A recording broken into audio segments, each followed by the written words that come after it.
Hello, everyone. Welcome to day 2 of the California Materia Cup. I'm Alex, also known as Forwards of Light Online, and today with me, I do not have Milo. Instead, I have Chase. Yes. Hello. Yes, Chase. Chase was the player that we featured on stream for the Archfiends match, and he is one of our wonderful local players. Chase, go ahead and talk a little bit more about yourself. My name is Chase. I play a variety of card games, but mainly Final Fantasy TCG. I've been playing with Ray and all the locals here, Alex, Julian, for about a year and a half now, and it's become my favorite card game of all time. I love competing so far. Yes. The season's been really, really wide, and the meta's felt great.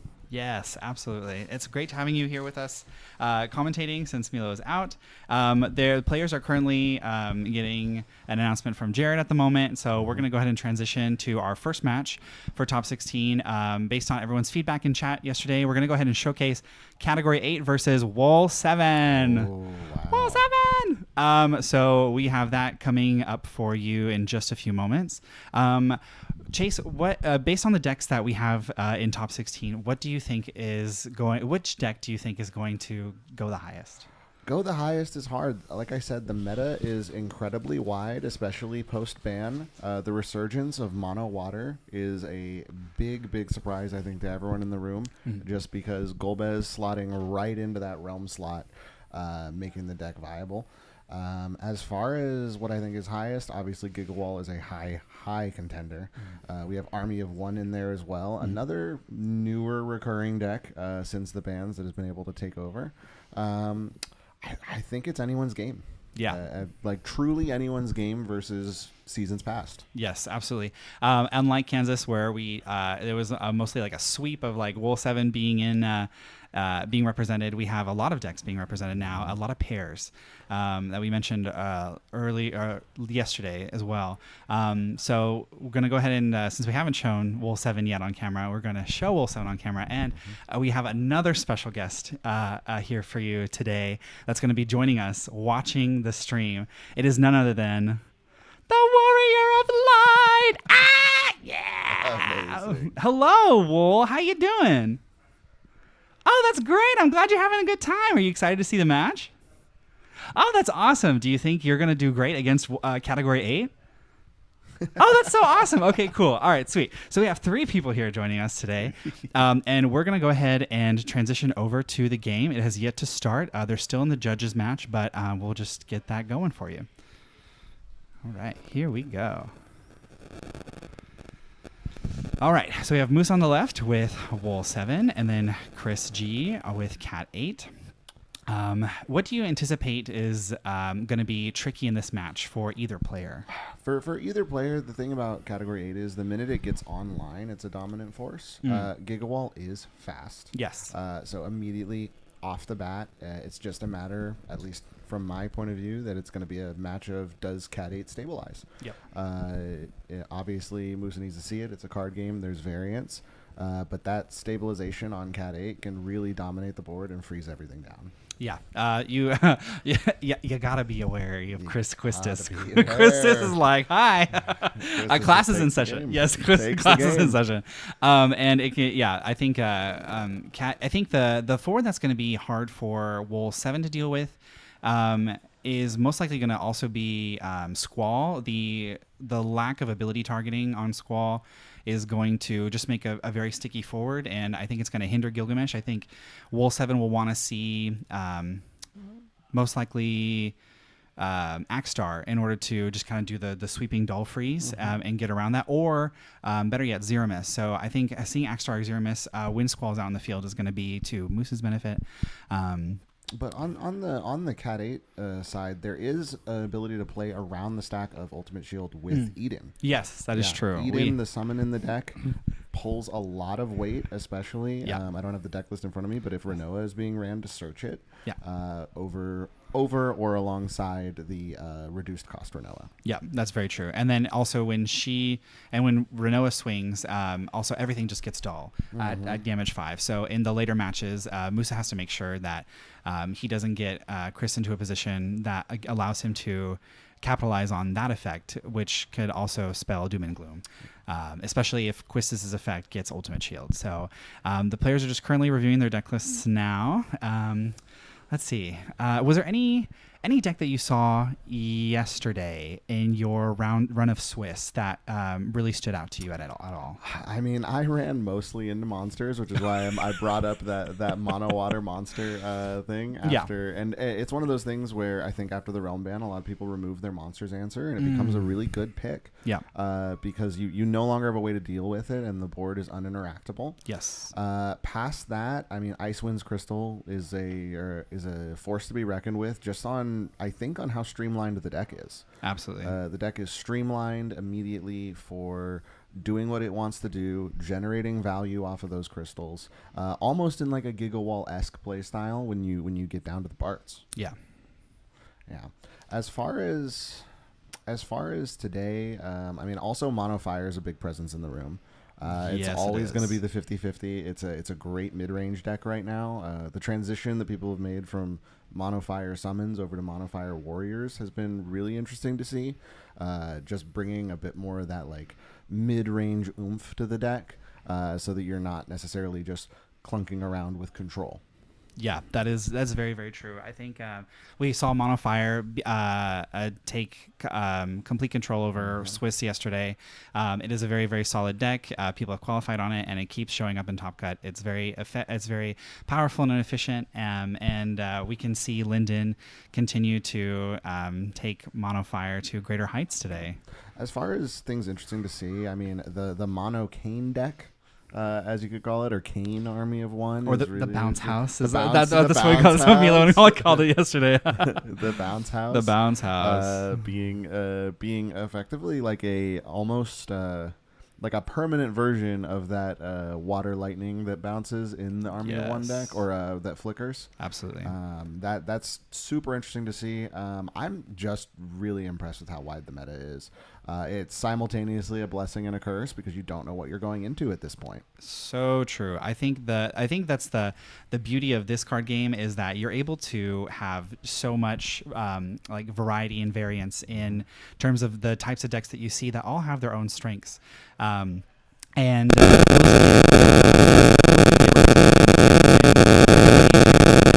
Echelon of play, and it's really, really nice to see creativity being rewarded in a card game like this. Yeah.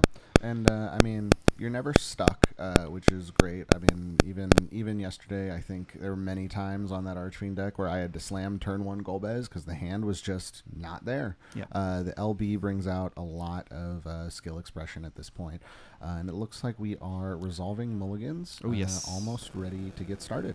Nice. All right.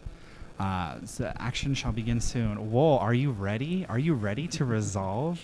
And bring out some friends? Oh, yeah? Oh, that's awesome. I'm so excited for you. Yay. What a great special guest we have today.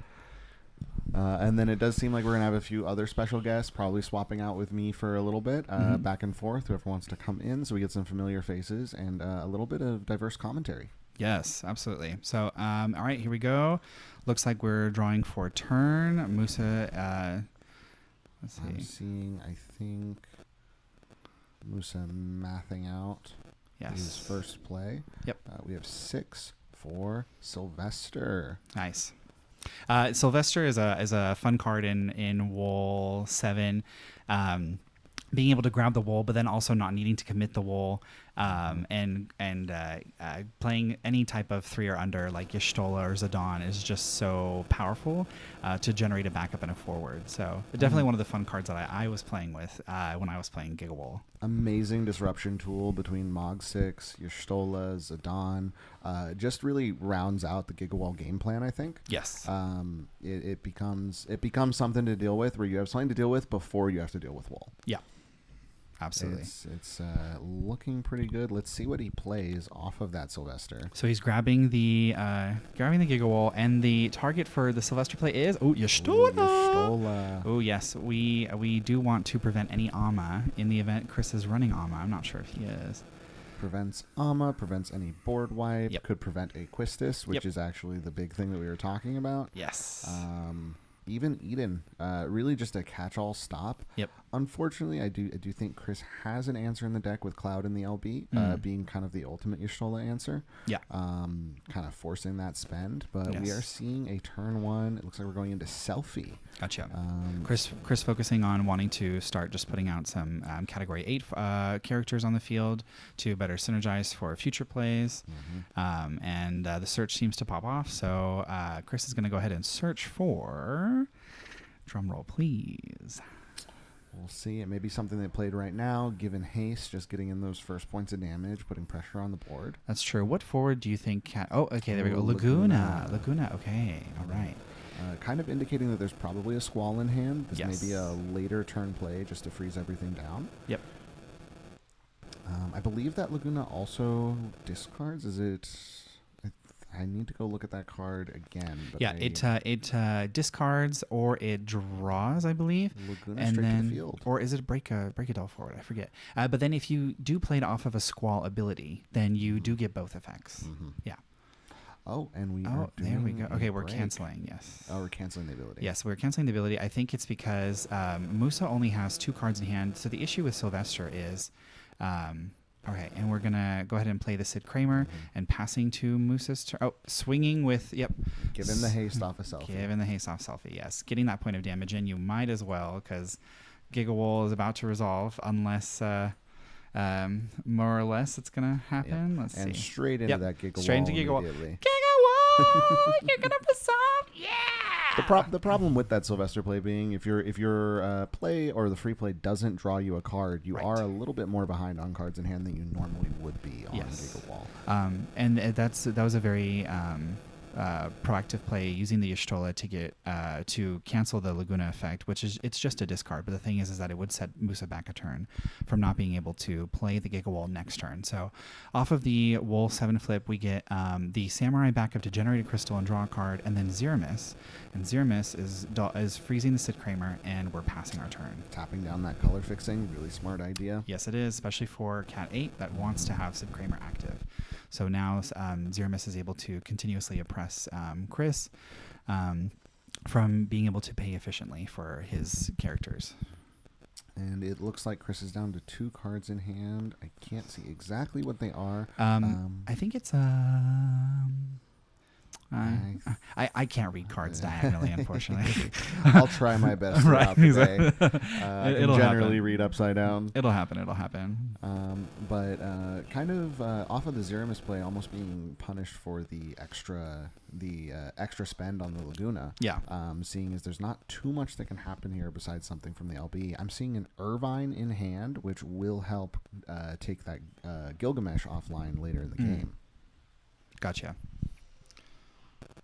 Let's see what happens next.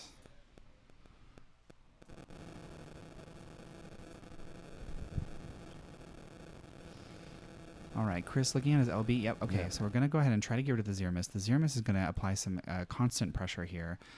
Chris knowing that being off Sid Kramer is not great. And then also the Dull off of the secondary Zeramis effect at the end of turn.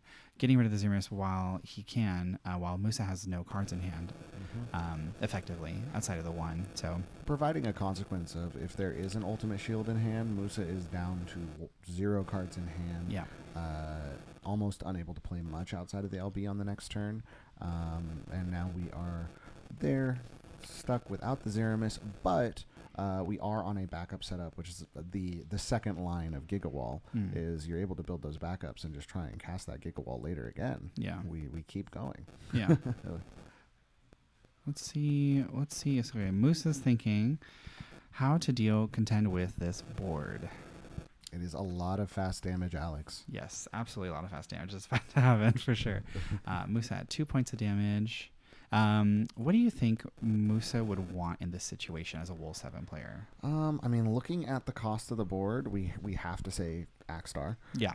Axstar freezes a lot down. It'll prevent a lot from happening. Okay. Undead Princess. Undead Princess to generate a crystal and then also force a discard, but I don't believe Chris has any cards to discard. No value from the cards in hand, unfortunately. I think we're just looking to have an extra body on the field. The benefit is that Wool 7 is a 9K body, and Cloud and Selfie are below that power level, but Laguna would be able to swing in. So It's interesting because having played Wool 7, I almost kind of would want the Wool 7 to get off my field so that way I can replay another one. But I know that in the past, some people have said that they would rather have Wool 7 be on the field so that way, you always have Ultimate Shield like alive and active. And it's interesting to see how people want to prioritize which ones stay on the field and which don't.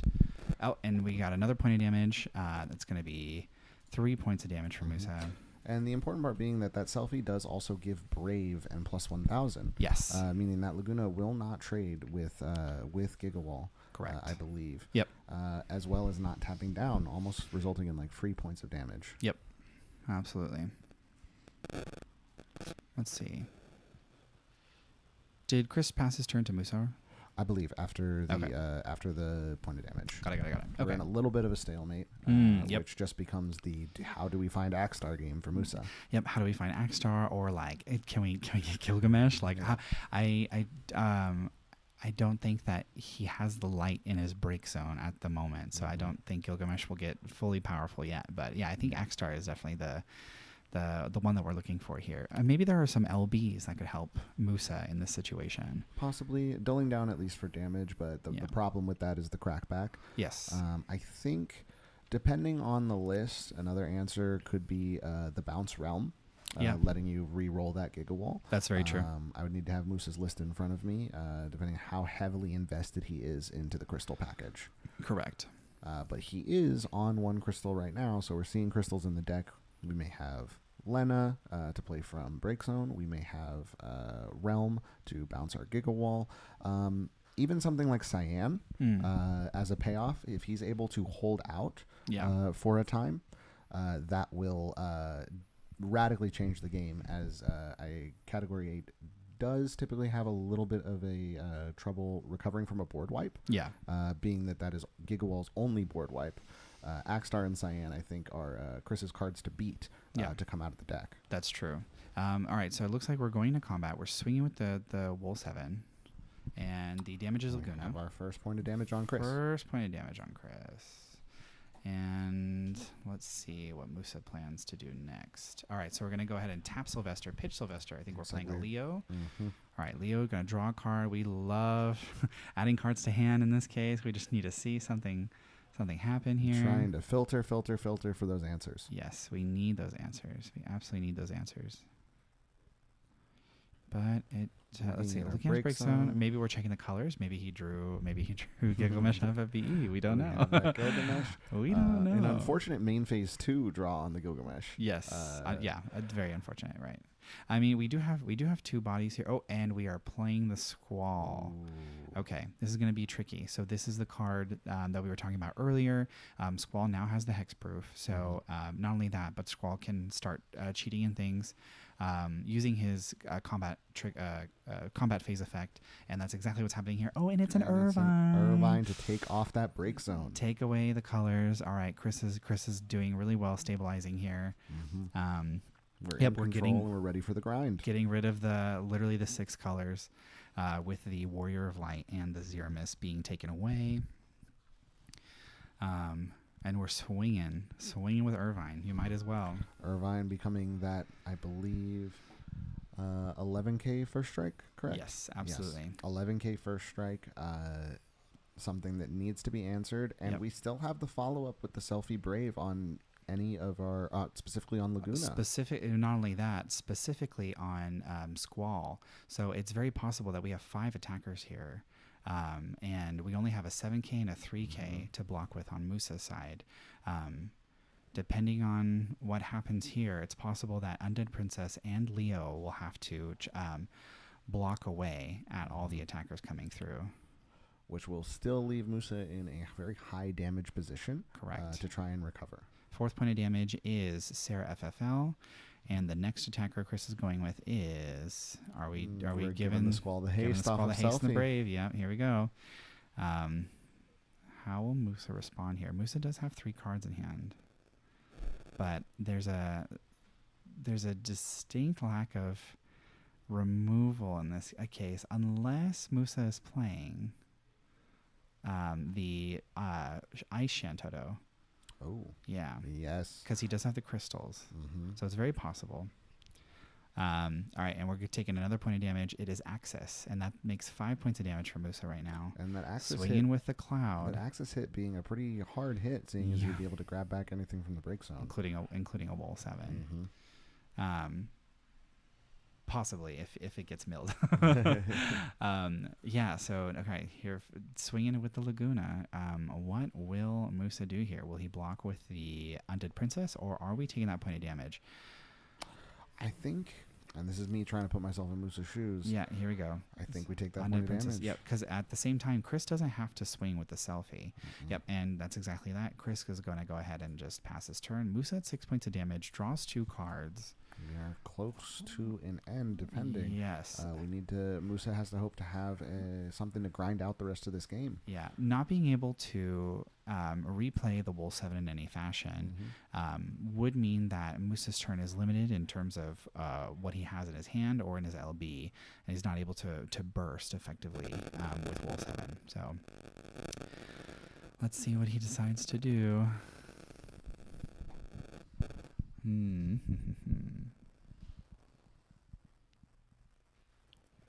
Yeah, I think we are really looking for an Axtar or Cyan here. Especially because Chris doesn't have any cards in hand, so anything will go. Ooh, here we go. We have a Lena, and Lena is going to go ahead and spend, I believe, 2 crystals to play a 3 CP forward. And and there it is. There's the Axtar. Freezing down most of the board, definitely buying some turns. Yes, this is perfect for Musa. So now this is going to go ahead and dull freeze all the non-3s. And off of this, Musa really has to determine who the Axtar target is going to be. Is it going to be Irvine, who remains undull frozen from, not dull frozen from Axtar's effect, or will it be Selfie to prevent any top deck of a Cat 8 being able to swing? Unfortunately, this does mean that Musa's own Warrior of Light is going to be dull frozen, but at least it prevents all these crazy attackers from coming at Musa at such a critical juncture. And I think at this point, I think the target should be Irvine, just to really nail that down. Yes. Keep our break zone alive. Yeah. As many colors as we can. And Gilgamesh comes down as our free play. Oh, and there we go. Now, Gilgamesh, I don't believe has, it doesn't have all the colors. Let's see how many colors he has. He has ice. That is light, ice, water, ice, lightning, water. Fire. We have 5 colors. 5 colors. 5 colors. So we are able to dull freeze something as well. So we can dull freeze the backup. So, and we also have haste, yes, importantly, which is going to allow to chip in those damages. Yes, we're going to go ahead and start getting in some damage. Now, this is where Wool 7 can start to get a little terrifying. And now Chris is going to be at 3 points of damage. And it was a Rain and an Irvine. So and it's like Irvine was that Axtar target just to take down any of that 6th point of damage capability. Yep. We sure do love Lena Crystal. Lena just coming in and a really powerhouse of a card. Such a powerhouse of a card. Powerhouse of a card, enabling so nice. much in the Gigawall. Yes, in absolutely. the Gigawall build. Absolutely. All right, here we go. So now Chris is top decking. We have a completely dull frozen board, and honestly, if something isn't played here to thwart the board in any capacity, then we are just presenting lethal. We are presenting lethal here. Now the benefit is if it is a Cat 8 forward, Selfie is still online, and Squall is still here, which means Squall is able to play any 4 or less Category 8 forward from Chris's hand onto the field, and Selfie is able to give haste and brave, so we can still choose, we can still apply a little bit of pressure, but Musa does have Lena active as a blocker, so it's just and that that is an incredibly strong. Yes, is there a witch? Is there a witch in Chris's break zone? In which case we have now gained. Is there a witch in Chris's break zone? And the other thing, wow, what a great top deck. Mm-hmm. The other thing to note is whether or not Musa, with the cards in hand, if he has Gigawall, if he has a Warrior of Light in his hand. Oh, Adele. In these moments, do we love these cards doing exactly what they need to do? Double check on Adele's effect. Yes. Because I know it is a break. Mm-hmm. But the other thing about Adele's effect is it also can be targeted by any ability of 4 or less. Mm-hmm. Oh, and there we go. So we're going to go ahead and choose to break the... Yep. So we did it. Did a witch get removed from game for that effect? Did a witch get removed from game for that effect? Hold on, give me just a second. Yeah, no problem. Yeah, I will be right back. No problem, no problem. We're going to go double check and make sure that a witch got removed from game for that effect.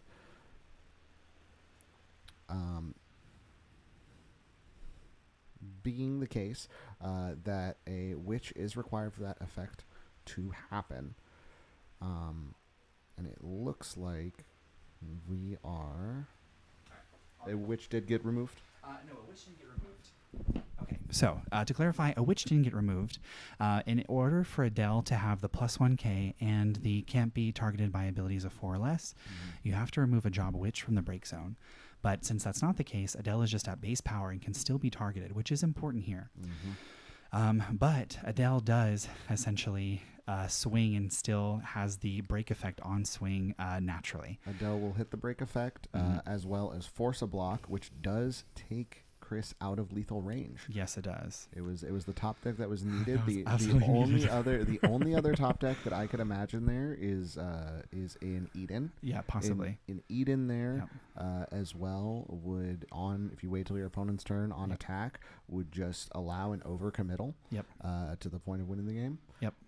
But that Adel is a great addition to the board. Absolutely a great addition to a board. Oh man, so where we thought Chris was out of it, Chris is back in. Man, Cat 8 going crazy.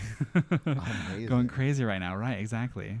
Adele coming down from Lunatic Pandora, just like, and she's just going crazy right over here. All right, so now Moose's turn. We're looking at the limit break. We're going to go ahead and play another Leo. We're drawing a card.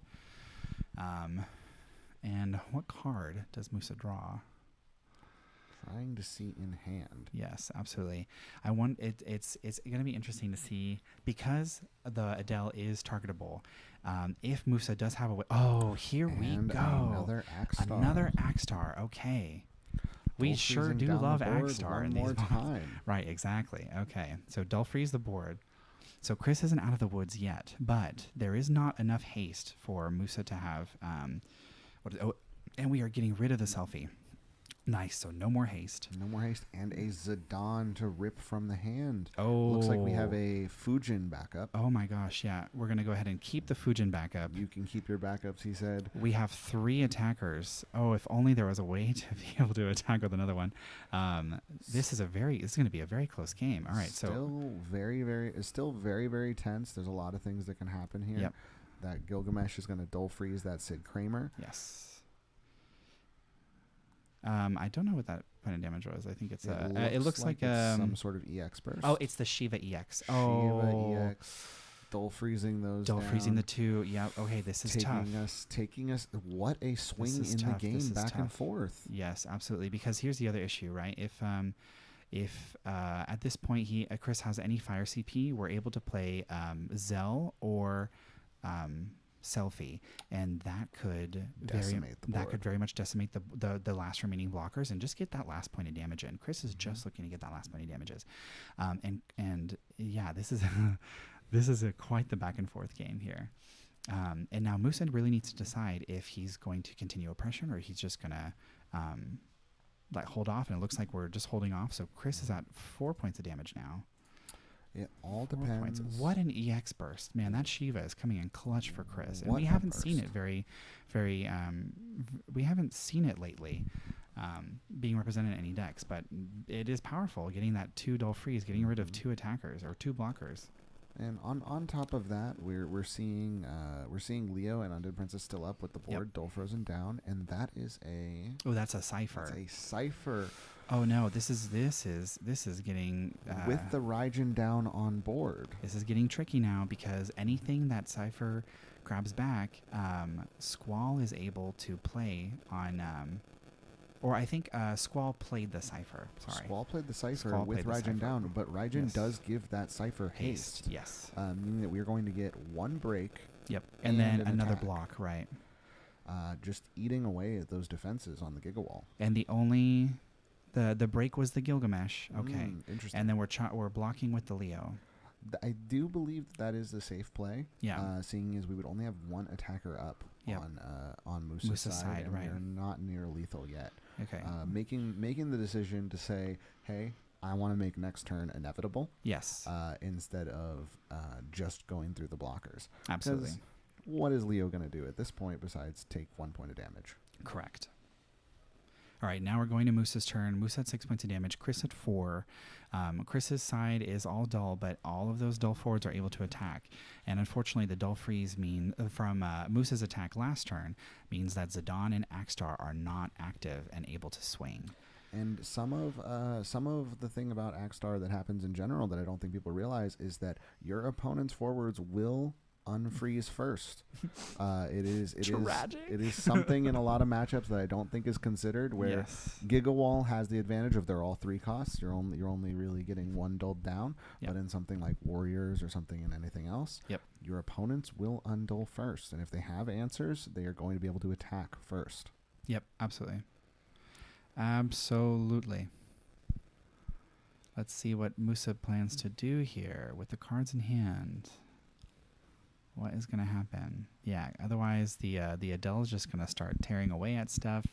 The Squall is going to keep free playing things, and it's what was the card that Chris brought back off of the Cypher? Do you recall? I do not recall what the card was, unfortunately. That's okay. I think we were a little locked in on that Cypher. We're just like, oh my goodness. Wow. Yeah, absolutely. I think, you know what? We're about to find out what that card is very soon, probably, yes. And we do have a better economy now, setting up 2 backups. Yes, absolutely. We're in very similar positions on both sides of the board. Yep, absolutely. Yes, it is Wool 7 versus Cat 8. So Musa is on Wool 7, and Chris is on Cat 8, and it is currently quite the back and forth match. Let me tell you, really showcasing the power of Category 8 and that wide meta of being able to keep up with Gigawall. Yeah, Gigawall being a powerhouse deck for a very long time. Yes. Category 8 being fairly new on the scene, starting with last set in terms of at least viability. Yep, absolutely. And you know, this is only the first game in the set of 3. So, what a game to start out with for the set. Like, man, this is some very good Final Fantasy being played here. Yeah, this overall is a matchup I didn't see going this way. No, not at all. I saw more of a one-sided on either side. Yeah, and it seems like we're seeing a very, very strong, drawn-out game so far. Yeah, both players are taking really good precaution and really good measures against each other, knowing what the decks are capable of, the ins and outs. And it's exciting to see that. Okay, so we are playing, I believe that's Arya backup. What a beautiful full art. Grabbing our special, making sure at least Axstar doesn't get removed. True, but is the special enough to like live for next turn? We have 4 attackers, possibly 5. Not to mention one of the attackers will eliminate something. So the protection will be good to protect it, but then if the blocker dies, who knows? Like, and I think this all depends on how many cards Musa has in hands, because this may be color fixing for something else. Maybe this is Gilgamesh number. Maybe this is Gilgamesh number 2. Who knows? Gilgamesh number 2 may save this game here. Yeah, but we still need to have 2 cards in hand. I don't know what if he grabbed the 4-color Warrior of Light or the Light Warrior of Light. I saw 4-color Warrior of Light. Are we just passing? Oh, we are passing. Okay. All right. It looks like Musa scooped that one. We are scooping it up. Yep. Okay. What a first game in the set. What an amazing first game. That is incredible. Oh my goodness. Jeez. All right. So tell me, like, that match. That was so nuts. What did you think about that? I mean, as far as that match goes, I think that was possibly one of the best showings of like Category 8's ability to stabilize that I've seen in a really long time. Absolutely. That was wild, right? It's that amazing. Was so wild, right? It's crazy. Yeah. Sorry, Ray was just looking at us. He was just like.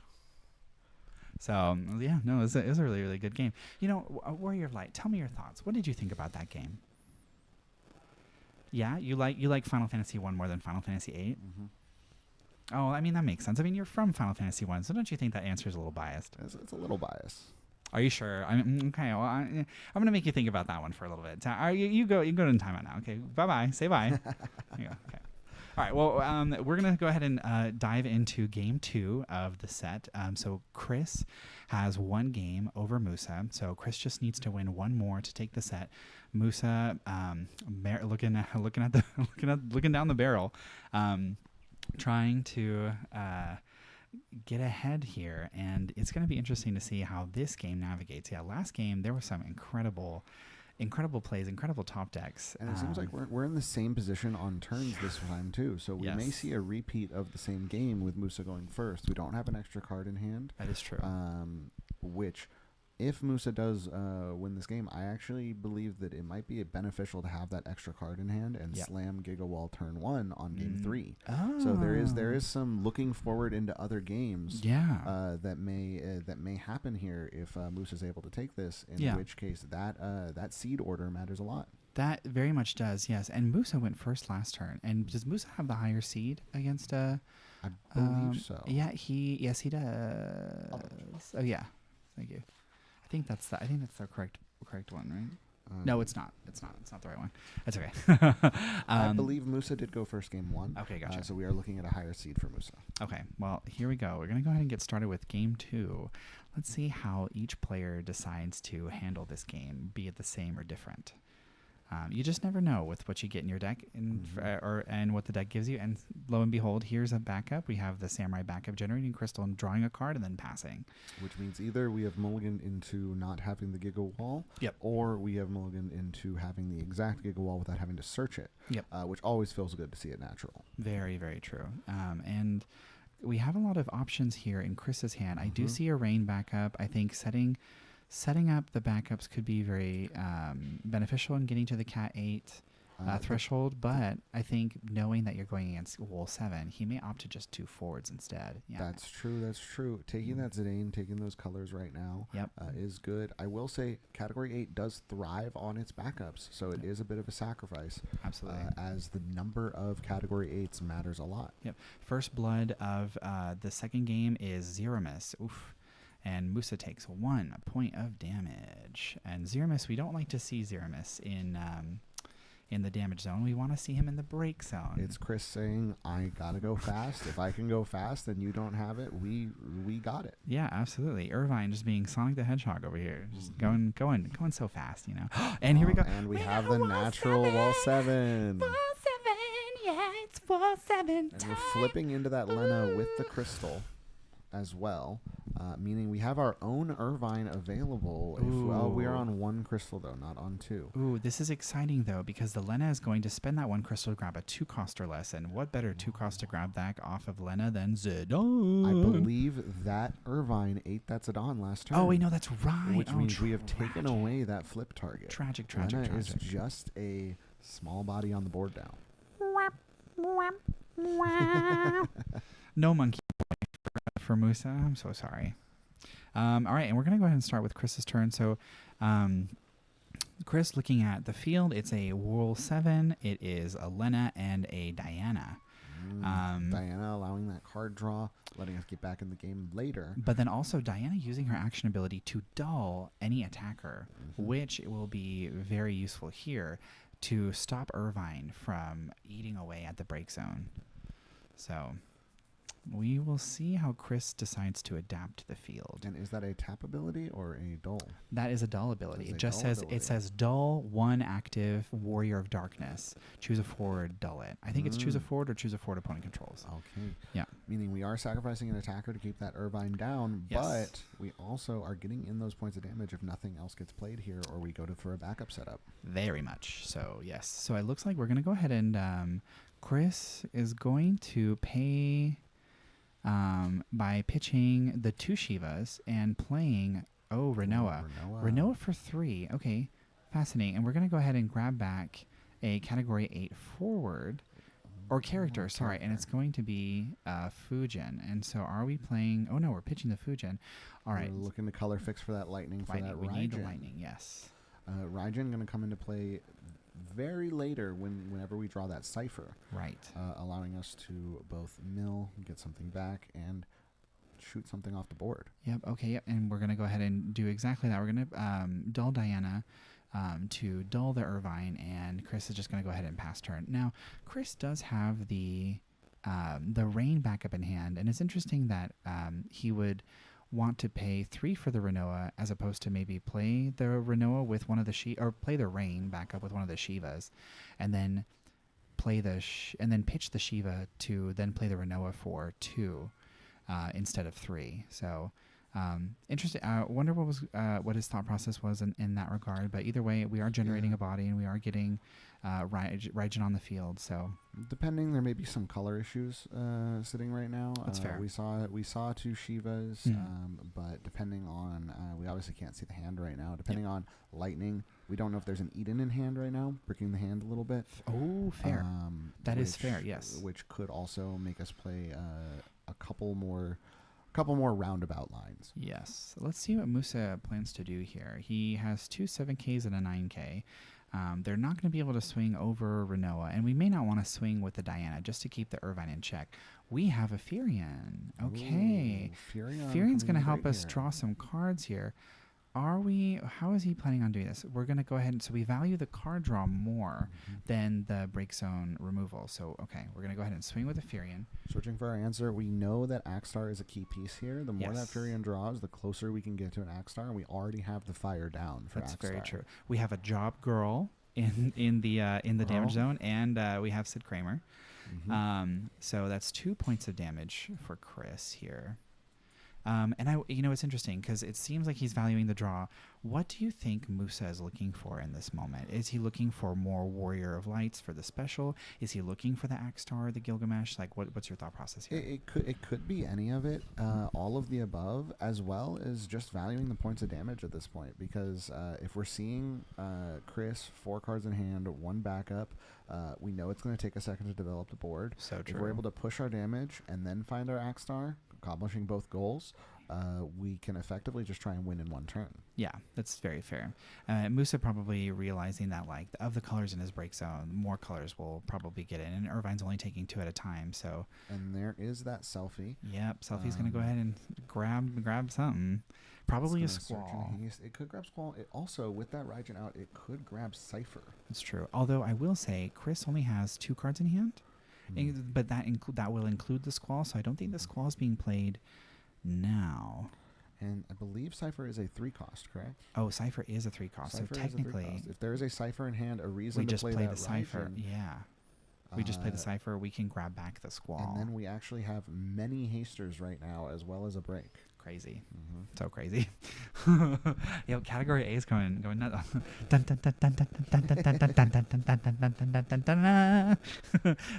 Yeah, anyway, I'll save you from my singing voice. I'm more surprised we haven't seen the Adia line yet. Yeah, that is very fair. Adia is a very but the thing is, Chris only plays one of the 5-cost 7K Adia to populate 2-cost character onto the field.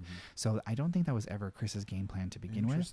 But it is interesting because and we're swinging for damage, and I think it's interesting because a lot of people will probably gravitate towards like focusing on Adia as like the main game plan, especially early in the beginning, because your ultimate payout is Sin. But Chris is just like enjoying the ride for what it is in the middle part of this game, and just trying to populate as many forwards as possible. I think he's trying to match Musa's tempo in played forwards.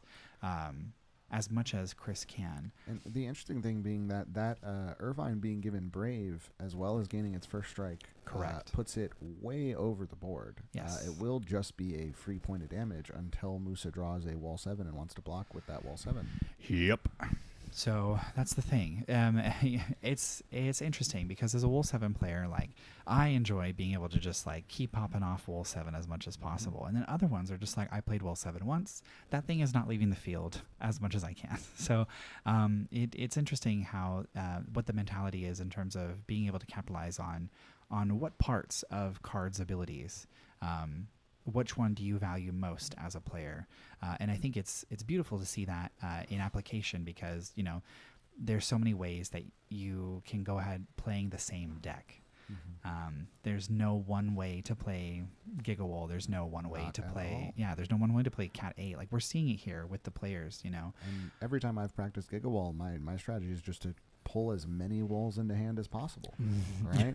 Don't touch me. Don't touch me. It's either don't touch me, or if I lose it, I lose it. Let's do it again. Yeah, you stay Let's over there. roll it Like, again. don't get on my personal space. This is my personal space. It involves all my friends. Okay.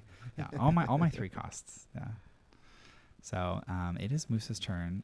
We are thinking. Oh, Moose is at 2 points of damage, by the way. Silly me. I'm gonna go ahead and gone fix up that 1 from that right Irvine. now. Well, you're seeing Renoa swing in. Oh no, the Renoa is being dulled off Oh. of the Diana, so I that see, way I see. the And then Furion is going in. yes, Furion Missed going my in. turn order there. No, not a problem, not a problem. Furion going in. We are still valuing the card draw, and it's interesting. We are swinging with that wall 7. We are swinging. We're trying to get that damage. Ooh, Squall in the damage. being a We great love hit. to see it being Musa. We don't love to see it being Chris. But then We again, do we know do know there's one in Chris hand. has one in hand, so it's okay. We're okay. Squall's okay, right? Yeah. So we're gonna see how Musa decides to end his turn. We only have Lena so far as the forward out in the field. Depending on our top deck, that could spell trouble That is with true. that Squall coming down. But at the same time, we may see an Axstar here, and I think an Axstar could be fine. Yep. Okay, we're pitching fire and wind. Are we playing in Natural Zidane? No. we Okay, are we're going to playing play a into the backup. We're valuing the crystal and the draw here. We're saying, I'm ahead. Yeah. I can set up. We can do this later. Yep. Musa is definitely looking for something. Look for it, Musa. You will find it. I believe in you. Which, depending on the LB, there's also anything in the break zone. We could have a Noctis come out for fair. 6. That is fair. I mean, just being able to play Noctis and grab back the wool, like, that's very, very useful. Especially for any of the dud, like, what is it? The dud White Tiger Lyssi Nimbuses that you have in hand. Like, you can't cast that naturally in this deck. So, and we're playing a Scholar, drawing another card and gaining another crystal and then Setting passing. up, saying, I don't think you can kill me next turn. Yeah, that is very, very fair. We do have at least one blocker, but it may not mean anything. Oh, and also, it was a good thing that Musa didn't swing with Lena, because we don't want to get to damage 5. No, Not we when do Renault's on the field. Renault's like, this is my time to shine. We looked at that. We Yeah. learned from Refia lessons of old of damage thresholds can hurt. Yep, absolutely. It's All not right. an EX heavy deck, but those thresholds matter. Not at all. Okay, so we're going to go ahead and pitch Job Girl and Selfie for Squall. And Squall's going to enter the field. We have one card left Do in hand. have a Cipher in hand. Is that a Cipher? Is that yeah, that is a Cipher. That is a Cipher in hand. That is that a Raijin coming Cipher. down. Yep, Raijin's going to come down. So that's crazy, because that's actually, Many that turns ahead of is time holding it. very, very, oh my goodness, this is crazy. So the Raijin gives Cipher the haste. The Raijin will, I think, probably has, Cipher, I think, has the 10, We are looking at we lethal looking on at- board. which is, so if Musa has no way to be able to protect Lena, Musa, you have to protect Lena. Yeah. Protect Lena. There, we are looking at lethal on board on that Cipher line. Especially with that because Raijin coming Selfie's down. going to give Squall the haste. Yes. Yeah, oh my goodness, y'all. Oh my Cipher, goodness. if there is no wall Yo, special in this hand. is crazy. The Final Fantasy being played here is crazy. Oh my gosh. And we grab back a Zell to deal with the board on the next Oh turn. my goodness, yep. We are thinking turns ahead Yeah. in terms of this. You have to think turns ahead. Raijin Cipher combo. When you are in Top Cut, you gotta have that I- future sight. I fully believe that Cipher has been sitting in hand for a very long time. It's just like, I'm waiting. I'm waiting. I'm waiting. Let's see how Chris is going to go ahead and navigate his combat phase. So, yep, we are going to go ahead and Selfie give the haste to Squall. Swinging with Irvine first. So we are not going for lethal this turn, I do not think. Well, no, I think we... Oh, interesting. Because there is a blocker up. But actually, do we know, though, that Chris has 10... we do not know if there We is do 10 not in the know break if zone. Chris has 10 cards in break There zone. may not be 10 in the break zone. May not know, yeah. There may just be like 9, and then... In which case, especially because Cipher does grab one back, Yep. taking that number down. Yeah. Okay, so we're getting rid of a Mog and I believe a Y'shtola. But in that case, would it be worth it to maybe hit a 3-cost LB of some kind, just to put that card back in the break zone to get to 10? So true. Obviously, we're past that phase into combat now. It may not actually be lethal, in the sense that Furion can activate if you do pitch a water card. Yep, we got to think about everything. Think about everything in Top Cut. And Musa does have cards in hand. Yep, absolutely. Moose has got cards. Moose has been looking for something. Moose has been looking for Axstar and Gilgamesh. Always a threat to a board in that way. Yep, absolutely true. How are you feeling about the match right now, Wool? Yeah, you think Wool 7's gonna get it? All right, you're still biased. All right, you're gonna leave. Wave bye to people and then just go away. Okay. Now, Musa, while Chris is in a very controlling position here, Musa does have the exact amount of backups to cast an Axstar that would take down the board and also put Chris at lethal. Yep. We're in the same position as last game, maybe with a little bit stronger board states on both sides. Absolutely. This is it's tense here. Oh man, this is a good match. All right, so we're swinging with the Squall. Tiger LC. White Tiger LC. We are now swinging with. So we have Selfie, Renoa, and Cypher left to swing. Chris thinking about his options. He has only one card in hand, one active backup. How is this going to pan out? One of these with that Selfie will have Brave. So we do have ostensibly a free point of damage, possibly on Cypher, seeing as Raijin also buffs Cypher. I mean, that is true. Yeah. Well, the Raijin only gives the haste, right? There's no like +1. Is it the Fujin that gives the +1? The Fujin gives a +1. Fujin gives +1. But Raijin says, "Please go fast." Please go fast. Yes. Selfie will give that Cypher +1 though. Yes. Okay. Oh, we are looking at just passing turn. All right, here we go. So we have 4 points of damage on Musa here. 4 points. Tied up 4-all. It's neck and neck here in game 2 of round 1. If I'm Chris, the only thing I'm worried about right now is an Axstar straight from hand. Yep, absolutely. Absolutely. All right, well, we have quite a bit of backups on Musa's side, so he's able to play things a lot more efficiently here. Don't know how many cards Musa has in hand. Do you know? I do not know. I will tell you. I believe it's more than 2. We have full grip. We have a hand here. I think we're at 6. He has been stockpiling those cards in hand. We have it. He has been looking for something. That's what we've been saying. Like I said, I believe it is the Axstar as it solves most of the problem. Yes, it would absolutely. And we would maybe have lethal out if Axstar plays maybe Zidane, or we just pitch a water card for Furion. The world is our oyster, regardless of whatever deck we play. We just gotta make the most of it, y'all. Surges target Lena, attack with Cypher, target Furion was lethal. It is lethal if we have 10 cards in the break zone. We actually do not know if Chris has those cards in the break zone. There was probably a reason for why the Cypher didn't get attacked, or didn't attack last turn, and it most likely is because it doesn't quite have the break ready. But if there was 9 cards in the break zone, for example, and like you said, play the limit break, right? It's a margin of 1 card on whether that line works. And unfortunately, we don't have a count on the break zone right now. If there were 9 cards, that LB would have been sweet. If there was 8 cards, it still wouldn't have done much. So interesting. All right, so we dull 3 backups. We are playing. And there is the Axstar. It's Axstar. Straight from hand. Yeah, here we go. Axstar is. Let's see what that free play is. It is. So his we're gonna go ahead and. Lobster is buttery and his steak is juicy. So we're shooting, playing, and then dull freezing. All right, and then we are getting an Alfino. And Alfino here is going to go ahead and preemptively give us our Warrior of Light. Right? To protect the board. Actually, you know what? We grab our Gilgamesh. We have the cards in hand. Look at Musa. Just being like, I want to make sure. I want aggressive insurance, okay? I don't want protective insurance. I want aggressive insurance. So we are going to go ahead and grab that Gilgamesh FFPE. And that does allow our line for lethal to be guaranteed. It does. And, Musa may very well have a Warrior of Light in hand. And if that is... that spells doom. And I don't know if Chris is on 3 of that Shiva, but if we are on that Shiva, that does shut it off for right now. So that's the other thing Moose has to be aware of, is that Shiva has been pretty pesky here. But we did see Chris pitch 2 of those Shivas earlier in the match for the Renoa. 3rd slot. All right, so we're going to go ahead. So we're playing the Gilgamesh, and we are pitching. Oh, there it is. There it is. There is our Gilgamesh. There it is. Look at him.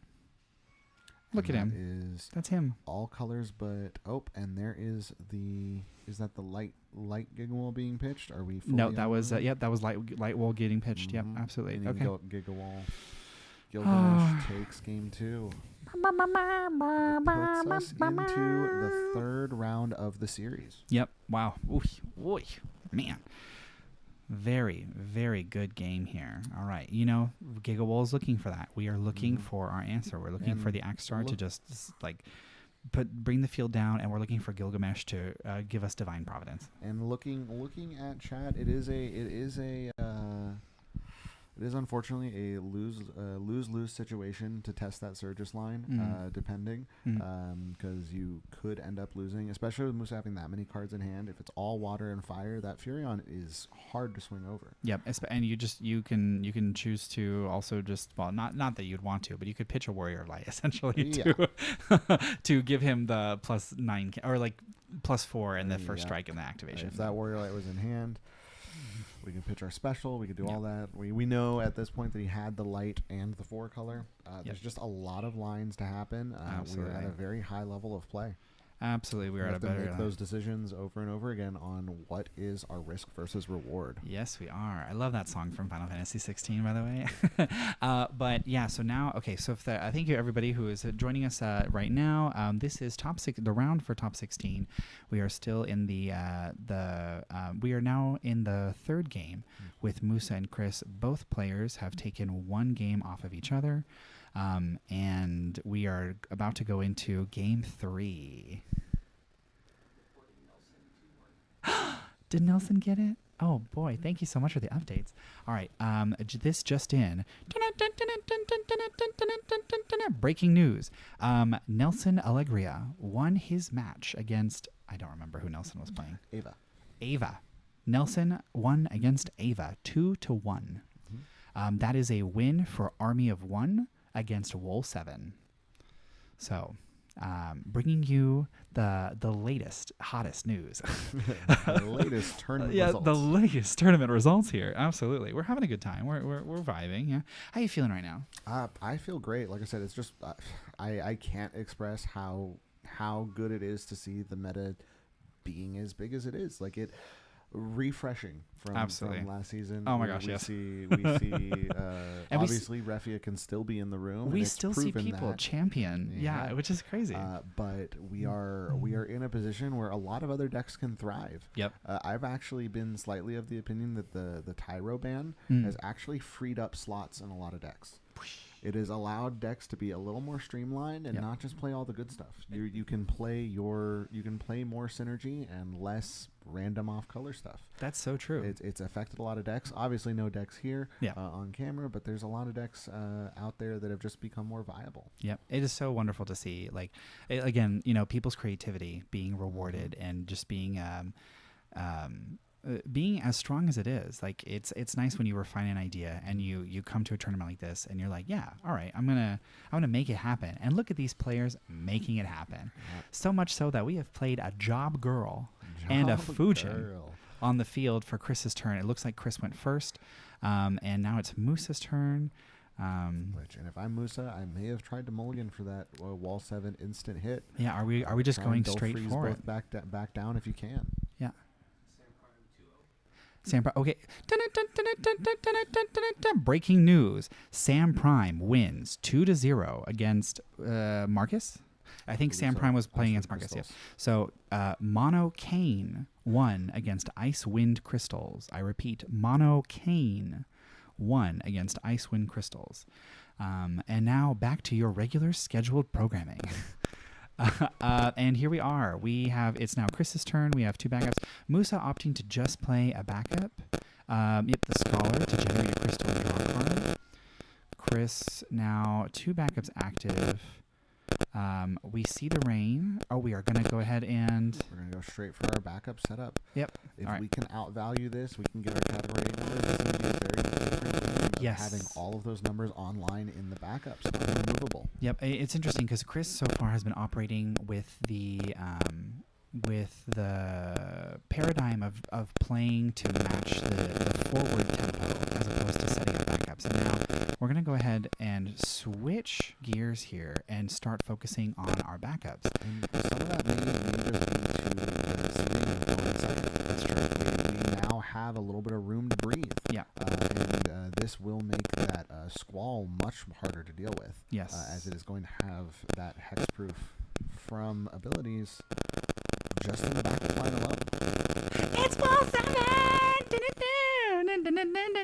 Whoa! Yeah! We love Wall! Awesome.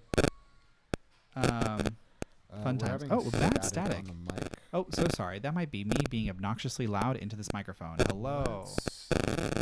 Hello. Is this any better? Let's, I'm going to raise my hand. Is it Chase's mic?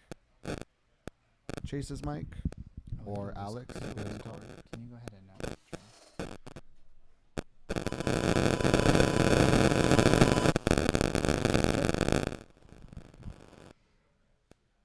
Check. Is this static any better? Was it on this microphone?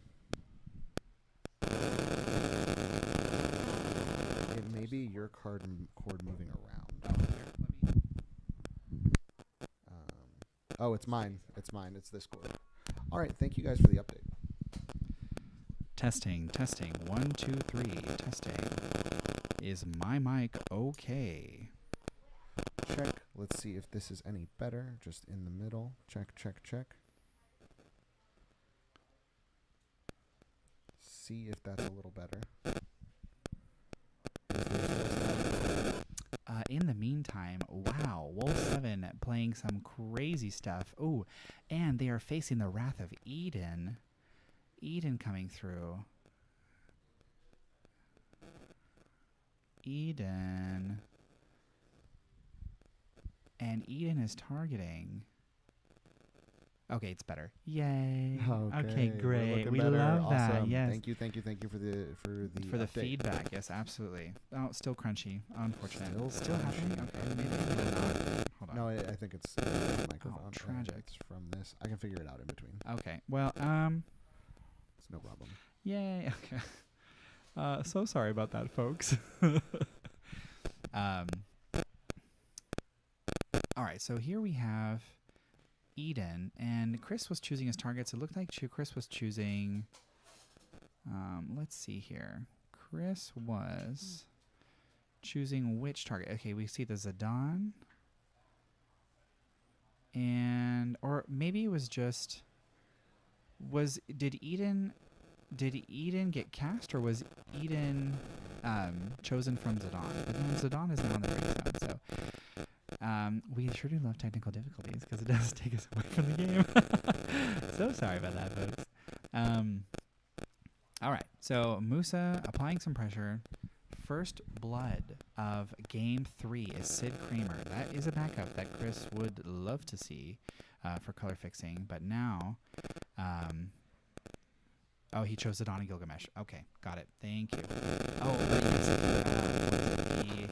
the Zidane would still die because of the, what's it called? The ultimate shield only protecting 3s and him and Warrior of Light. Thank you very much, chat. I sure appreciate you. And now it's Chris's turn. Chris only having 2 ice backups. And I'm not sure how many cards in hand. Chris also at 1 point of damage. 1 point of damage for Chris.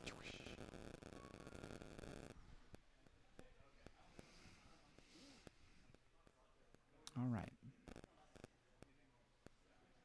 Chris essentially deciding what is the best play here. We did burn through 1 ultimate shield. Do we maybe Cloud to get rid of the Gilgamesh? But we are playing the ice right now, so it is 4 CP worth of ice. Are we doing a Victora play here, possibly? It looks like we are. We're going to go ahead and do Victora. Musa having 1 card in hand. Musa having 1 card in hand.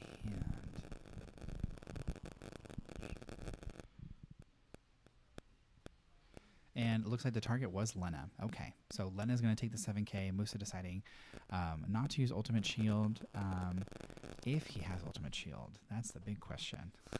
And now it is Musa's turn reactivates everything. The Warrior of Light is still dulled down, so we only have Gilgamesh and Axstar as attackers, which, to be fair, are some of the best attackers you could have. So Musa deciding with the 3 cards he has in hand at the moment. Was that my card or yours? Oh, okay, gotcha. Okay, sweet. And swinging in with the Gilgamesh, we're going to go ahead and dull freeze the Fujin again. Get Chris off the lightning CP, which will be very beneficial. We're swinging for another point of damage. We're only dealing 6k to the Victoria on the swing. And Victoria's still just a 7k. So we have a Cypher and a Renoa in damage. So 3 points of damage for Chris now. This will be interesting to see how Chris navigates this. So drawing, we draw a Selfie and we draw a Sid Kramer. Unfortunately, we're not able to play that Selfie because we don't have Sid Kramer on the field and we don't have an additional fire CP. And we also don't have lightning because of Fujin to be able to play the Sid Kramer. Unless Sid Kramer... All right, so we're paying 4. We got the Squall. Okay, so the Squall will be able to play the Selfie then. And the Selfie will be able to grab something from the deck as well as give Squall the Haste and the Brave. To be able to swing in for a point of damage and have a nice sticky forward because of Squall's protection. So I'm going to pause you for 1 second.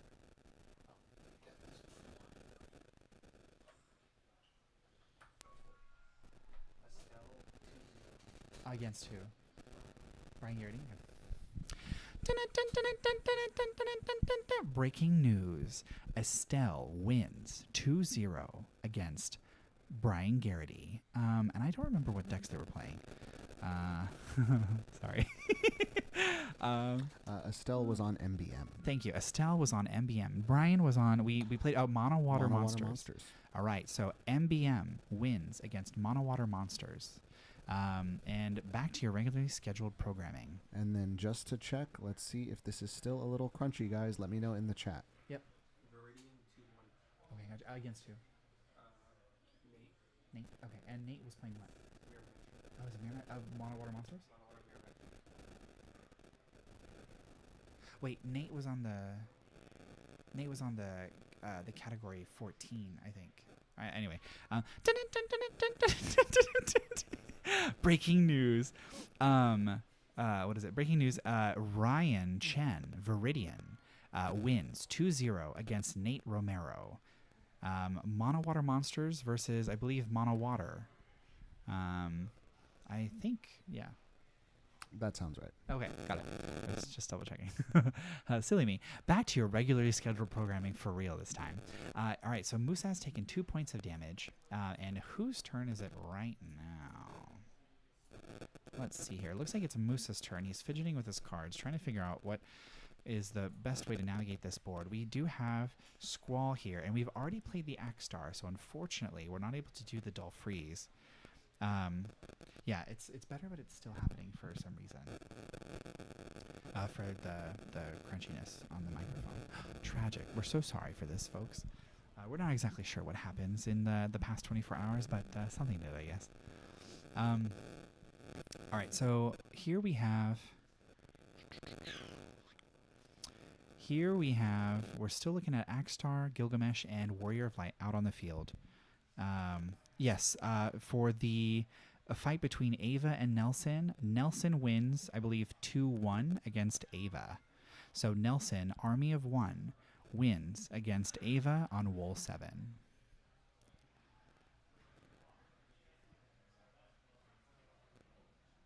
Sounds like 1990s explosion video game sounds. Oh goodness, so sorry, folks. It's just there's so much action happening here, and that includes explosions, electromagnetic interference. Ooh, maybe we're being bombarded with an EPM.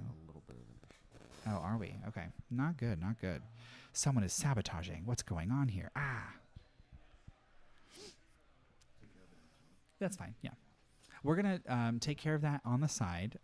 Chase is going to use his technical genius to try and figure out what is going on. So it'll just be me and Warrior of Light. Yeah, fun times. All right, Warrior of Light. What do you think's going on here? Oh, yeah? You think Moose is going to pull through? Yeah? How do you think he's going to deal with the squall?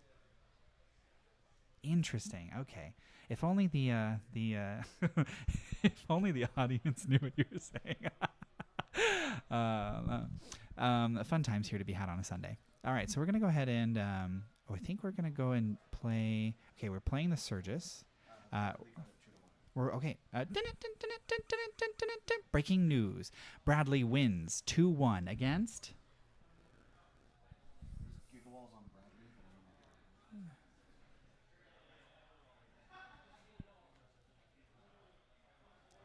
Back to your regularly scheduled programming for the moment.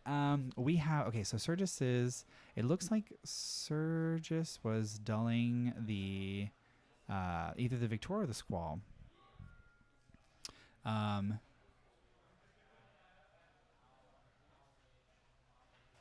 won on Icewind Crystals versus MBM. Thank you. Bradley wins using Icewind Crystals against MBM. So Bradley will advance to top 8. All right, so still Moose's turn. We play in the Surges. The Squall has been dulled down.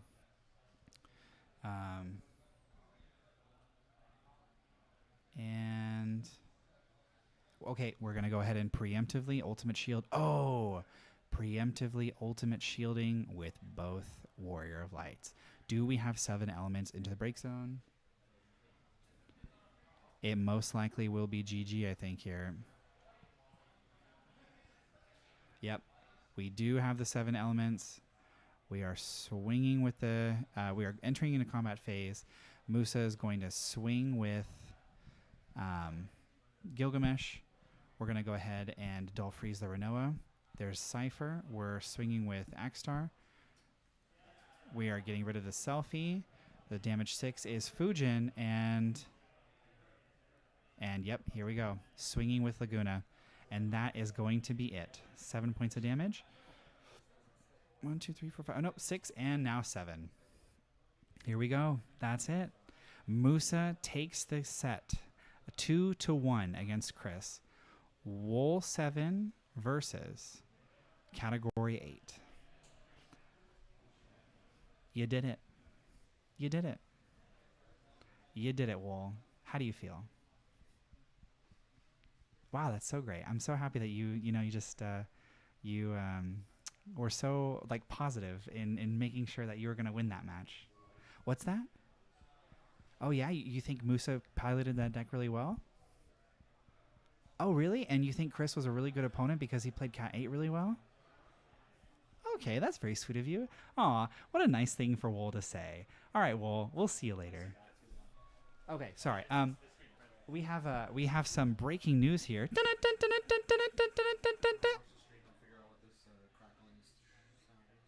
What's that? What? Oh, are you just watching me? Boy, get out of here! What the? Ah, my gosh! I'm over here just looking all crazy, and he's like, I thought he had news to share. What the? Oh my! Ah, okay. Wait, hold on. Jared said someone won. Who won? He was talking about Lucy. Ah, okay. Got it. All right. Well, I don't have any other breaking news updates for you here. False alarm. So, until then. Oops. Oh yeah, we got the Bradley one. Yep, we definitely got the Bradley one.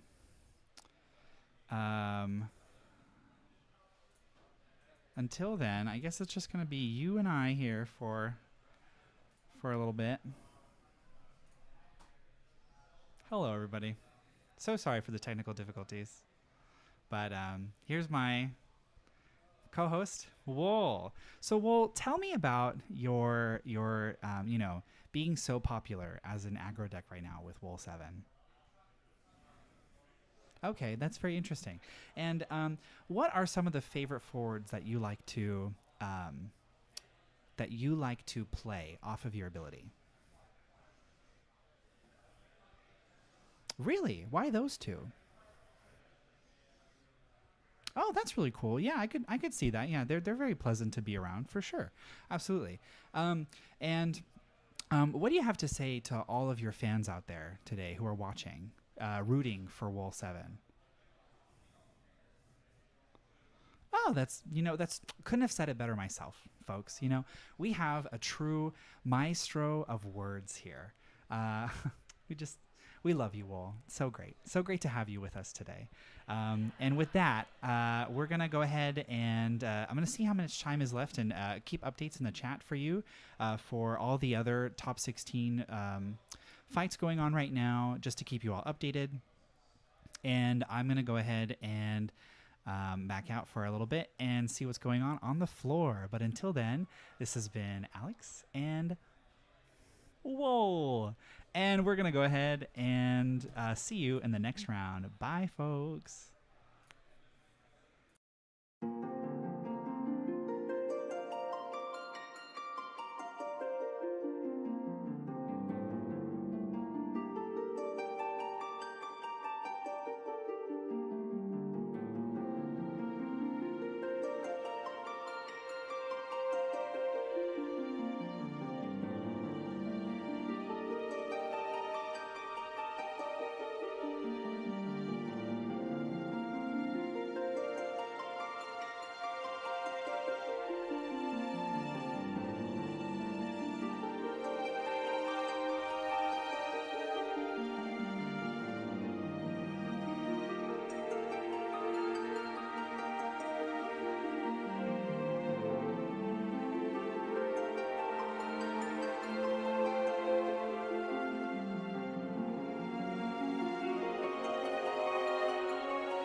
Hi everyone, we're going to go ahead and update the bracket here momentarily with all the winners, and then we're going to show it on stream in just a second.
And here is the updated bracket going into top 8. We have Lyndon fighting against Musa, Sam fighting against Nelson, Estelle fighting against Bradley, and Jimmy fighting against Ryan. We'll be starting top 8 match momentarily, so stay tuned.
Hello, everyone. Welcome back. We are about to get started with Top 8. We have a special treat for you.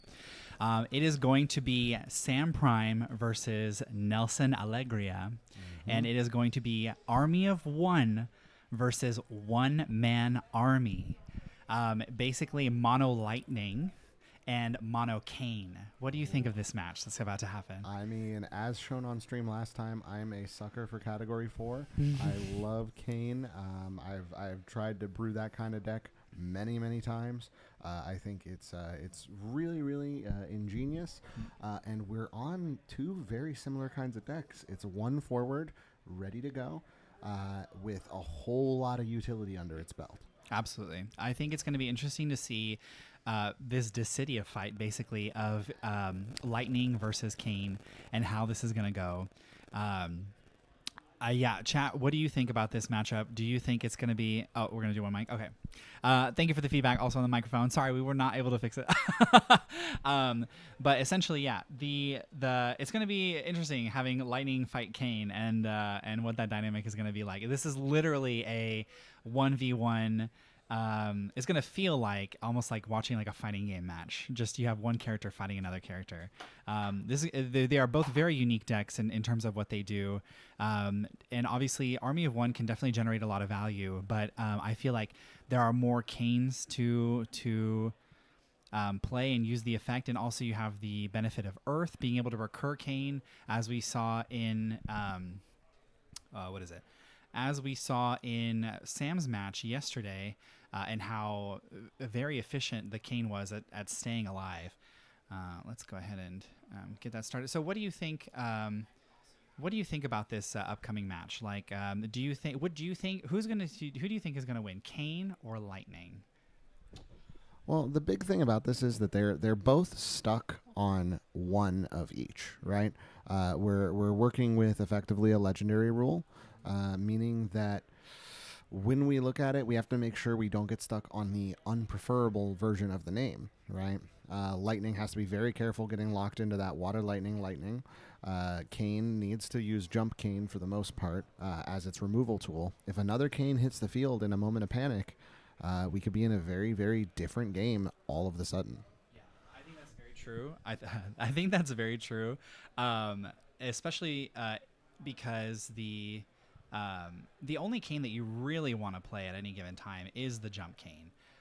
So it's going to be interesting to see how Sam will navigate needing to play around certain things, maybe using the limit break more. But then again, Cane being able to protect himself and break something could be just exactly everything that Sam needs. So we're going to see in this match how both players choose to navigate it. And we're excited to show you something that is very unique. So we're going to go ahead and transition to the match here. The players just finished looking at each other's deck lists. Sam is going to be on the left, and we have Nelson on the right. And yes, this is going to be game 1 of top 8. Thank you. All right, and I believe Sam is of higher seed, so Sam is going to choose to go first. And we will see how the game progresses here on out. Hopefully the mic is not so bad, just being single mic. But as always, please give us your feedback, and we'll try to make it work as much as we can. I'm so excited. I'm like, ooh, this is gonna be fun. We're in for a treat, y'all. We're gonna figure this out. It's just, two baddies. We have two baddies duking it out, right? We got Lightning, right? She needs no introduction. She is that girl, okay? She is Louis Vuitton model extraordinaire. And then we got Cane. We got, Dark, and we got literally Mr. OG Dark and Brooding. And, he's been wrestling with some manipulative thoughts, but that's just what makes him ooh and mysterious and so crazy. One of the biggest advantages I think to the Cane deck is knowledge check. It's not a deck we've seen often. That knowledge check is going to matter a lot going for Nelson going into the matchup. Unfortunately, when you run into a deck like that where you don't see or you don't know every Kane in the game, you don't know everything it has access to, you're playing in blind. Yeah. It can be really, really rough. It is interesting because like we saw the Wind Cane in Sam's deck, and like the Wind Cane has a really dope EX burst, and then we saw Holy Dragoon Cane.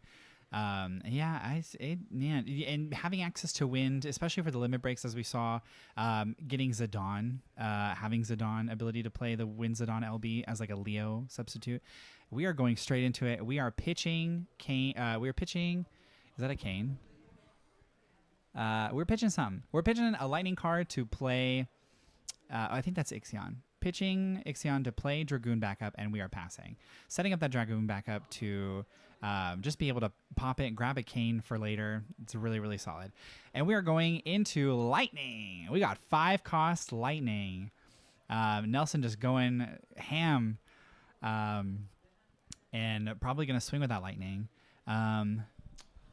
A big benefit of this play right here is we're getting a point of damage, and we are easily being able to swap and take the Cane if we need to. The interesting wording on that Lightning is if there is a Cane jump, Lightning does not break itself. We will be able to discard when Cane lands and try and burn through as many Canes as possible to try and get our game plan off. So saucy. I'm pretty sure that is Nelson's plan here, is just trying to burn the Canes. That requires both targets on resolution to go through. Yes. Interesting though, because Sam is planning on Sam is just setting up backups right now. I guess waiting to see more of what Nelson does. I think the difference also here in both of the decks. Oh goodness, that is a jump Cane in the damage zone.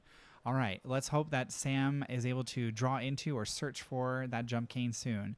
But yeah, Sam has the added advantage of being able to play more backups than what usually Army of One normally has. Because Army of One doesn't necessarily play a lot of backups. It just uses it to supplement its effect.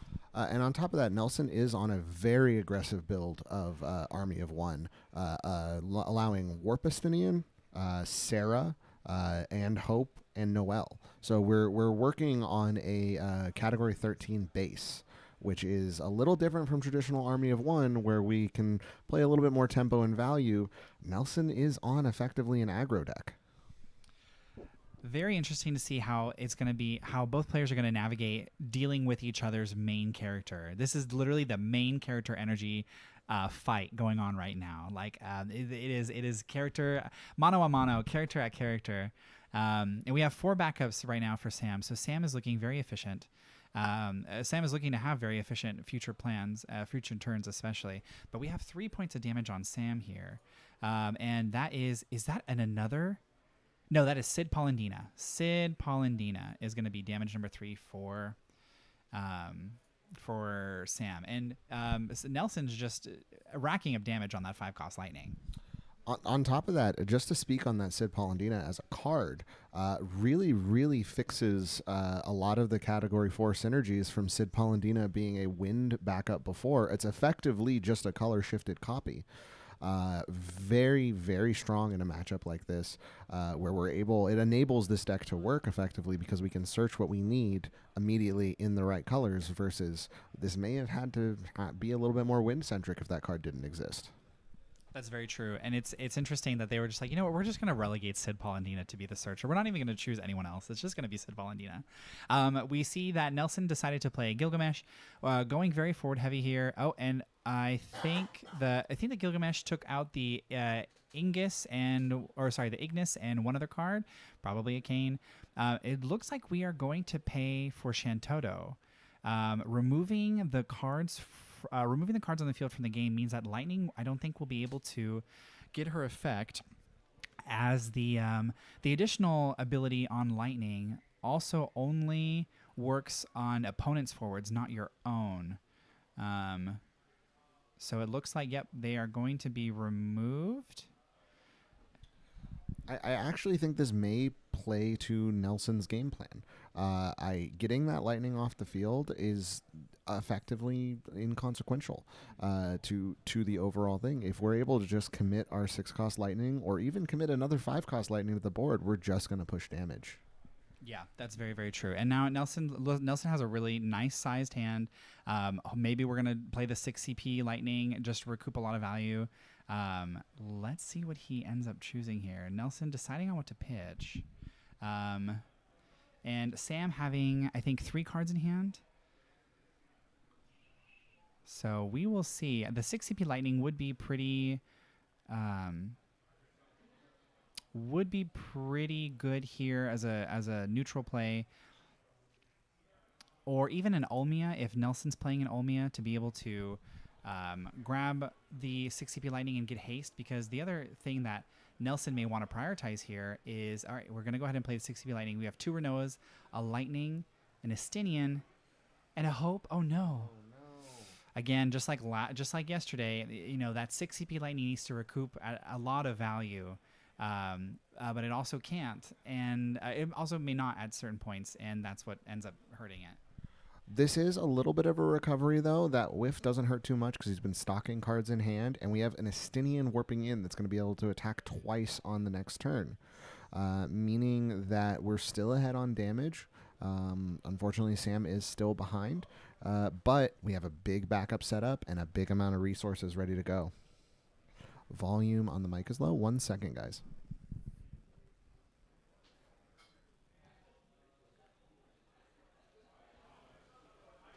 Hopefully this is a little bit better. So yes, I think what's interesting here is Nelson definitely is going for the what's it called? Nelson is going for the aggressive strat here. He wants to just get in as many points of damage as possible. And even though Sam is set up, if he only really commits like maybe Kane and then another forward, like all Nelson has to do is just get over that. And even if Kane jumps, Kane's in the air. He's not coming back down until the end of the turn, and he's not breaking anything until the end of the turn. So if Nelson can capitalize on Kane's absence, then that is what Nelson would be able to do to cinch the game out for a win. But we are looking at playing Ignis and paying 5. Gonna go ahead, and Sam's thinking about how he wants to go ahead and pay for this. All right, so we're tapping 3. An interesting thing here is that Ignis is going to allow him to cycle and break that Shantoto back up, possibly trying to remove more lightnings from the game. I'm trying to see what backup, and there we go. There's Shantoto removed as a backup, freeing up that backup slot, breaking the lightning, just adding a whole separate set of removal that can happen here. We have Kusith to grab back that Shantoto. If Nelson tries to go wide, we know it's going to come down again. Absolutely, and we are still needing to deal with the Estinian that's coming through. Sam may very well just accept the damage or chump block with Ignis, but any damage... Oh, here we go. Freeing up space by getting rid of the Shantoto, by playing the King of Remesia, grabbing ourselves. There he is, the Jump Kane, Jump Master himself. So he's going to add Kane to hand. Is Sam going to commit the Kane now? That's the big question. If Sam wants to, if he commits Kane now, it does allow on the next turn. It looks like we are going to warp. I see a counter on Kane, so we're having a battle of warping in on Estinian, and then warping in on Kane on the next round. Unfortunately, Estinian does have Brave, meaning that he will not be tapping out this turn. But we may just take the damage. We're gonna have to wait and see. The beauty of playing Earth is that sometimes, sometimes, you know, we get EX burst, and that was EX Kane. This EX Kane reduces the power of a forward, I believe, by 5,000. This is a very OG old Kane. But the beauty of playing Kane.deck is that you can play all the Kanes that have EX bursts, including the Wind one and also this one as well. Estinian seems to have swung. Sam is now at 4 points of damage, but the Kane comes in. And goodbye, Estinian. Kane's like, this Dragoon territory is my territory. You get out of here. Ugh. So, yep, now it's going to be Sam's turn.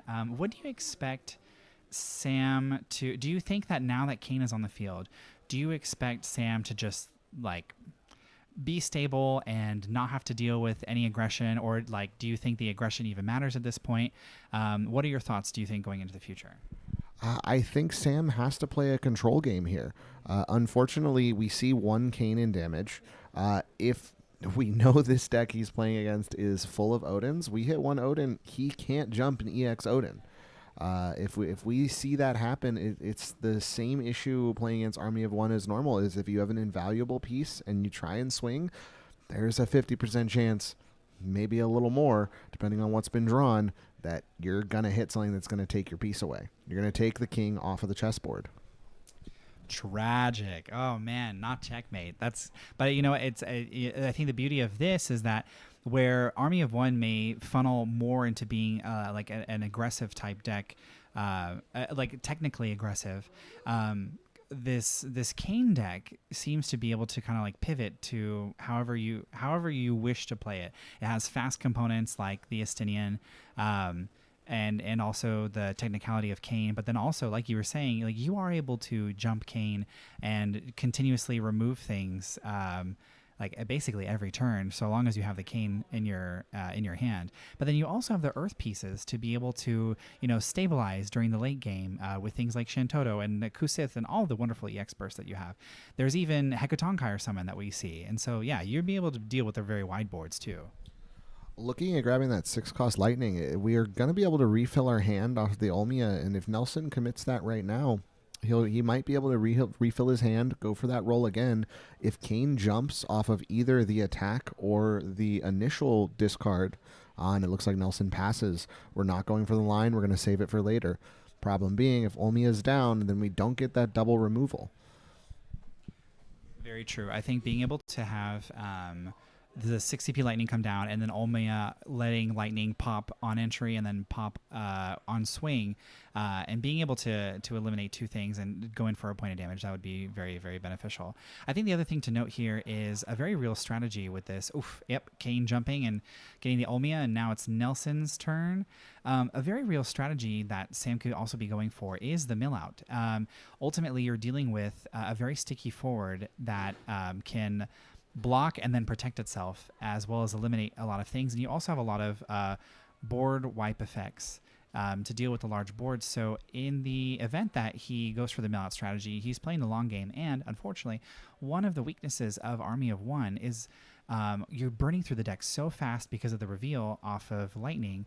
And so the more value you accrue off of this 6 CP Lightning, which we're seeing here, we got a Lightning, Olmia, Odin, Lightning, and Renoa. Okay, so we got 3. So the 6 CP Lightning is essentially free. We love to see at least a minimum of 3 cards be added to hand with a 6 CP Lightning, but it is 3 cards out of the deck.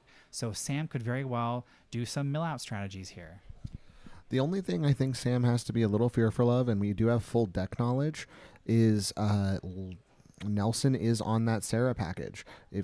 That Sarah package will be able to force, I believe it's 4 and below, of which Kane is a 4, will be able to force almost a stack play of our Lightning swinging and then Sarah dealing a point of damage to take the Kane, which will also put Sam back down to damage 6. Obviously, Nelson has to see it, but it is, I think, what Nelson has to hope for here out of his deck list. I think the other crazy part that I keep forgetting is Kane has that secondary effect where just like, am I damage 3? Oh, I gain plus 1k haste and first strike, right? Like that Kane has first strike. That is a 9k with first strike. So you have this don't touch me wall. And if the moment that anyone swings and that's a 9k or under, like you're not getting rid of that Kane. So you have to find ways to get around that Kane. And even then they're just going to jump and get out of the way. So Sam may not be. Sam may feel a lot of, especially because Sam is at 4 points of damage now. That Kane is that Kane has first strike, and you really have to. Oh, here we go. Kusith with the wind Kane grabbing into hand. We have a Kane in hand. We're tapping 2, or we are tapping. Just kidding. But yeah, like I was saying. There's a lot of security that you can have just having Kane on the field, knowing that he's not going to die because he's just going to jump, and he's able to contend with most things in combat outside of our lovely special guest Warrior of Light. But everyone's favorite 4-color rainbow card. But like for the most part, you're dealing with like combat is yours in this case for the 4 CP Wolf. So as we're seeing here, we're going to go ahead and pay 2. We're going to pitch the Cane, not using it for jump. We're just going to use it for the Zidane. Zidane LB is going to mill 2. They are lightning cards, so Sam is going to draw a card off of the Zidane effect. It is a great limit break. Overall, just confirming the strategy that you got to go for mill out. You can't risk losing the Cane right now. As far as the Cane going forward, it's just the more of those 6-cost lightnings that are removed, there's no way to recur it. Past that, you remove all 6. There's only water lightning left to that point in terms of like an effective lightning to use. Funny enough, in this situation, there is a underplayed in this deck lightning that I think actually helps in terms of stack, and it is water lightning. The water lightning would allow you to burn as many Canes as possible in hand in the same exact way, and you just take the same strat because there's a second body on the Cane's field. But that requires seeing it, and we are getting close to mill out. The other issue with that too, and that is such an interesting, that's a very good point that you bring up, and that creates a very interesting stack, because ultimately, like the lightning could bounce herself, but so can the Cane, and then Sam would be able to control the amount of forwards that are currently out on the field.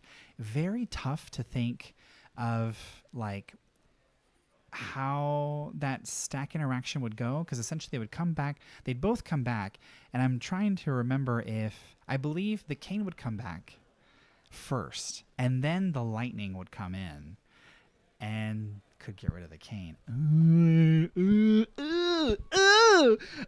If it works that way, oh man, that's crazy. But yeah, you'd have to play that lightning, and your deck doesn't have a lot of water. You're mostly putting in that lightning for the other lightning effects.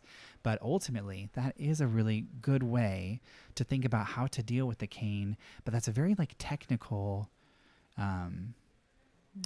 That's a very technical pivot that I wonder if Nelson is able to think of that in the heat of the moment.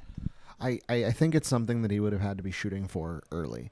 It is an idea to have to deal with the Canes, because it also removes the Canes from game, which is important. Though removing those jump Canes from game on the same stack, it may supposed to be a pivot. Should have been a pivot, I guess, for this matchup. If you were going to go that way. Going all out aggressive, the Sarah line's also there. It's still going to deal the point of damage even if Cane isn't around.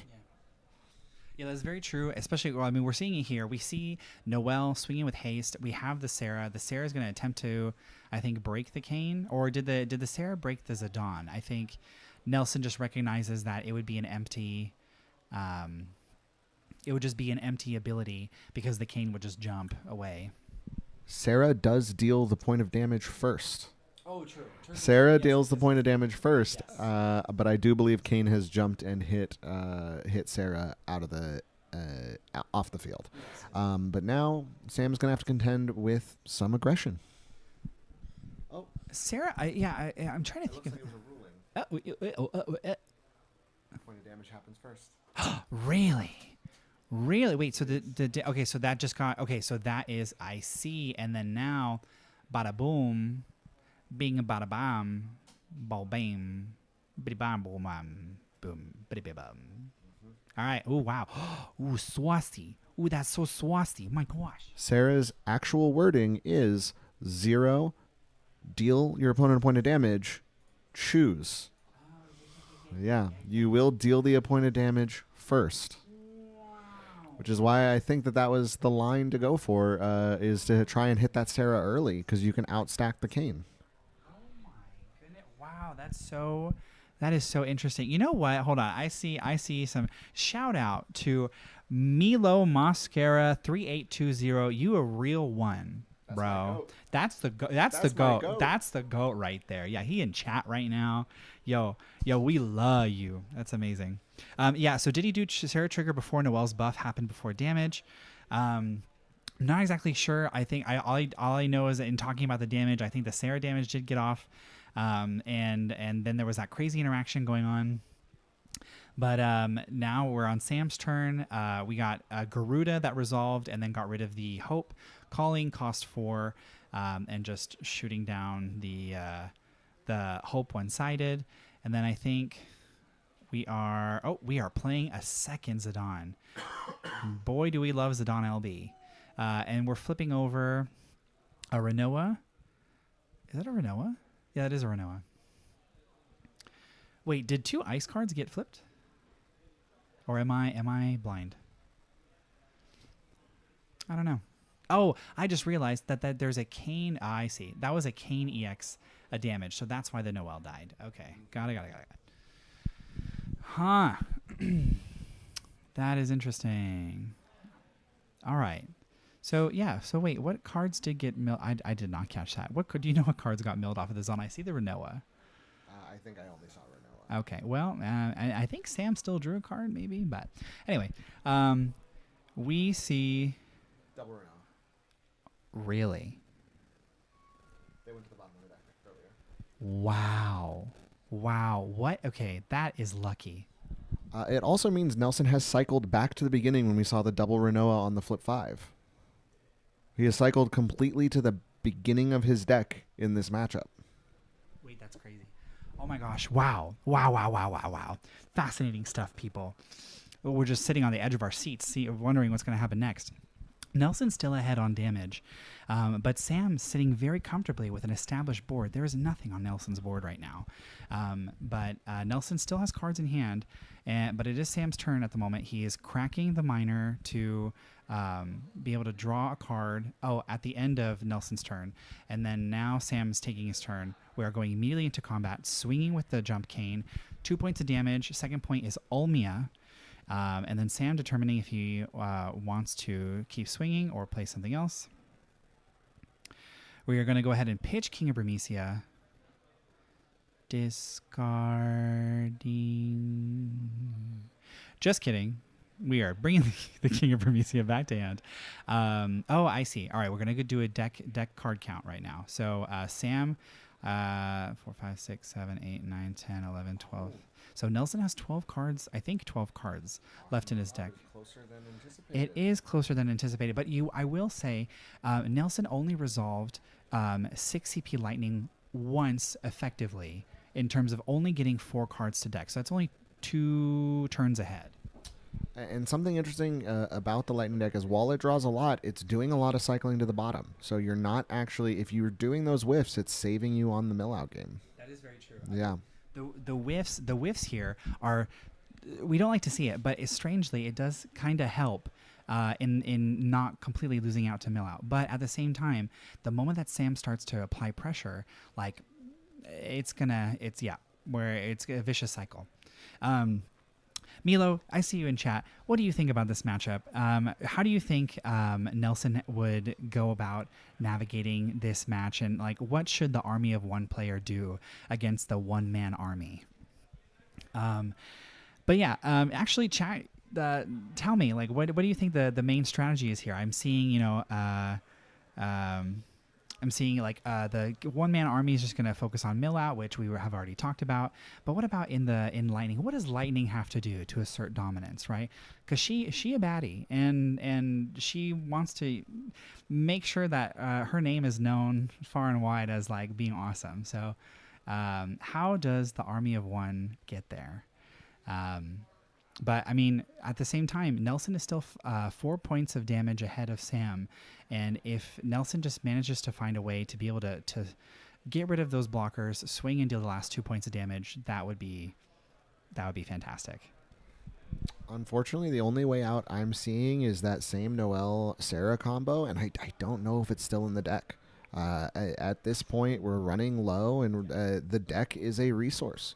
Your deck is your life points. The deck is also your hand, and the lower it gets, the less stuff you have going. It's very true, right? It's just like you have, your damage is directly associated with your deck, and The more that you take damage, the less cards you have access to, the less turns that you have access to overall. And I mean, we're just looking at the logistics here. Like, Sam has an incredible amount of cards in hand, a fully developed board, and Nelson has a good sized hand, but nothing to show for it on the field. So navigating this, especially in the late games after having established such a board, like, I'm trying to think in Nelson's perspective as the army of one player, like what do I want to capitalize on? And I just feel like getting in those last 2 points of damage as somehow in some capacity is like the most important thing. It is a reminder that this is only game one. We're in a series. I think that there could be a pivot to that Water Lightning in the future, just because we're able to outstack that Kane if possible. Going straight for Sarah might also have to be the move. If we can just put even more pressure than we did early on this next game, that might be there. Obviously, we're still in it, but I believe we're down to only a few cards in deck at this point.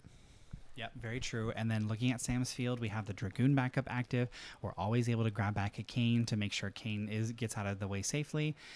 We have Emperor Gestalt, which is going to be cheeky in the event that Water Lightning, for example. Oh, here we go. We have 5 CP Lightning. 5 CP Lightning naturally has haste, and 5 CP Lightning on death is able to get another lightning out onto the field, one that may have haste. Something to note too is Emperor Gestalt being able to remove cards from the break zone means that Water Lightning reviving herself using her effect is less possible here. And here we see lightning being blocked by the Kane jumping, and the lightning no longer having an effect to pop herself, I believe, right? But Nelson can outstack that. It seems as though he's choosing not to go instead to try and remove the board. With Kane jumped out of the way, if we can swing, remove, I may have tried to let that through. We have a Water Lightning going for a dull. We still have some turns in us. Yeah, we sure do. I think it's going to be interesting. And we go for a block. Yep. But then the only problem is that the Water Lightning is now stuck on the field. The Water Lightning is now gone. We're activating, and Water Lightning draws a card. So that's the other issue, is that like it is very powerful. And she does refund herself. But in the later pages of the game, you don't really need those cards to be anywhere else but the deck. Nelson fanning out his deck. He has more turns than anticipated left. We're looking at, even after 2 attacks, at least 1 more turn to go. So this is make or break for game 1 of the series. Absolutely. Sam is sitting really comfortably here. We're just playing the Ignis at this point. Are we cracking something just to grab back a forward? But honestly, we don't really need to. Sam still has a great card economy right now, and we may just be playing a body for the sake of playing a body. At the same time, Sam still needs to respect. Yes, Sam still needs to respect the pressure that Army of One can put out at any given time. But I think Sam also is taking comfort in the fact that that the mill out strategy is very real here. So, and the closer we get to no cards in deck means that one fell swing, one combat phase can take those cards away from the deck and cause the opponent to only have 1 or less cards in deck and let Sam win the game. So, making points about the stack play, I've been talking about it a lot through this match. It's really just about trying to outstack the Canes and burn as many as possible. Obviously, not every card in the deck is Kane. It is a lot of Canes. Oh no, there we go. And an Aranea comes down. It looks like damage alone. We're going to get to the mill out here, depending on what gets hit. But I'm looking forward to seeing how Nelson adapts in game 2. We still have a little bit of tension here, and we flip. I think we're jumping prematurely to protect the Kane. We're jumping preemptively to protect Kane from an EX burst. And there is the EX burst. Ooh, big brain play. Crazy stuff that we're seeing here. Yep, we're seeing Odin. We are casting an Odin from the deck. Nelson now at 5 points of damage. Yep, 5 points of damage. Oh, man. Okay, yep. That's exactly why we preemptively jumped the Cane to get rid of any possibility of that Cane leaving the field unwanted. Off of the Odin, we are cracking the Zidane LB. Okay, there may only be 2 Zidane LBs in this deck, so Nelson's not worried in that regard, but at the same time, oh, here we go. We pass turn. Last 2 cards in Nelson's deck, and that's game. All right. What a game. What a game. What a game. So far, it seems as though it was still pretty to the wire, despite all of the control aspects. I think going into game 2, Nelson has to go fast if he wants to conquer the one-man army. That's so true. I this was a what a game, what a game, what a game, what a mighty good game. It was pretty crazy, honestly. Props to the players for navigating how that intense matchup of just like Cane versus Lightning. Really great, solid game 1. Excited to see what happens in game 2. Sam currently takes 1 game off of Nelson in this set. So we are going to go to game 2, and Nelson probably going to take play here. What do you think about this match? Just kidding. Sorry, I was trying to get my imaginary friend to come and provide some commentary, but it's all good. It's all good. He's just a little shy. Anyway, so here we go. We are playing Hope. We are starting off, taking our turn, grabbing the 6 CP Lightning. We are getting it going, and Sam playing King of Burmecia, gonna grab the Jump Cane more or less, and making it happen. What do you think should be done differently this game? Like I said earlier, I think we're looking at that Water Lightning. Water Lightning kind of just mirroring the Cane jump tech, but the other option for Nelson is just go fast, go fast, go fast. It seems like we're hitting a little bit of static, but I'm going to just unplug the mic really quick and plug it back in and see if it helps. It's gone now? Okay, I think it was just moving the mic a little bit too much. You need a new XLR cable. I think what it truly is that this is a microphone that doesn't want to be sung into, so I'm gonna save the microphone by not singing into it next time. I'll do it in between games. Okay, gotcha. All right, so back to the match. We have warped the Cane, and we have played the 6 CP Lightning, and we have added cards to hand. It looks like it was a really good hit. Nelson determining what else to play in this turn. We're pitching Lightning and an Odin to play. That is Aldo. We're going to go ahead and search for a Lightning Forward. And the Lightning Forward we're going to grab is most likely maybe another 6 CP Lightning. Estinian. Okay, so Nelson is just going to double down on providing that aggro really fast. Are we going to wait for the Aldo to activate to do the Estinian warp? Doesn't look like it. We are going to go ahead and warp the Estinian now. Get it ready for next turn. First point of damage on Sam is a minor. And here we go. And now we're going to go ahead and take Sam. Now it's going to be Sam's turn. The King comes in. We are popping the 6 CP Lightning. Sam with, I think, 5 cards in hand. Anticipating an Estinian coming in, swinging for at least 2 points of damage. Or being blocked at least by one of them with Cane and then jumping. Sam most likely having the Canes in hand already. So here we have, I believe that is Ixion. And going to discard.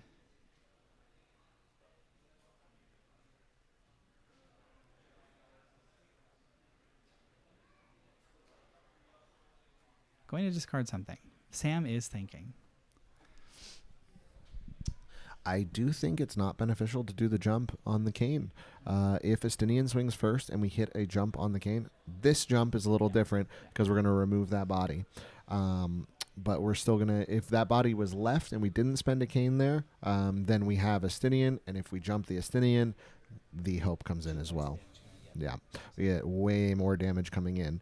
Like I said, it looks like Nelson's just going to take the full aggro route. I do know Nelson's list is not on many backups. I know people were saying establishing 2 backups. I actually don't know if this list is capable of establishing 2 backups early like that. As far as I know, we are between 2 and 4 backups on this Army of 1 list. It is a pure aggro list, kind of playing similar to Knights. What's interesting is Sam opted to just take the points of damage, as opposed to block and jump. And I think that's because Nelson, with the amount of cards in hand, could essentially cast an Odin on the stack of the jump, which ultimately would mean that if he didn't have another Cane, so maybe Sam only has 1 Cane in hand, but it's hard to tell at this angle. But that is something that Sam is keeping in mind. Like he's playing very reserved and tactically in terms of trying to think of the ways Nelson can interact with jump at any given time. We're going to go ahead and pitch 2 cards, Ignis and Ixion, to play Materia and I think grab back the Ignis. We are swinging in combat with the Cane. We do have 3 points of damage. So it is hasten for strike now. And I think Nelson just decides to block with the Astinian. So Nelson drawing 2 cards. One of them I think is Ice Lightning. Oh, I think it's a double Ice Lightning draw. Yeah, so we're pitching Ice Lightning, and a Lightning card in order to play 6 CP Lightning, targeting the Cane on the Lightning break. And something to mention here is that Sam's backup line is not as strong. We have a little bit less options. We're going to hit our flip first. It looks like we have a full 4 back in hand, which is going to do a lot. He's going to go to cycle that 4, and we're going to burn a Cane jump to stop that draw and protect our Cane. Amazing. And it looks like we misdragon the break zone as well. Something this deck has access to that does really hurt the matchup is getting rid of all of those lightnings for the water lightning. Also, notably, gets rid of all the Odins for the 3 cost or for the 6 cost Odin that gets reduced. That's very, very true. I think sharing an identity with Earth provides this deck with a lot of additional utility, and having. Oh, we had no Canes. We had no Canes. That was just a pure Misdragon. Oh no! Cane! We have gotten rid of a Cane, and we are left with 1 card in hand. No jump Canes in sight. That's a bit of a turn of events. I was almost sure in that list that there would be a Cane in hand to jump. But let's face it, people. This is a deck that focuses on getting forwards back from the break zone. So even if Jump Cane is gone, Jump Cane is not gone for long. And we just saw that I believe the miner grabbed a Zemus, the Zemus Lightning backup from Opus 13. It seems like now it is Nelson's turn. We played Noel. We are swinging with the Noel. Damage 4 on Sam. Damage 5. Oh, here we go. And yep, on swing, the Noel is, I believe, a 6K or a 7K. I forgot if Noel counts himself, but he has just enough power to save himself from that Cane EX. So Sam now at 5 points of damage. Nelson doing really well at applying that pressure. Sam still stabilizing after losing the jump Cane. What do you think is going to happen next? What Sam needs here, not Cane, is most likely a Shantoto. Shantoto buys him some turns, as well as a jump Cane will stop a lot of this progress from moving forward. If we're maybe stuck with backups in hand, next turn's looking grim and we go to game 3. But we have a lot of options on things to do. We got Cloud in the LB. Since we're a lightning deck, we can hit that. Is that Noel? No. We can hit that Noel, 2 cost, very easy, get it out of the way. Unfortunately, we're still going to need some damage if that's the play. Yeah, this is very tough because not only do you have to make sure Cane is on the field, but Cane at any given time that the 6 CP Lightning will ensure that as long as a Lightning or an Odin is in Nelson's hand, you are able to eliminate something, forcing a Kane jump. So, Sam needs to be able to maybe not only play the Kane, but something else to be able to block. It's going to get tough here. It's going to get dicey because any other haste, even a Sarah, could be doom. Sarah spells doom for this game right now, but as far as everything else, we just have to wait and see what Sam does. Like I said, Nelson had to go fast, and we are going fast this game. We're hitting all of the lines we need to do. We're making sure Sam has no cards in hand, and we just have to see whether the recovery is in line, and then how this plays out. It seems like we are grabbing back the Ignis, which is going to attempt to shoot something via breaking it back up and grabbing one back, correct? Yep. Whatever the backup cost breaks, and we grab back that Kane. Yes, absolutely. But I also think, the Zemus on play regularly, the auto ability he has is you grab a forward back, and then I think at damage 3, it's an additional effect of grabbing back a forward or a backup. But we're going to go ahead and grab the Ignis, and we're going to play the Ignis, and then we're warping the jump Cane. So we play the Ignis, cracking the Zemus to crack to break the 6 CP Lightning. 6 CP Lightning is gone. Noel is still on the field, but at least Ignis is on the field as a presence. There is a line here for Nelson because Kane requires to enter due to an ability to break something. If Nelson is able to play a water lightning at this point, we're at 5 and we have 2 points of damage, depending on what comes out next. We have no Kane to protect. We have nothing to block. Another thing that can happen is we have some kind of Odin and some kind of Haster. Where the go fast goal is there. Unfortunately, there's not much water in the deck, so we have to hope, if it's for Nelson, that we're holding on to our... Oh, and we Odin the Ignis because we don't have water lightning. All right, so we are Odining the Ignis. We are just making the way for an extra point of damage. Oh, we are damage 6. Damage 6. If Nelson had a Sarah there, well, Nelson would need an additional 13 forward, but the Kane's going to come in. This is it. This is the time that Nelson needs to capitalize on Sam only needing 1 more damage for this to be game. The interesting thing about this scenario of being at damage 6 is Kane comes back at the end of turn. If there are 2 hasters down and no other options, it is just game. Like that Kane, while it is great at evasion, it is evaded. It is not on the board, meaning that we have options to get there. This is a real... and there is the Gilgamesh probably trying to take that water lightning if it's in there. Absolutely. I think we need to... You always have to respect the water lightning. And if it is in the deck, or if there are any components in it that you can get rid of, like you do have to try to get rid of it. Oh. Jimmy got it 2-1 over Viridian. Oh, Jimmy? Wow. Breaking news. Jimmy wins over Viridian, over Ryan Chen. Jimmy 2-1. Did he say 2-1? Okay, Jimmy 2-1 gets it over Viridian. Jimmy was playing on Warriors. Tricolor Warriors versus Mono Water Monsters. Jimmy 2-1 over Viridian. And back to your regularly scheduled programming. So here we have the Estinian. He warped the Estinian. Okay, so we're warping the Estinian. We're getting ready for a big, brutal next turn. And on top of this big, brutal next turn, someone in chat made the point, just bank cards, play Sarah, game is over. That is true. There is not much instant speed removal happening in the Kane deck. It's a lot of end of turn. If we start hitting things like that Sarah, if we hit the line of I will play any Lightning, any kind of Hope or Noel, and a Sarah, that is just an instant point of damage.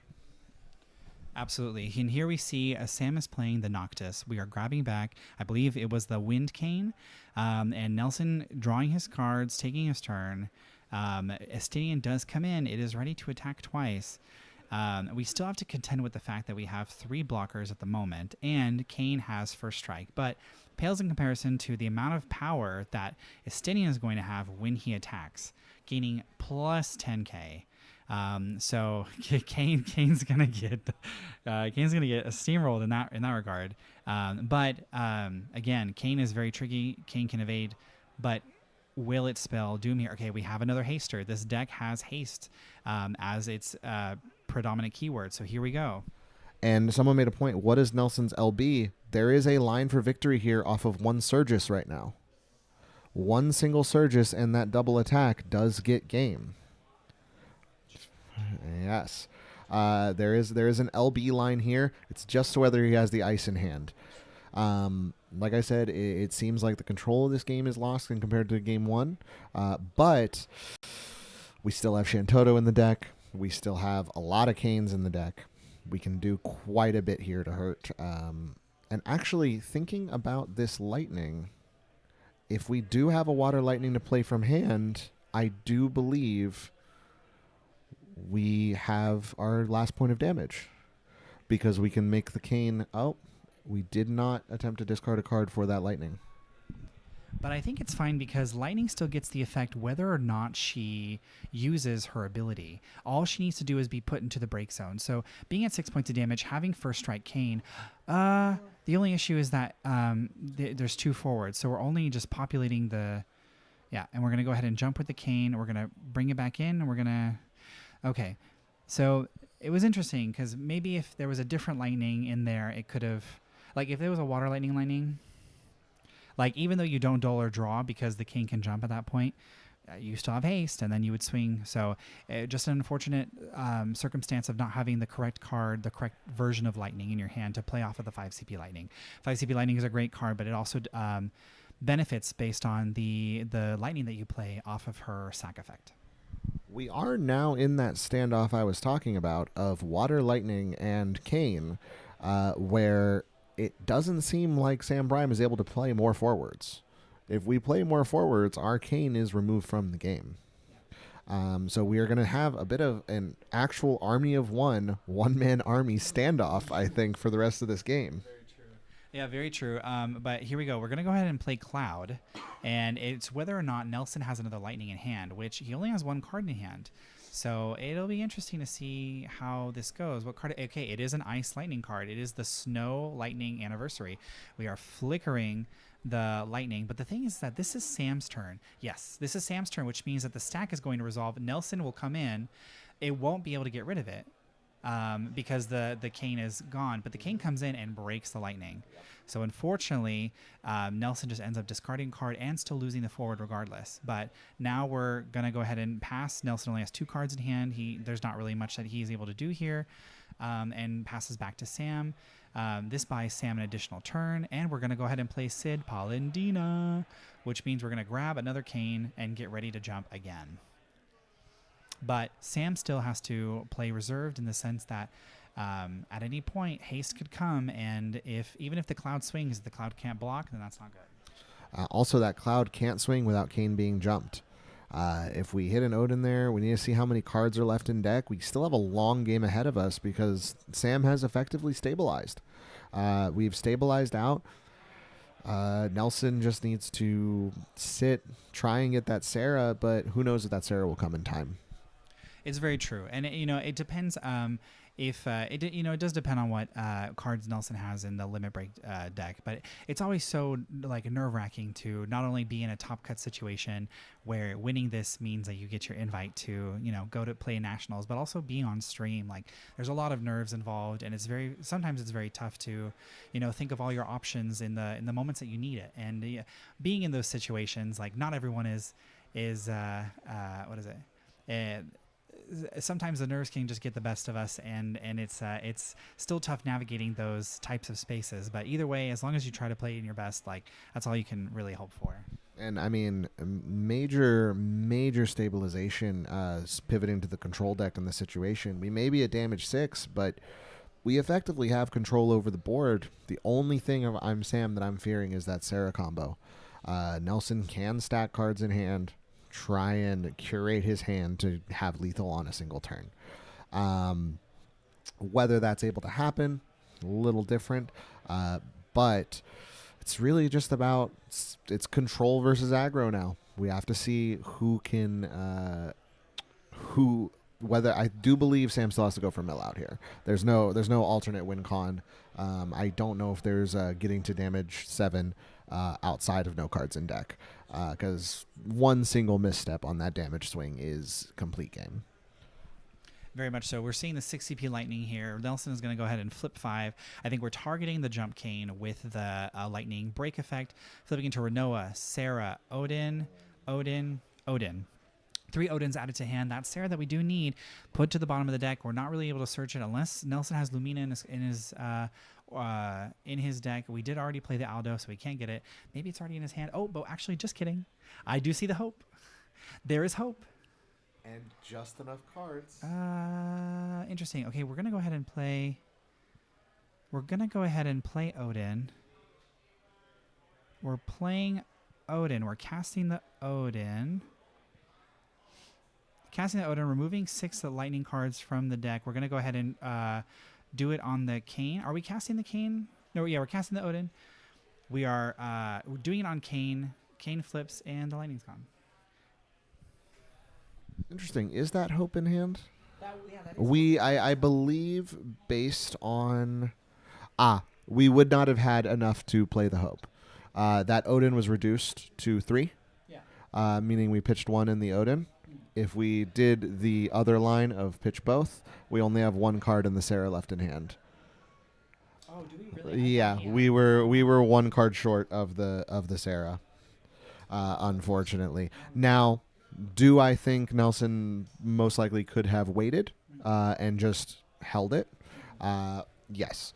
We have enough lightnings in the deck that we can push out all of those forwards, but we still have the combo in there. So we Yeah. have the Lumina, we do have the Sarah. It's not over yet, but I think I'm trying to remember if Nelson tapped the Aldo and discarded a card for the Odin, or he pitched 2 cards for the Odin. Okay, he did. Okay, because if he did pitch 2 cards for the Odin, he would have had enough to have played the Hope in the last game. But either way, thinking forward, thinking ahead, we do have the Lumina. We are grabbing the Sarah. We are prepping for the Sarah play. Important thing is we have a lot of time left. Nelson, I think, knows that Sam cannot swing into him, at least swing into him all out, which is going to do a lot here. I would be a little worried about a Mist Dragon, just due to the fact that if there is an overcommittal, those Water Lightnings will be gone, if there's any in the break zone right now. But we will see if this Sarah can come down and secure the game. Instant speed removal is needed. Once again, Sarah's wording is a little tricky. If there are not 3, I believe, and correct me if I'm wrong, if there are not 3 after you have zeroed, if you zero effect and you remove 1 body, there is no point of damage dealt.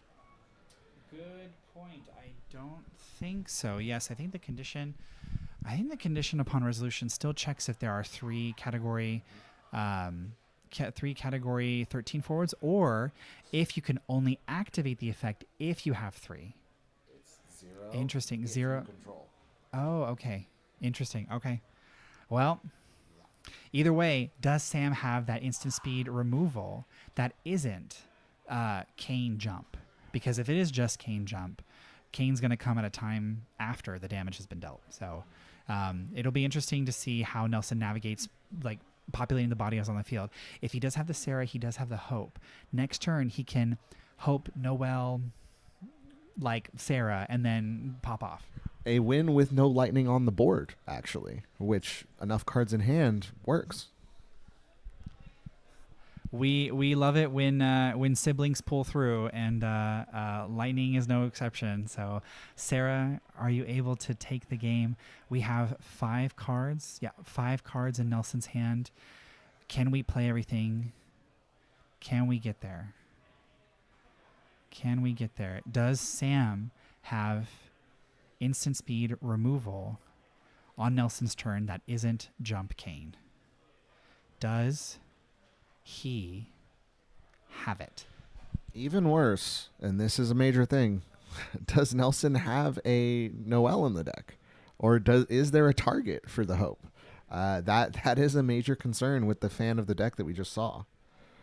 I don't believe there is much left. if there is one left, or if there is a body that's able to be played, we're good. But that mill out, taking its toll, like we said, of taking away your resources, taking away your options, a lot of it's in the break zone or removed from the break zone due to an early Mist Dragon. Yes, absolutely so. And you know what would be interesting here is I think Nelson only has 5 cards in hand. If Nelson just decided to pass and then next turn do it, like maybe he's still fine. Because again, it depends on what Sam has available to him as an option. There are enough attackers on board that Nelson cannot survive 3 attacks due to mill out. I believe Nelson fanned out 4 to 5 cards. In his deck? Yes. Tragic. I saw him fan it out. There was not that many cards left. It may be that a point of damage here really, really just makes it game on mill out. You know, it is interesting because I've been noticing that, you know, Nelson is looking so much into his remove from game, his break zone, but he is not looking into his limit break like at all. And, you know, we are playing ice, and snow could be in a limit break that he plays to grab a Sarah and a lightning. And technically that would refund. Oh, there we go. Here we go. He's doing the thing. Oh. We got it. We got a snow coming on the field. We got Snow here. Snow's going to go ahead and grab the girls. And there is a Sarah and a lightning to grab. We might have the names to do it. Are we doing it, chat? Is this happening, chat? Look at this. Okay, so we're playing the Snow. All right, we got the Hope. We have Hope, literally and figuratively. We do not have enough cards in hand. Stop. There's no way. No. We grab Snow. Wait, it's just grab Snow and or lightning, right? Yes. It's not both. Oh, stop. Wait. Stop.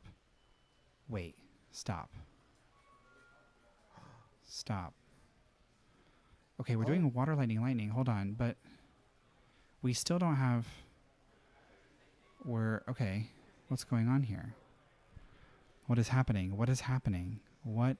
Oh, man, I can't believe... Were we really 1 CP off? Brutal.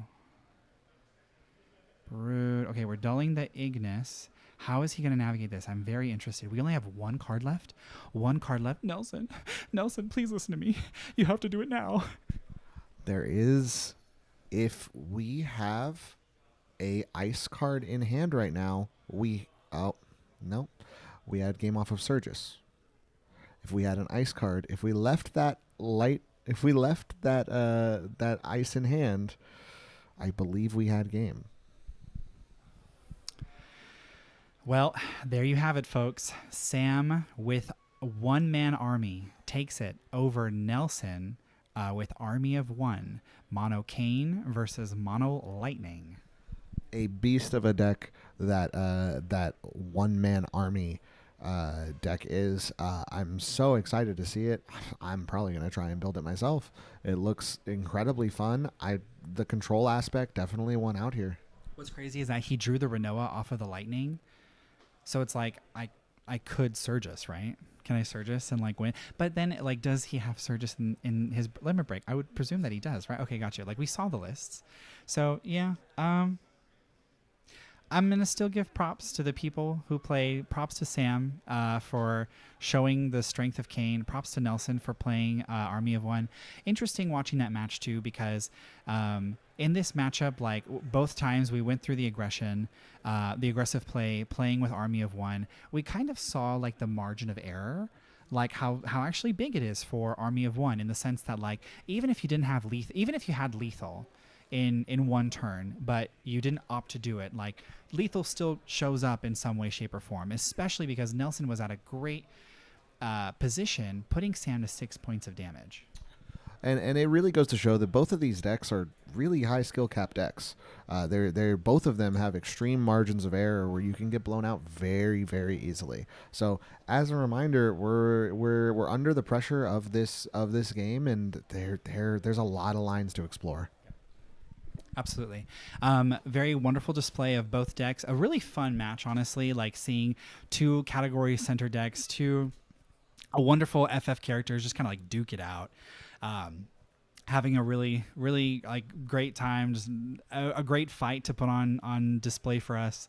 Props again to Sam for that, for his victory and for showing us the beauty of Bounce House of one man army. Shout out to Nelson for playing to the best of his ability to deal with the oppressive jumping cane. Any other thing that you want to say about this match? I don't think so. I think that game was long enough. We saw almost all of each deck get played out. It was everything. I think next up we just go to top 4. We'll update the bracket, and we'll see who comes out on top. So true. Let me see if I can get. Sam over here to talk a little bit more about the deck. We'll be back in just a few moments. Otherwise, I will go ahead and update the bracket as I get more information and then post that here for y'all. Stay tuned.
Hi, folks. Can you hear me?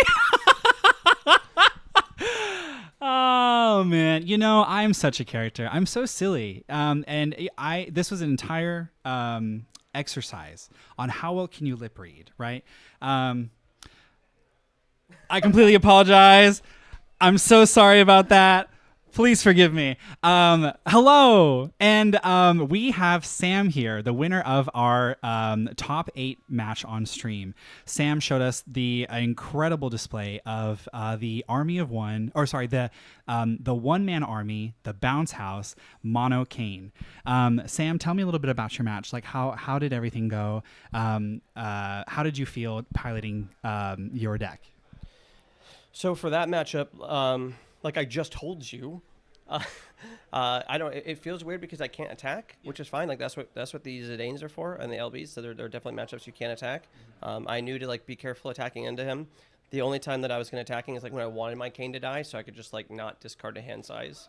So a lot of times you gotta like navigate like how your hand's going to be. And realistically, his deck is really scary. I said I feel really lucky to have won. I beat it in Swiss, not him, but Jeff Curran was playing it, and the whole time it feels very dangerous. You kind of get into this battles where like how many owns they have versus how many Canes you have. So what I thought he was going to do is like attack me with the 5-drop lightning and then just like try to like go head to toe for me with lightnings. I don't know how many lightnings he plays, but I'm pretty sure it's more than Canes I play. So either way, it's going to be pretty close. So I felt a little nervous if he had that game plan. I know that, Ray had talked to him, and Ray knew that was the game plan that Army 1 should be doing against the deck. But again, I think it's still going to be really close. The problem with that deck, I feel like, is against, like, when I played the Ice Wind deck, they can just kill you, like, with 4 damage out of nowhere. Whereas, like, this deck goes all in on, like, the Lightning, obviously, Army of 1. I feel like it can't put a lot of pressure on you very quickly. So, like, if it has a lightning play, obviously can't play another hasty lightning. And then, like, the only other thing it has is Sarah. So I can take some early damage and feel pretty safe. Stadium's a little scary, but yeah, I don't know. I feel like that matchup is, like, probably favored for them. I don't know. It felt really close. It's hard for me to. It might be just 50-50, honestly. It was tough. I feel like at the end of that game, there's no way I should be alive because he had so many cards in his hand, and I was at 6. And I don't know how I lived, but, I had the Ixion, like, encased. He had a few things. Like, I had the Ixion encased. He had, like, the Lightning Haste. And I had the Ixion encased. He had, like, the Sarah shenanigan with, like, Hope. But I thought he was just, like, Surges me and, like, put me down that way. Like, I think he just, like, Surges my Kane there. Yeah. Like, it's scary. But, yeah, I don't know. I feel lucky. That's honestly, I feel lucky to get my invite. My goal this year was to get my invite with my own deck. That was my goal. There was going to be a little bit of luck to it, and so I feel blessed that I got lucky. Yeah, no, absolutely. Like, you had a really great display yesterday, and then a wonderful display in this match as well. And with card games, it's always like it's a mix between skill and variance, and the luck definitely comes into play there. It's awesome to see the Kane be represented in a deck that is, like, uniquely his, and I feel like you did a great job putting that list together and showcasing it to the world, and showing just how powerful Jump Kane is. You mentioned that you got your invite. Congratulations. Yes, top 4. Woohoo! Yeah. Yes, absolutely. And like I was saying when when the audio was muted, sorry, that you're a big name, and I forget that technically, like, the season has only just started. This is the 3rd Materia Cup, but I'm so used to you already having your invite. But, like, you did an amazing shot with this run so far. How do you feel going into your top 4 match and possibly finals? I haven't thought about it. I didn't think anything past my top 16 match, because my top 16 match was, first off, I'm playing against Marcus, who is incredibly proficient. One of I feel like the best, like, technical players that we see. He doesn't make a lot of mistakes. He told, like, he made 2 mistakes in the second game of our match, but he told me those are the only mistakes he's made all tournament. So that's luck. Like, there's no other way I think I won that. I got really lucky game 1. He attacked me. I have, like, I don't know how many EX bursts I have. I don't have that many, but I hit, like, 4. And then, similar, I got lucky this matchup. Like, how many EX bursts does that guy have? He's like 1 million, right? Yeah. I don't hit any EX bursts against him. So, again, I didn't really think about the matchup other than like how do I beat Icewind, because I'm terrified of Icewind. So if anyone's out there and like God willing somehow I win this tournament and you're like how do I beat Kane, just play Icewind. Just play Icewind. It's such a nightmare. Oh man, especially when you think about like also taking the cards out of your hand, dull freezing your resources and stuff like that. Like you want the Canes in your hand. The moment those Canes are gone, yeah, that's going to be kind of a difficult match. You can't special Kane with no cards in your hand. And Kadaj, yeah. So oftentimes like he would play Kadaj and it's discard 3 because I'm going to Kane special and then I'm going to discard 2. So then I kill his Kadaj. Cool. Now we're going to top deck mode and he's got more Kadajas in his deck. He's got Seymours and I have to figure out a way to get that Kane back into play and blink in it, because if I don't top deck a Kane and he top deck way to deal with it, it's a lot of trouble. Not to mention I think he had like 16 hasters or something, so it's like I don't know, it just seems like a nightmare matchup. I got really lucky. Yep, and sometimes that's how the card game cookie crumbles, where you just you're not as lucky as your opponent, and it's over for you at that point. Yeah. But still, the fact that you were able to push through there, push through top 8, and then now get your invite, go into top 4, that's phenomenal, absolutely fantastic. It's a testament to how strong you are as a player. I wanted to talk about a little bit more about your matchups with Kane deck. You were talking about Icewind, that like it's a really good deck to play against it. Yeah. How do you feel playing against things like Mono Fire or Wool 7 or even Gull Wings? Because again, sorry, before the when the audio got cut, there's a lot of decks out there that are untargetable. Yeah. And so like Gull Wings in particular, Wool 7 in particular, like what is your thought process about approaching those matchups with the Kane deck? Yeah, I don't remember if it was this thing or the previous time we talked, but I mentioned like I'm a 3 Shantoto person. Yes. My team did talk me off 3 Shantoto. I just remembered that I'm actually on 2 Shantoto, 2 Materia. But that's it. I have Hecaton, Ixions, Materia, Shantoto. In reality, like I just don't want to lose to something that I felt like I had no control over. Like if I lose a game where it's like back and forth, I'm good with that. If they just like play 4 forwards and I just don't draw Shantoto, like I don't lose that way. So 2 Garuda, 2 Ixion, 2 Matoya, 2 Shantoto, 1 Hecaton. Like I'm just trying to like clear the board, and then I'll let Kane do like the single stuff. I played Mono Fire in Kansas, bubbled out on 17th place. That matchup felt fine. I feel like Mono Earth is also super tough. So like you just have to like you warp Kane turn 1 and you just try to like hit them 7 times and hope that that's enough, because they're going to win the long game. And then, against like the fire decks, even against any deck with Amaterasu, like it's so important to just like cast your Kane. So like there was twice yesterday where I just paid 4 for Kane and like didn't do anything, because like I'd much rather that than like get my Kane stuck in exile with Amaterasu or Water Levy. So you just gotta like play your matchups well. Again, I don't have like a lot of testing, unfortunately, so I wish I could give you like an expert opinion on all these matchups. I tested some MBM yesterday. All the games were really close. They actually went to deck out, and I lost many of them. So yeah, they just get so much resources, and then you're drawing a lot of cards too. So it's just really interesting. I love the meta right now for what it's worth, but I just don't have a lot of experience with it because I haven't got a lot of testing in lately. So I wish I was like an abundance of knowledge on how the Kane deck is supposed to play, but it's still a work in progress. This is only my second tournament with it. It's only my second iteration of it. I'm very interested in trying like Lightning Water. I don't know. It just feels lucky right now. We'll build the deck to its good. It's not there yet, but we'll just keep relying on luck, and hopefully it gets us to Japan. We love luck, especially when it works in our favor. I should know. I definitely felt really lucky last year in being able to also get to Japan, and so I wish you that luck as well for this year. But also, I like you are already like incredibly competent, incredibly strong. Like I know that you're going to get there again this year, and it's going to be exciting to see your run competitively this year. Thank you again for being here talking about the deck. Excited to see you improve upon it as well and showcase it more if you do decide to do that. But otherwise, absolutely phenomenal run. Congratulations. Best of luck in your top 4. Is there anyone you want to give a shout out to? Yeah, honestly, every single person who has supported me. I've gotten a million messages. My friend Sam for being here. All my teammates for like running through like all my possible scenarios about how to beat Icewind. Which was actually really crucial. And then to my boys at Gamers Came In, and then of course to you guys here. I'm just gonna throw it out there. I know that San Francisco can be expensive, but like this is one of the best tournaments every year. It's a lot of fun. I wish the attendance was higher because this is just you guys, no repairs, no issues, flawless start, flawless finish. I mean, it's just a really well-run tournament, so we're having a good time. I'm gonna cry. Oh, you're so sweet. That is so sweet of you. Thank you, Sam. I do appreciate that. Yes. For us, we always want to try to put on it as best of a tournament as possible. And even for like the stream, for example, like we're always looking at chat, trying to make sure that the stream's coming in okay. And, well, I mean, Are we? yeah, I know. I should be doing a lot better job here. But you know what's great? Is that y'all hold me accountable. Live and learn. Thank you. Yes, exactly. Right. And that's what makes this community very fun, very awesome. But yes, Godspeed in completing this tournament, getting your victory, and ultimately going to Japan. That's the goal, man. Yes, That's the goal. But absolutely. The last thing I will say is that you don't need to win an invite to Japan to go to Japan, man. If you guys want to go to Japan, freaking go to Japan. It's awesome. So don't stress getting an. If you really want to go to Japan this year, just go. Absolutely. No wiser words have ever been said.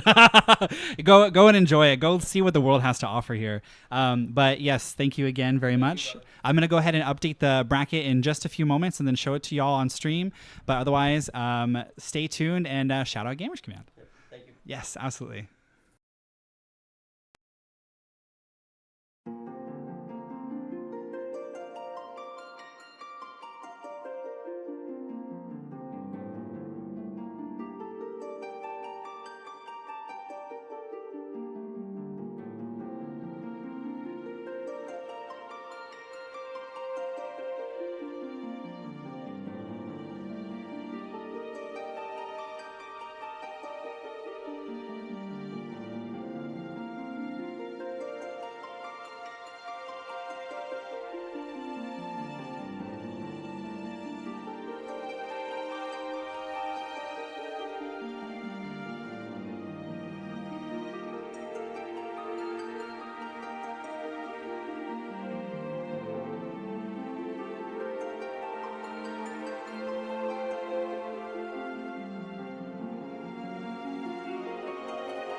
Hello, folks. Just to announce, here are our current standings. Sam advances to the next round and will be playing the winner of Linden and Musa. Time has already been called in the round, and they are currently on turns, but it's looking like a sudden death possibility, so that is going to resolve fairly soon. Otherwise, Bradley advances to the next round, and Jimmy advances to the next round. So we have Bradley and Jimmy facing off each other in top 4. We're going to leave this out on the stream for you for your convenience, and just wait on the results for Linden and Musa's match. And then we should be starting with the top 4 match right afterwards. So stay tuned.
Hello, everyone. This just in, Musa is the winner of his match against Linden. So Wool 7 will be playing Sam Prime on Mono Cane, and Bradley with Ice Wind Crystals will be playing Jimmy on Tricolor Warriors. We'll be starting the match in just a few minutes.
And hello, everyone. We are back getting ready for our top 4 match. And with me, as my guest commentator today, is our very own Kevin Fung. Kevin, do you want to say a few words about yourself? Sure. My name's Kevin, and I'm one of the locals here at King Kong. And was just playing earlier, and unfortunately lost in the top 16. But it's been a great tournament and event so far. So happy to be here with you.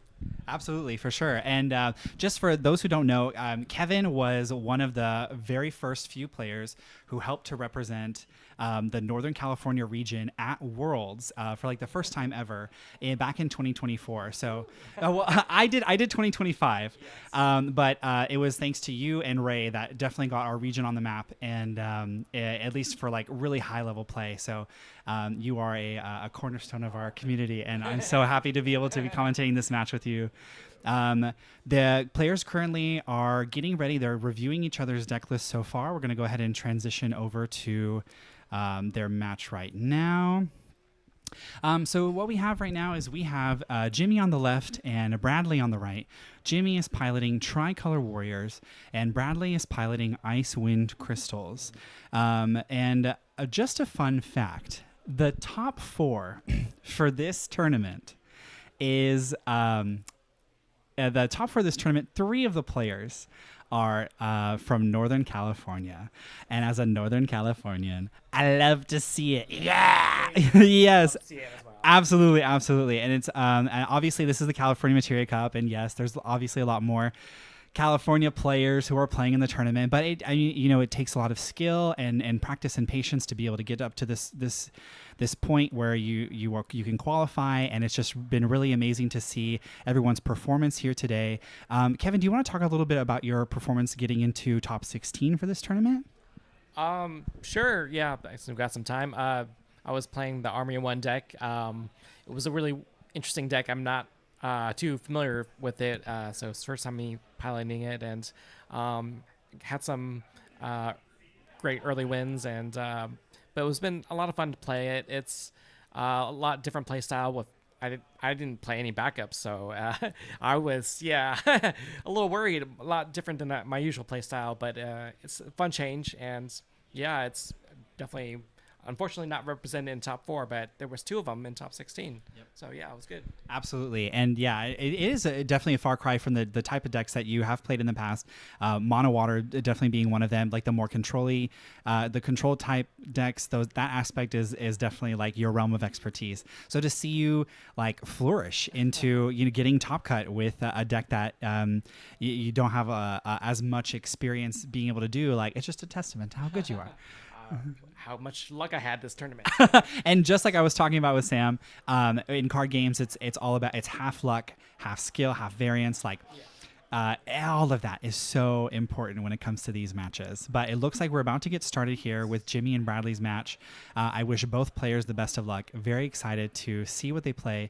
And I think for higher seeding, it is Jimmy? Do you think, is it Jimmy? Jimmy was 7. I forgot Bradley. Bradley, I think, was like one of the teens placements. Okay, so I do think Jimmy is the higher seed. So I think Jimmy might take play. So Tricolor Warriors and Ice Wind Crystals. What do you think about both decks in terms of like their play styles and interacting with each other? What do you think we're going to see here today? Well, I did play Jimmy a couple times, both in Swiss and in Top Cut. He was my loss, so I'm familiar with his deck pretty well.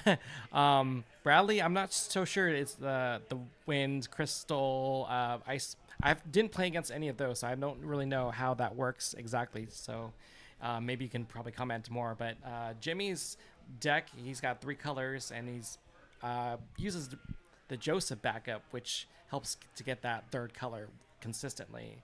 So definitely something I'm looking for.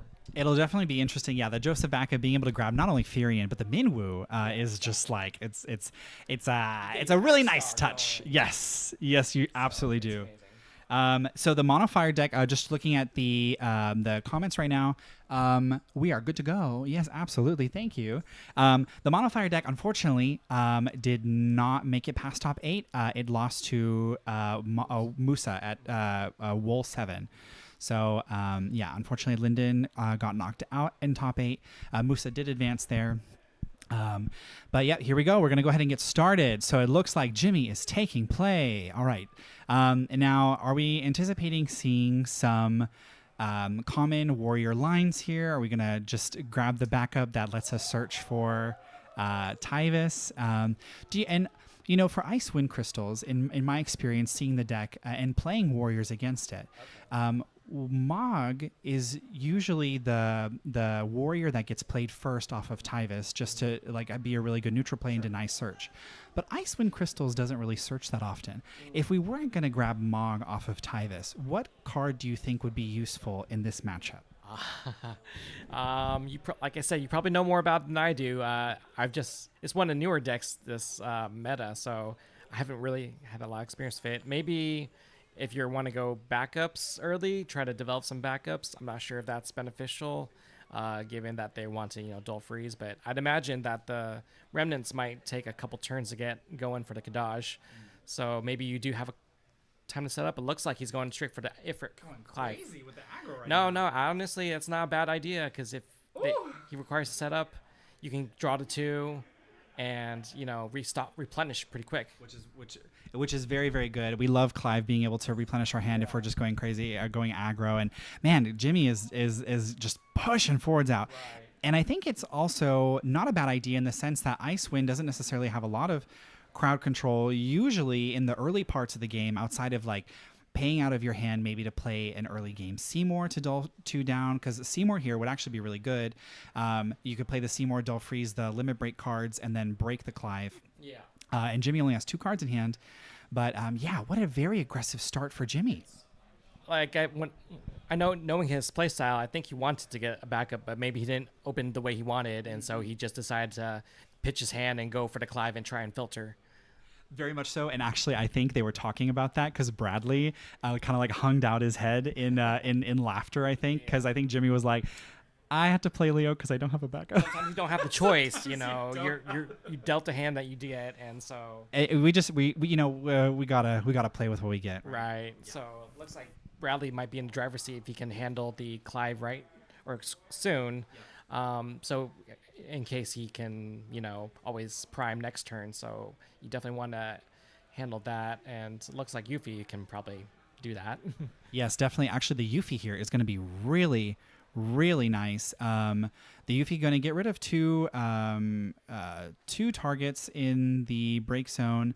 Bradley thinking about what would be recurable and an issue to deal with later on. And I think this is going to be perfect because Bradley will have 4 crystals. Can you immediately use 2 to get the Clive out of the way while it isn't primed? Yep, we're going to spend the 2 crystals. We're going to get rid of the Clive.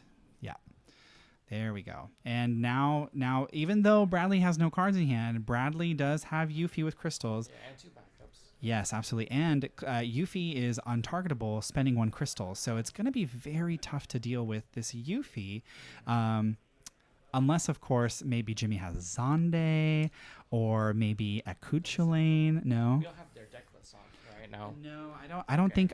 Well, I don't have it on me. I've just been kind of going in blind with the rest of chat. We're just kind of ooh. Well, then again, the deck list did get posted, so people are probably I do know his deck list. I don't think there's a Zonde. But he's not. He's not opposed to just overpaying for Tyvis if he has it in hand. But other outs, Clive Ifrit, that we kind of saw that one already. The 2 Clives. Other things he would do, probably play some backups, I'd imagine, just to try and match and not fall too far behind. Like I said, 1 to 2 now.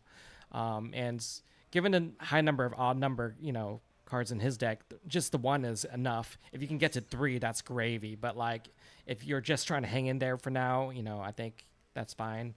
Oh yeah. Ultimately, I believe he's playing 3 Wook Lamats, and so he's trying to get to that 5 to 7 range. And a Joseph would go a long ways right now. At the same time, I think he's kind of fighting against the clock with getting Kadaj online, right? So I don't know how many of the remnants we've seen, and I don't think right now we've seen any In the remnants. break zone? Yeah, no. I can't tell. I can't tell, but I think it's 2 standard unit backups. It's a Bart's, and then I think that 4 cost is yeah. These glasses haven't failed me yet. Thank goodness.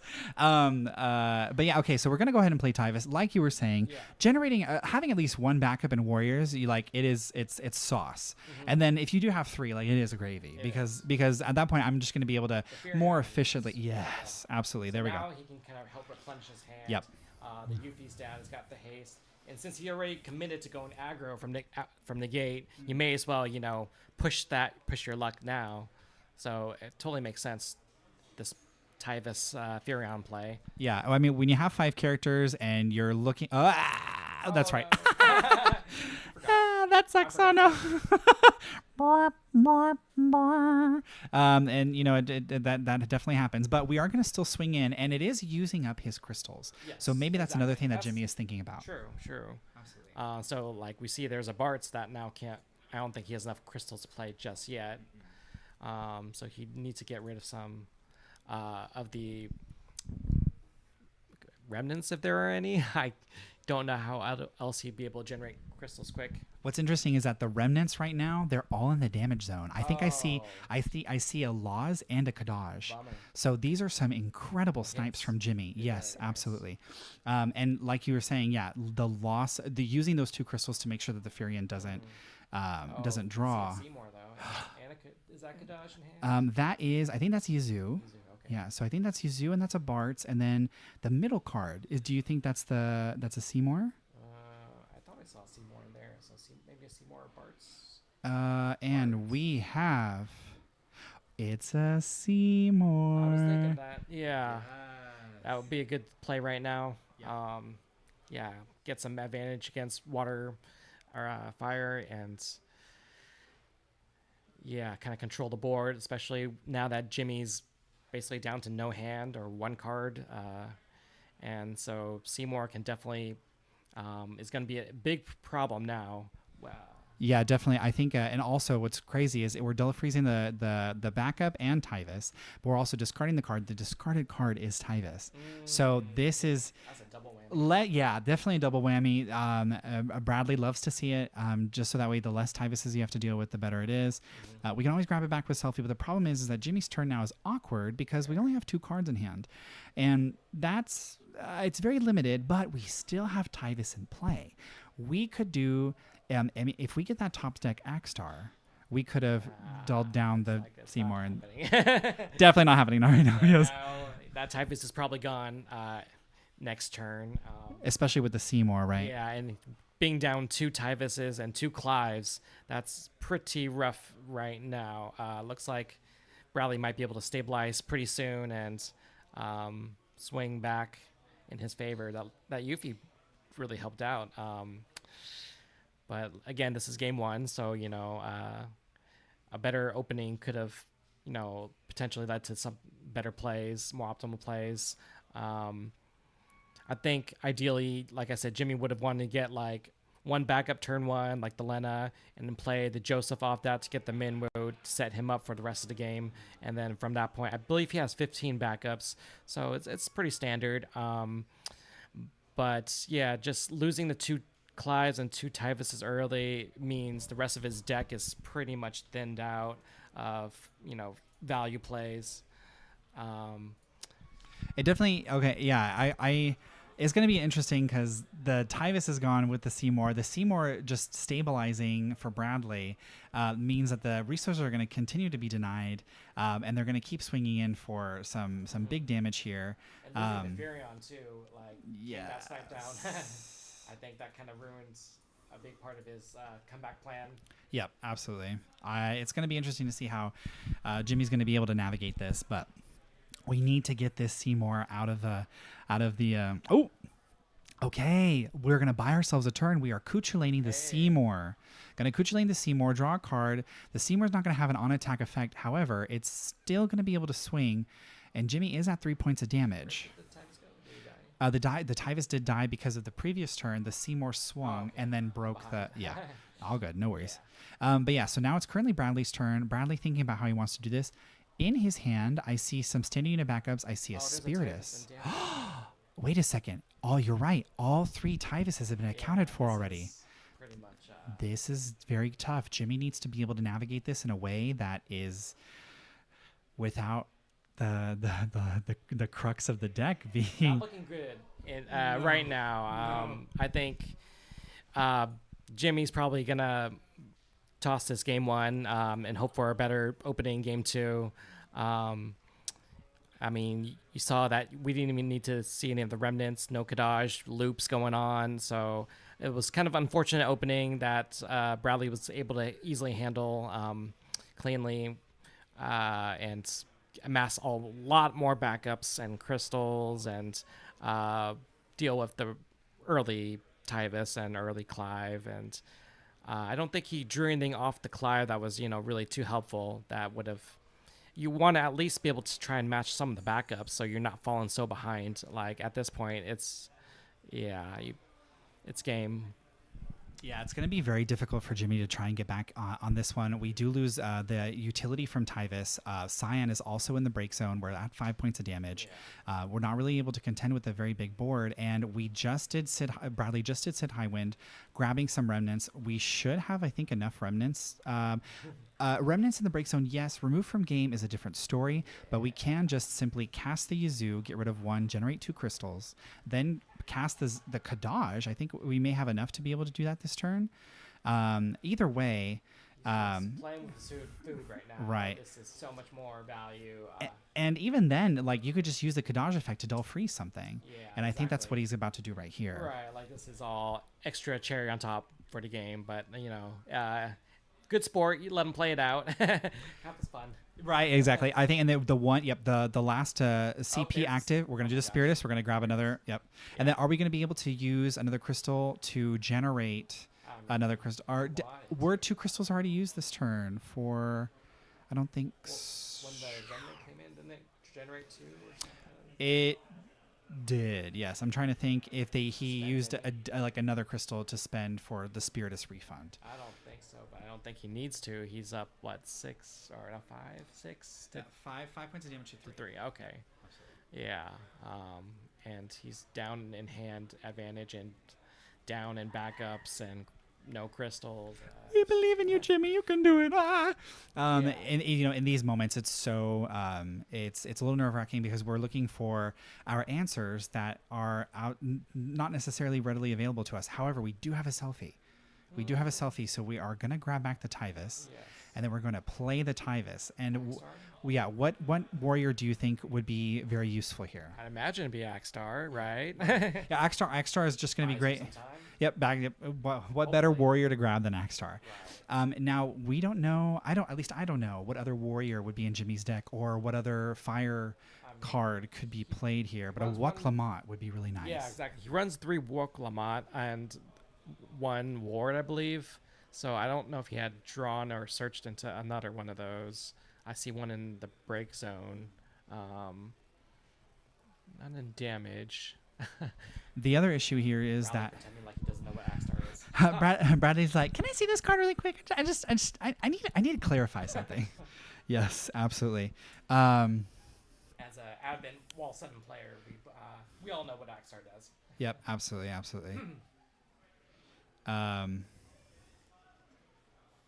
It'll be interesting to see what happens here, but yeah, we always have Yuffie, and so the thing is that Yuffie being able to use those crystals on the stack of Axstar, if Axstar can't play another 3 cost, then we're not really going to be able to deal 9k to something to get rid of it. But also, have the Leo and the Zac, right? Yeah, we have the Leo and the Zac, but on the stack of Axstar, if nothing gets played, then we're only going to shoot for 6, right? We will still get the dull freeze off. Yeah, we're going to shoot the Axstar, and then Jimmy not playing anything.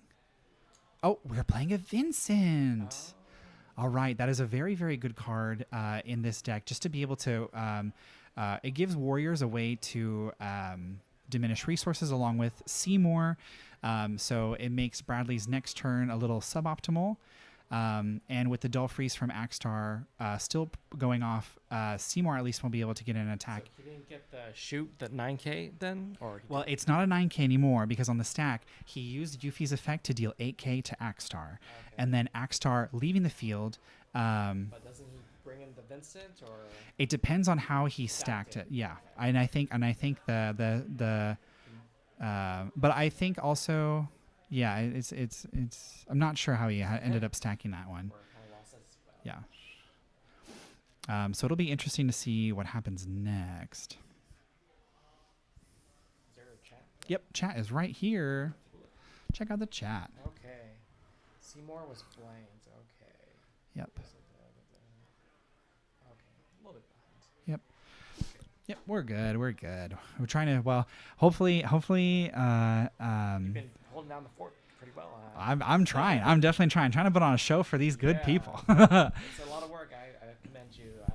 No, last year I wasn't playing and I was helping out in the back, but we had 3 people, and this is you running the full show. This is quite an amazing setup we got this year. So true, so true. Happy to be able to make it happen and to be able to show these really awesome games to everybody online. And shout out chat for being with us and taking a look at what decks are being on display here, being a part of the California Materia Cup in your own way. We appreciate you. Absolutely. Yes, it is you, the chat. Yes. Hello, chat. It's always great when the chat can catch something that we don't see, and we can quickly run out there and make any last minute changes, any rules misplayed. We had a couple of issues last year, so hopefully it sounds like everything's been running fairly smoothly this year. Doing our best to make it happen. Yeah, if ever there's something crazy going on, stop the presses. Stop it. We gotta make sure it's right. But yeah, thank you so much for the shout outs. Yay! Awesome. All right, so back to our regularly scheduled programming. Jimmy. Bought himself a turn at least. Yes, absolutely. Okay, let's see what we're working with here. We still have 5 points of damage to the 3. Jimmy's turn right now. We have an Amma and we have a Joseph in our hand. The Joseph would have been great like 4 turns ago. Only problem is, yes, and unfortunately, with only 2 cards in hand, he's not able to play the Joseph. We do have the Amma, so at least Jimmy is well prepared for any auto ability that does happen, and we are now passing the turn. Uh-oh. So Seymour is active. So we'll see what ends up happening here. We could Amma the Seymour. And then chump block with like the Leo to finish it potentially. Is the Seymour 1 or 2 triggers? I can't remember. It's one that selects 2 actions, right? Yes. Yeah. So all right, Bradley here. He has no crystals, but he still does have a lot of. He still has a lot of oppression here with the Seymour attack. Let's see what he ends up doing here. Oh, I do see a free Alexandre, and that free Alexandre will be useful in getting rid of the Tyvis. But we're going to go ahead and opt for Kadaj, and Kadaj also will be really, really good in the sense that we can actually just make Jimmy discard the Tyvis along with the discard from Seymour. Yes. Yeah, that could be something that happens here. We do still generate 2 crystals. Now, Yuffie will be able to shoot something for 8 or protect herself. So Bradley has a lot of options here. Bounce the LBs too, right? Yep, absolutely. And all of that is just he can only bounce the LBs if they are dull frozen. However, if this works this way, Seymour can dull freeze both the limit break forwards, and then if he so chooses, can bounce those back. But it's possible. Here we go. We have the Amma from. We have the Amma from Seymour. Whoa. Bradley's showing us a really neat card trick where cards go flying everywhere. Yes. Wow, Bradley, you're so skilled. That's so cool. Thank you. Right. No, okay. And that's just it, because unfortunately there's no other blockers. There's nothing else that Jimmy's able to do to deal with the oppression. Crack it? I don't remember. The Knight does have an effect. You can, if it's the Crystal Generation Knight, you tap, put in the break zone. No. You can dull a forward of cost 3 or less. Okay, so probably dulled something. He cracked them both to dull. Okay, that's what happened. And since Jimmy didn't have any more, forwards to block, then Bradley's just going to swing with Yuffie, swing with Seymour, and very much so. So, all right, everyone, this is the end of Game 1 in the set between Jimmy and Bradley. Bradley, yes, in the round of top 4. Bradley takes 1 game from Jimmy. Bradley currently 1-0 against Jimmy right now. So Icewind Crystals wins game 1 against Tricolor Warriors. Tricolor Warriors. Well, very interesting. Let's talk a little bit about that match. Like, do you think, like, based on your expectations and in the knowledge that you have of the Icewind Crystals and like how they operate, like, do you think this is something that Warriors may have some difficulty navigating against? Like, is this is the display that we've seen here appropriate to the nature of the matchups? What insight can you give us? I mean, it was a lot closer than I expected. I thought Bradley would run away with it after that initial opening. But yeah, it looks like the Axstar is pretty key to this match. Buying him some time so that he can, potentially stage some sort of a comeback.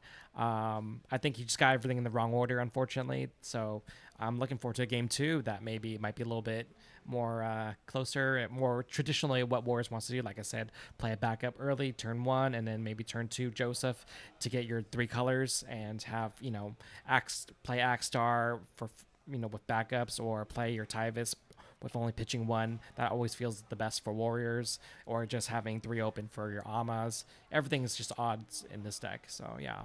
Definitely. I completely agree. It's the community's love-hate relationship with Axstar. And if as a Warrior player, the nice thing about Seymour is that it's a 5 cost. So I'm just like, Del freeze, please. Oh, interesting. Okay, so we just saw a very, very interesting interaction. So Minwoo is forced to choose. Himself? Forced to choose himself if there is nothing else on the field. Wow. So this is a misplay almost. Well, it's interesting because if it is the only backup, then I mean, you still want to generate a character on the field. Maybe for Jimmy, it's more important that I have presence, even if the presence is not immediately useful for me. But yeah, very interesting interaction. Like when you do go first and you do have Minwoo, it's not a May. You have to choose. Some more backups at this point and just go for, generating backups early, and maybe it won't cost them in the long run. But having 2 backups is not a bad thing either for fire decks, because you could use 1 to play your Tyvis and then hold 1 up for potential Ama, or fake 1 if you don't have it. Definitely, and I'm seeing here that Bradley does have a 1 remnant, I believe, in the break zone. I think it's a Kadaj. I do see some remnants in Bradley's hand, so it's very possible we're going to see some remnant play in Bradley's next turn. Oh, and I just realized he did play the Sid Highwind to grab some. Probably grab the 2 remnants that are in his hand right now. Yeah, the Minwoo being frozen is a little awkward. Just a wee bit awkward. Yeah, I think it's a little awkward. But you know what, Jimmy is a skilled player. He's going to be able to navigate around it. He's been playing Wars for a long time. So yes, he knows what's left in his deck that he can do and his options, and he knows how to control his hand and not have to overspend if he doesn't have to, or maybe it is a good time to push for another Clive and dump his hand. I don't know. We'll see. It really does depend on what's going on. Okay, so we have a Garland there you backup. I think at this point, what I was thinking. Jimmy can just play it safe. We can just start try to get to Build 2 backups. Yes, absolutely. Maybe get to 3 for that backup gravy. Like just well, I mean, he already got the Minwoo. That's usually his searcher. I think that's a 1-of in his deck. Yeah. So I don't know what other rebels he has. I think maybe just Farian. Yeah. But I've never seen him get anything else besides the Minwoo. So the fact that he opened that and had to play it, a little unfortunate. But Bradley getting his, his what do you call them? The remnants so quick, and he can probably get Kadaj online pretty, in a turn or 2. I wouldn't be surprised if he had to go that route. Very true. And I think we see the Spiritist now. We're going to generate a crystal, it looks like we're pitching 2 of the same card. Oh, he got the Spiritist too? Yeah, he did get the Spiritist too, and we'd love to see Spiritist in the Icewind Crystal West. When yes. you get it that early, because there's no way to search it as far as I know. We are pitching an Edge and another Wind card, I believe. Bradley playing everything on curve. Yep. Woo, oh, here we go. And 3 crystals. 3 crystals to give me Bards. Oh my gosh. Yeah, Bards. And what do we reveal? We reveal a Yazoo, which is a 3 cost, and Scholar. Is that Scholar? Maybe. We choose to do the Yuzu. We're going to get rid of a remnant. Yep. Get 2 more crystals. And we're going to use a crystal to immediately dull freeze. Yeah. So if you are Jimmy, what are you hoping to see given this field and knowing that he's got, remnants galore potentially coming down soon? That's a great question. This is how I would be if I was in that position. Don't play Kadash, please. Please don't play Kadash, and please let me top deck a Naji or an Elwyn so that way I can search for Tyvis, and that way I can play the Tyvis, please. I mean, like, I think that would, I think that would just be. I see a lot of issues on the field, like getting around the Yuffie already, and then the fact that you also have the Spiritus. Gosh, that's so much value being generated every turn, right? Like, I don't know what Warriors can do to get, come back. Do they want to try and build back? It might be too late. Looks like Bradley could go either route. He could go in defensive at this point, and there we go, Tyvis.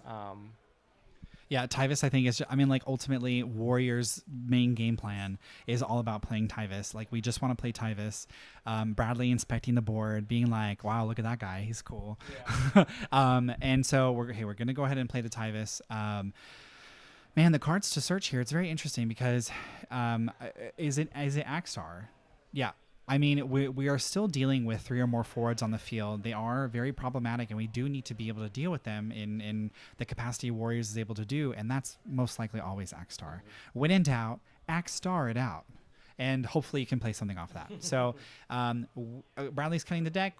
Jimmy most likely probably committing the Axstar. Does he have another 3 cost in his hand? I think I see a ward. Oh, okay. Okay, so if we're going to go ahead and do that, where do you think you would do the damage dealing here? Good question.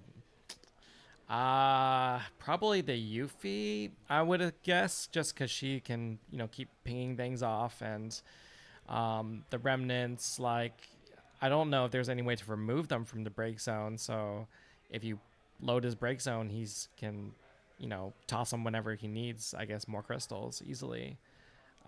What do you think?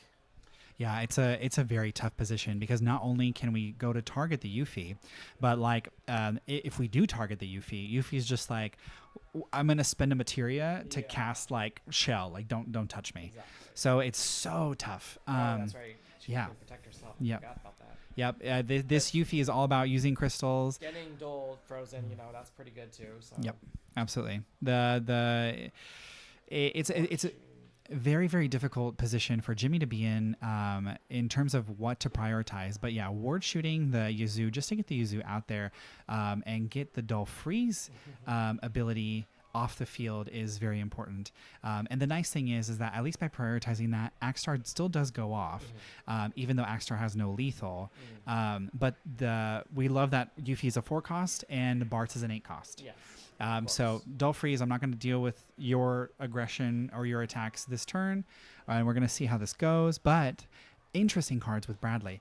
Bradley has the new Marsh. Yes. And are you familiar with what the new Marsh does? Yeah, she can spend a crystal, draw it on damage, right? But you got to get through his little bit of a wall there. I'm sure there's probably ways if you play another remnant or something, right? I think Marsh also has the additional stipulation that Marsh is unblockable if you have I think at 5, right? But at 2 backups you gain haste and then +1k, I think. So we are going to opt for the Marsh, and the beauty of Ice is that technically we can maybe dull these characters down to be able to draw cards, and Marsh, I feel like as a card helps to solve one of Icewind's problems, which is not having a lot of draw. Yeah. So granted that it requires dealing direct damage, which isn't always like possible or feasible, but there are ways to make Marsh get through, and it's just gonna be interesting to see how Bradley's gonna prioritize making that happen. So yep, free Alexandre. Oh, okay, I see what he's gonna do. So he's gonna probably play a Sergey or something. Is that another Ice, and then play the free Shiva? Yeah, that's free Shiva. Okay, yeah, because he wouldn't drop the Marsh without a way to get through, and there's 2 forwards that capable of blocking. So I can't see what the first card is in hand, but I assume it's something. Oh, he can. Interesting. Okay, so we opted to do the Yuffie 8K ping on Axstar, but technically, yeah, I think those are 2 ice cards in Bradley's hand. Bradley could have definitely tapped Spiritus, pitched the other ice card for Surges to dull the ward, and then free cast the Shiva, to be able to. So he's going in. He is going in with Marsh at 2 backups, I believe, has haste and +1K. Okay. So it's an 8K. So it's interesting because ward can trade here. And don't you need a crystal to? You do need a crystal. So that's the thing. Jimmy recognizing this is just like, you know what? Okay, I'm just going to go ahead and take the damage. I still want a warrior on my side of the field. Spiritus at the end of Bradley's turn is going to go ahead and regenerate a crystal for Bradley. So it's going to set him up for either Yuffie protection or Marsh card generation on the next turn. Jimmy's turn now. Oh right, yeah, too hot. Yeah, it's interesting. California, yeah, we're hot and dry over here. So I think Surges is just like, this is not my type of place to be. Sometimes, in fairness, Surge is like maybe a 1 or 2 of in most decks, and if you use your 1 of early, you might want to save it for later in the game when you need to go for lethal. So I understand that. If you want to try and put him in a tougher spot here instead and just pressure the Marsh. But it looks like Jimmy's got Axstar again. So playing the Vincent off of it, that's really nice. Now you're able to shoot and kill the Marsh, and the Marsh didn't really gain much value when it had the chance. So, yeah, that's unfortunate. It does. It does break hearts a little bit when the cards that you want to stay alive don't stay alive. Unfortunate for Bradley, the Marsh does leave, the Axstar does resolve, and we're looking at some frozen backups. Yep. First point of damage. Oh, I just realized both players have 1 point of damage. Teehee, teehee, teehee, teehee. All right. So 1 point of damage for each. It is neck and neck, mano a mano. That's okay. No worries. No worries. I have gained a lot of experience doing this for like the first time. But you have way more experience having done it for us for quite a bit. I mean, the setup that Cap's got, it's a lot more involved than we did last year. So it looks really nice. Let's go on here. Shiva. Yep. It looks like it. Okay, so we're gonna go ahead and. We are doing Kadaj. We cast the free Shiva. We're dull freezing the Vincent, and then I think we shoot the Axstar. And we got the crystal from the Spiritus refund. We do love a good refund. Yes. When everything is 50% off, don't we love sales? Yes, sales are the best. Sales are so good. in this economy, I gotta save on crystals.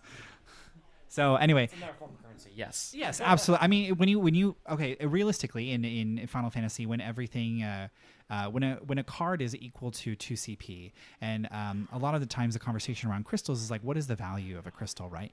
And in essence, like a crystal is almost like 2 CP worth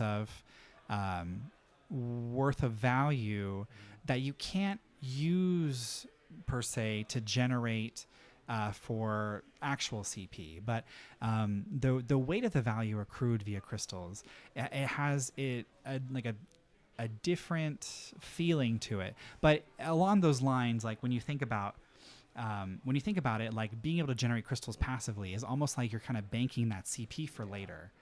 And Jimmy's got like 2 cards in hand, I think. Yeah, I think Jimmy only has 2 cards in hand. The Kadaj is active.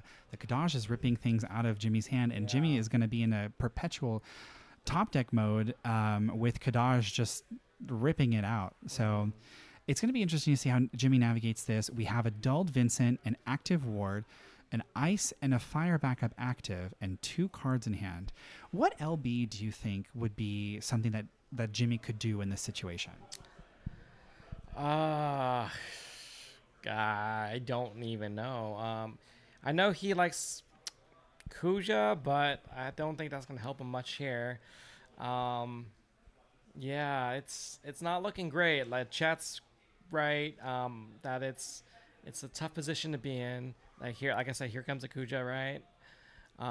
That's one of his favorites, but just because that worked on me with Army of One, it looks like this is a totally different game here.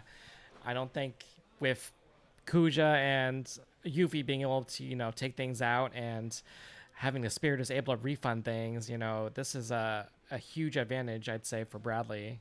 Especially in passing, right? The Yuffie is just able to use two of those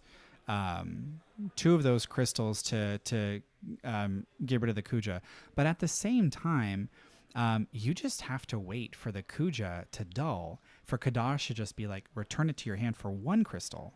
And at that point, Kadash is going to achieve at least a dull in some regard, and it will get the dull freeze effect.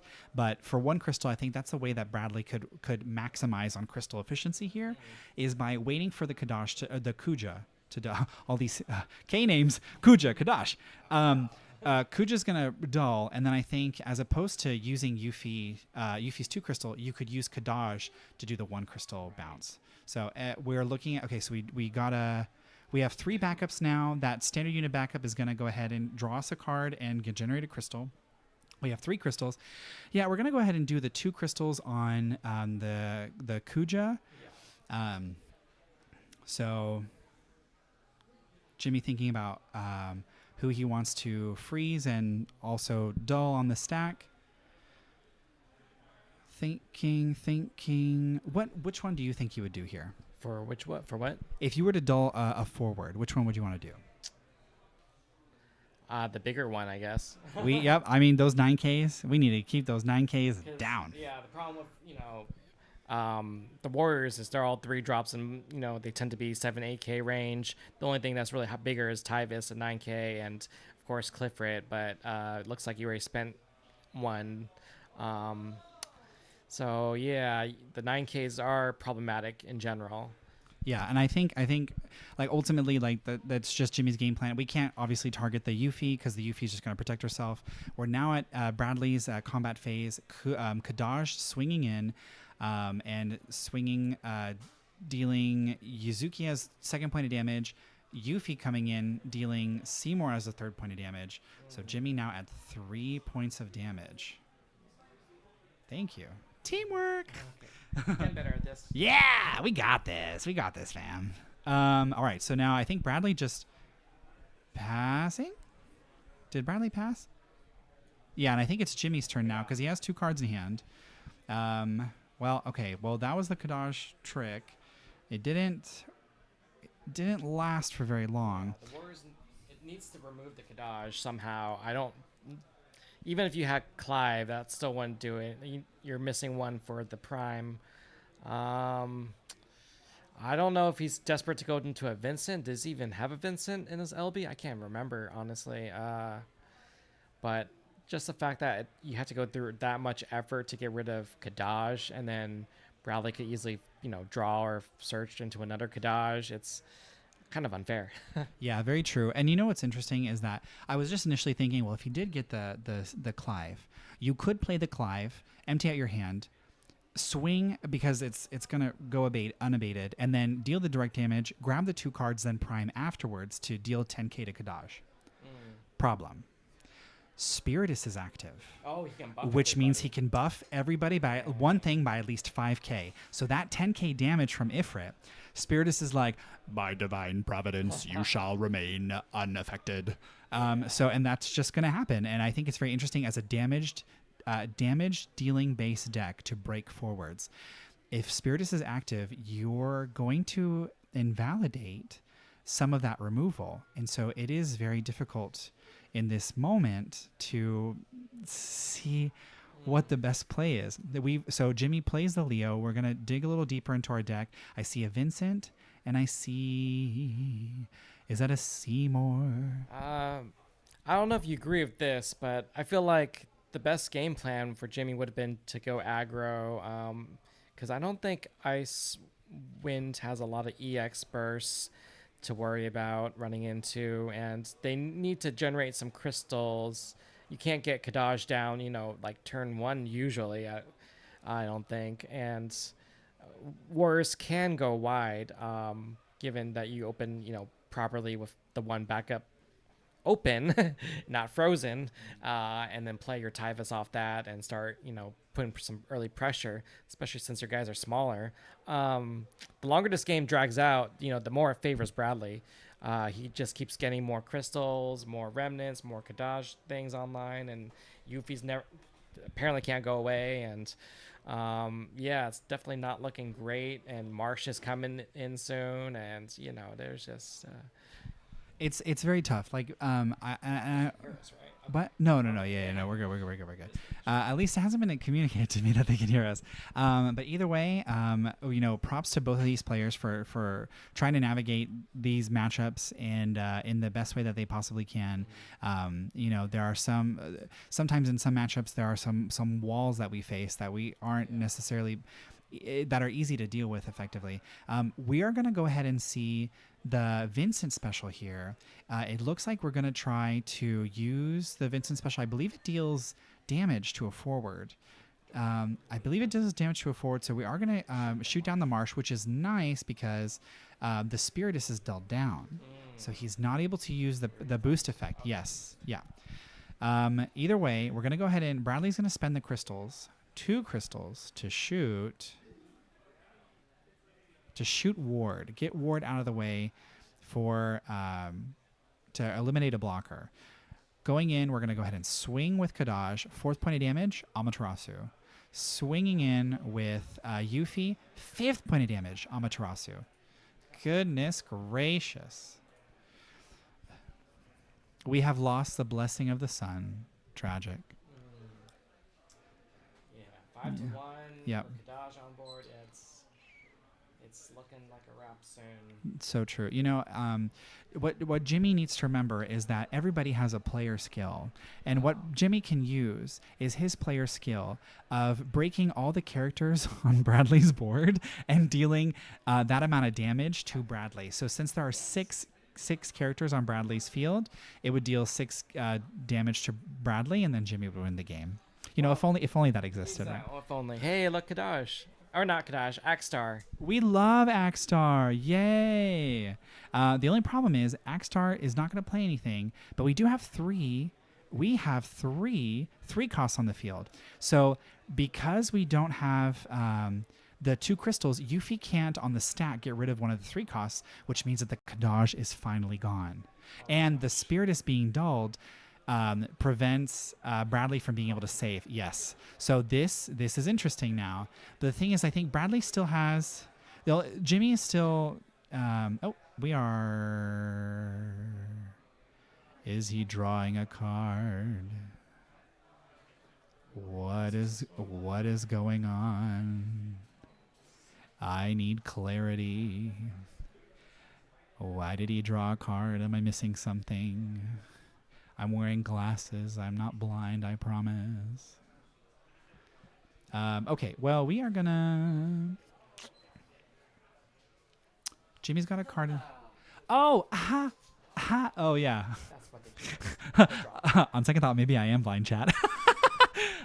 Anyway, so we got the Hilda. We draw a card. Cool. So Jimmy go ahead and draws that card. 2 crystals generated with Bradley from the FFCC backup. Yuffie's still on the field. It's going to go ahead and shoot Axstar. And then now Bradley is going to tap 3 backups. Pitching we're going to go ahead and just play the standing unit backup. We're not drawing a card because we have more than 3 backups, so we're just going to generate a crystal, and then we're going to tap at the end of Bradley's turn. Tap Vincent to freeze the Bards, and then Spiritus refund the crystal spent from Yuffie. So Bradley's sitting at 2 crystals with 2 cards in hand. Ooh, one of those cards being Ice Shantoto. Now, the moment that Jimmy has at least 1 card in hand, Bradley can use that Ice Shantoto to... Yeah. The ability to dole everything down. You can do that in the event that all of a sudden, Jimmy uses his other player skill in populating the field with every warrior he wants ever. And deal 6 damage right here. Oh, yeah, absolutely. And then Shantoto's like, no.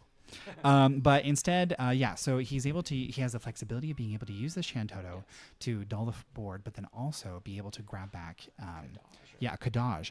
Kadaj would be really crazy. It would be amazing. Yes, especially if he can only pay 1 for the Shantoto. But you need like 2 or less, I believe, in hand to get that discount. And looks like he's got 3. Jimmy, I can't tell. 3 cards. Yeah. Yeah, I think Jimmy has 3 cards in hand. Yeah. Shantoto discount is at 2 or less or 1 or less. I can't remember. It's at 1 or less. Okay. So he still needs to get a couple cards if he wants to get that nice little discount. Like we like things for cheaper here. Yes, Bradley was looking at the Limit Break deck, and then was going to be very generous in flipping those flipped up cards back down. So that way Jimmy can use the Limit Breaks again. Yes. It's an Ifrit. It's an Ifrit, everybody. I've seen Jimmy do this. He did this to me. Ifrit. It's great when things are already doled down, so you get the double kill for sure, and you get to choose. Hey. The thing is Yuffie will most likely remain alive. Of course. But by spending a crystal to protect it from abilities. So I think that's what Bradley's going to do here, because he just gets way more value off of Yuffie being on the field than not. But that Bartz is going to eat it. Yeah. But at least it spends a crystal on Jimmy's turn, which Bradley cannot refund. Yes. So I guess we're going to go ahead and spend the other crystal now. And I think that's to use the Spiritus, because I think Spiritus is active. Maybe. I don't know where that other crystal went. Maybe it was to use one of Yuffie's other abilities. Yeah. Yep. All right. So now Bradley's going to go ahead and take his turn.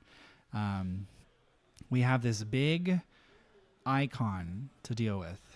But I see a free Alexandre. A free Alexandre in Bradley's hand. We sure do love Alex, don't we, chat? Hey, we love Alex. Yes, we do. I'm being silly. Anyway, all that Bradley would have to do here is just play a wind forward, and Bradley could very well do. What's that one that stops draws from the search or something? Yes, that's very true. Oh, thank you so much, chat. The other crystal was used to on the stack protect Yuffie again from the Vincent freeze. So thank you very much, chat, for that. Yeah. We're looking to do something here. So something to note is Bradley does have edge in his break zone. If he generates a crystal, he would be able to play edge onto the field. We still have to be able to contend with the Ifrit being out, but I don't think Bradley has used a limit break yet. Yeah. And I think we're gonna play a limit break. Wow. Oh, is this Magna Rotor? Wow. Yep. Oh, we on the road, folks. What's he do? So Magna Rotor is a 5 CP, 7K wind, ice, forward, limit break card. LB2. When Magna Rotor enters the field, if you have 4 more wind, you gain haste. And then if you have 4 more ice, you look at your opponent's hand and discard a card. Wow, Yes. memory for this. Absolutely. I try to download Materia Hunter into my Knight via osmosis as much as I can. To varying degrees of success. Anyway, so here we have Magna Rotor. I think Magna Rotor does have the haste. We were able to get rid of the Ifrit because of the Alex. Yep. Alex, you're so Oh my god, I really am. Yeah, I'm a great summon, y'all. Oh, and here we go. Damage number 6, damage number 7. game. And that is game. That is game.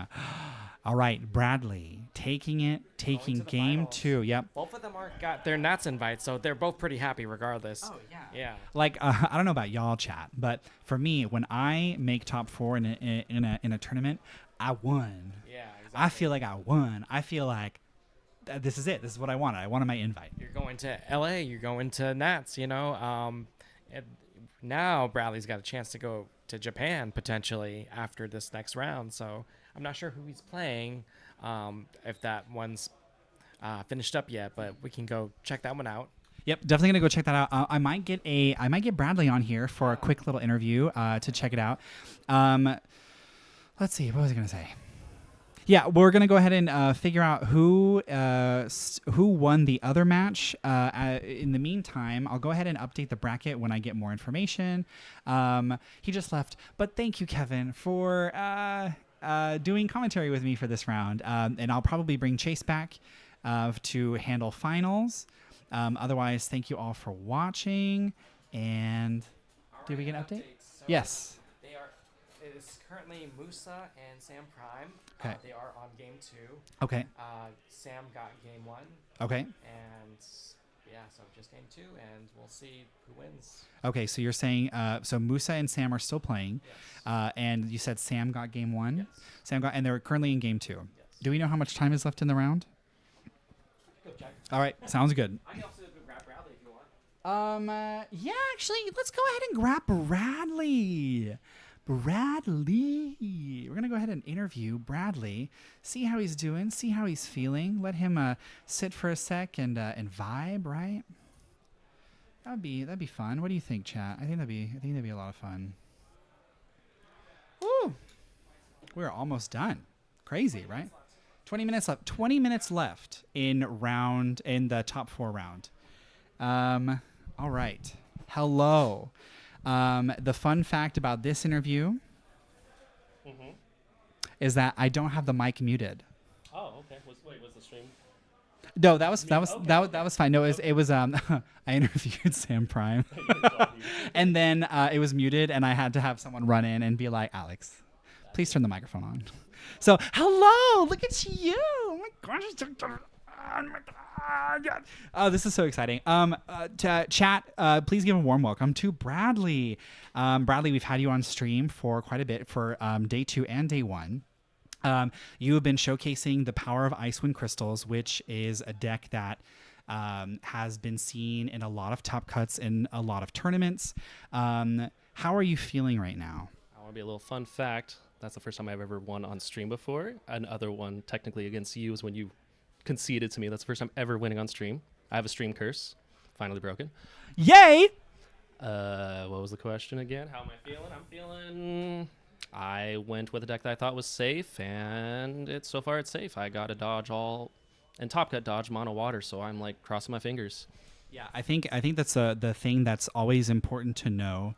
When you go into a tournament, the mentality behind it is obviously you want to be as masterful as you can in showcasing the power of your deck and dealing with whatever matchups come your way. But you also do want to try to avoid those matchups that are less favorable to you. I learned yesterday that that's the bad matchup.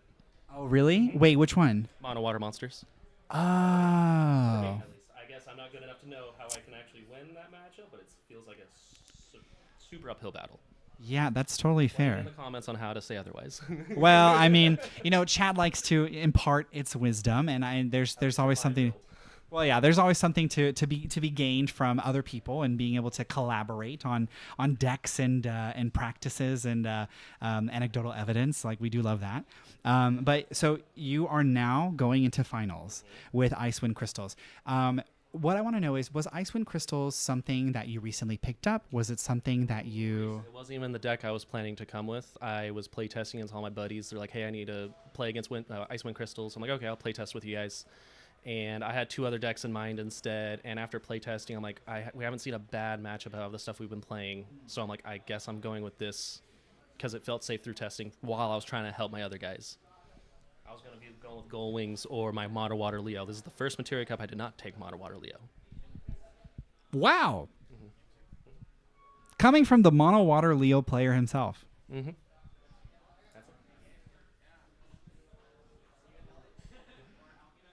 Incredible. Yeah, because you have adopted Mono Water Leo as your identity. It's my favorite deck, yes. Right. It's a lot of fun. Like, what's better than flipping 5 playing? For me, it's fun. Well, I mean, so much for opponents. So true. So we were just talking, Kevin and I, we're like, oh boy, Axstar. The community has a love-hate relationship with Axstar. We love when it's our Axstar. We don't like it when it's our opponent's Axstar. They're like, what, 3 times on me? Yeah. Yeah, it's gonna happen. It's Warriors, Yeah. That's the star of the show. The Axstar, if you will. Yeah. Anyway, so going into finals, you are potentially playing against Wool 7, Kane's, the one-man army, if you will. Mm-hmm. What? So true. Very, very true. So what matchup would you prefer to fight in? That's back and forth, honestly, because Wall 7 can just rip Wall 7 things and just take the game by doing that. Kane specials just we're gonna be playing footsies with Yuffie and him. We're gonna be going back and forth. I know Sam loves his board wipes and all his earth decks. Like, he's loaded up with them, so he has the single target and the board wipe. But if I have to lean, I think I would kind of go against. I think I would probably choose Sam just because I have some haste, and haste will help against Kane. Also, another fun fact: I've actually never beaten Sam yet. Mm-hmm. Is this the tournament? I'm calling him out like, hey, I want to play against you, but we'll see. I love both players. Wall 7 scary. I love Sam Prime's fun decks, especially Kane's special deck. That's spice. Very spicy, yes, absolutely. And you were just saying that like you finally broke the stream curse. Yes. So what if this is the tournament where all curses are broken? Crazy.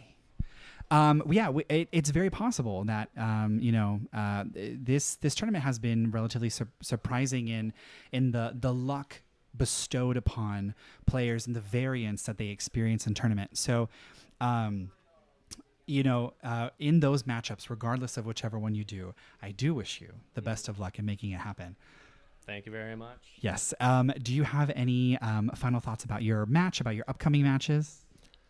Crossing my fingers, play the best of my ability, and see where it goes. I hope we don't misplay, and hope there's no unfortunate mulligans for both plays. Yeah. Oh, did that happen with Jimmy? Where he had an unfortunate turn one, for game 1, if I recall correctly.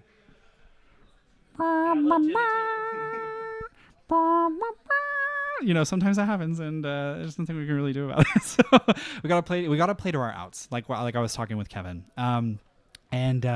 Variance. Very important to keep in mind that there are some matches where the variance is just not there for the player, and at the end of the day, we have to make the most of what we are given. But that being said, you have been given quite a bit, and I'm very excited. A chance for Worlds. You excited for Japan, maybe? I want to go to Japan. It's gonna be expensive. But Yeah, right, exactly.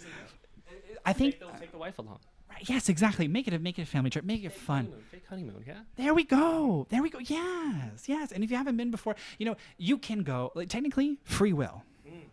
Free will. You can do anything you want, right? Like, you could go to Japan, but it's nice to have a reason to go. And to ditch the wife for maybe a day or 2, and then we can do fun. He's so silly. Everybody give it up for Bradley, everybody. Yes. Yeah, and the last thing I do want to say. I love your shirt. Oh, yeah, Final Cut. Yeah, what is Final Cut? Final Cut is my locals, hopefully growing our community more. Only me and one other guy was able to make it from the locals, but yeah, I hope you guys check it out. It is in Rancho Cordova, near Sacramento area, so yeah. Yes, absolutely. If you find yourself... Love Yes, absolutely. A big proponent of the community, a big proponent of the game. We do love our community. It is all of you who make it such a wonderful, warm, welcoming place and a lot of fun. But yeah, no, check out Final Cut. Final Cut is awesome. Super, super cool. Super, super cool people. But yeah, thank you so much for talking with me, and for chat. That has been Bradley telling us all about his fun escapades the past 2 days. We're gonna go ahead and get some more information about the match between Sam and Musa, see who is taking it and who wins.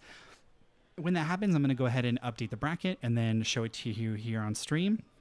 And then once their match is over, we'll go ahead and just take a quick break for the players to get ready for finals, and we will see you back shortly. So until then, this has been Alex, and I hope you are all having as fun a time watching the stream as I am commentating. Bye.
Oh, hi, Wool.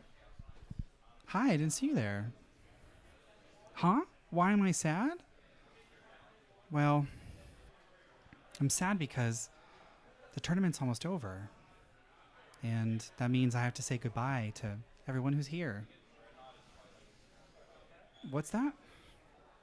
I'll see them again someday? I suppose so, but it's crazy to think that it's almost, we're already at finals and the event's already over. But I know you'd probably say something like, the spirit of competition brings out the best in all of us. And we will move forward and look towards the light to become the best versions of ourselves and duelists. Or something. Oh, you think that was a really good impression? I dabble. I'm still sad, but I know I'll see everyone again someday. And they're all winners in my heart. So thanks for being here with me, Wool. Hug?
Hello, everyone. Welcome back. I have a special guest with me today.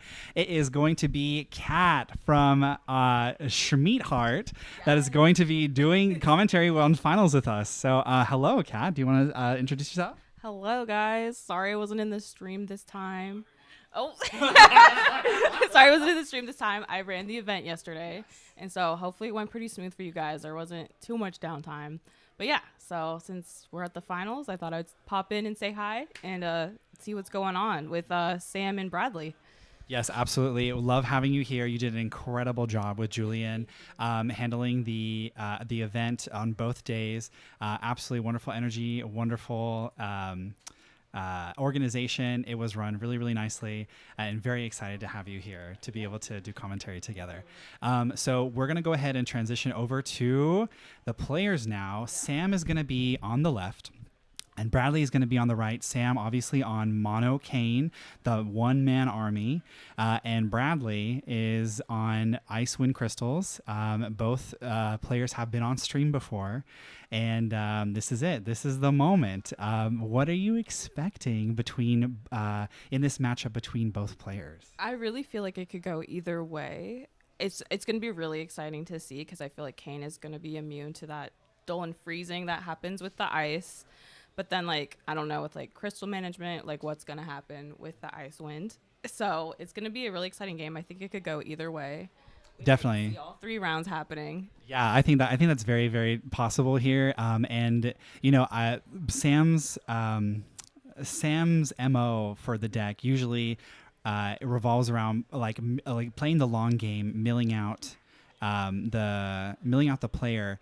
And it's going to be interesting that Bradley has crystals that can respond to Kane jumping on the stack. We might see some crazy stacks this game. I think we will see some crazy stacks this game. So the players are getting ready. We're going to go ahead and draw cards. I believe the higher seed here is Sam. Yeah, I believe Sam is going first. That's mine. So Sam is going to go ahead and go first, and resolving mulligans. Oh, I'm so excited to see what's going to happen next. Kudos to both players for making it this far. Like, it is not an easy feat to make day 2 and get all the way to finals. Like, how do you think the players are feeling right now? I think they're all excited. It's really exciting that all of top 4 were new people, so all fresh invites, no pass downs this time. So I feel like people are just very excited to be able to go to Nats, and just, I'm sure Bradley or Sam super excited to go to Japan. Oh yeah, absolutely.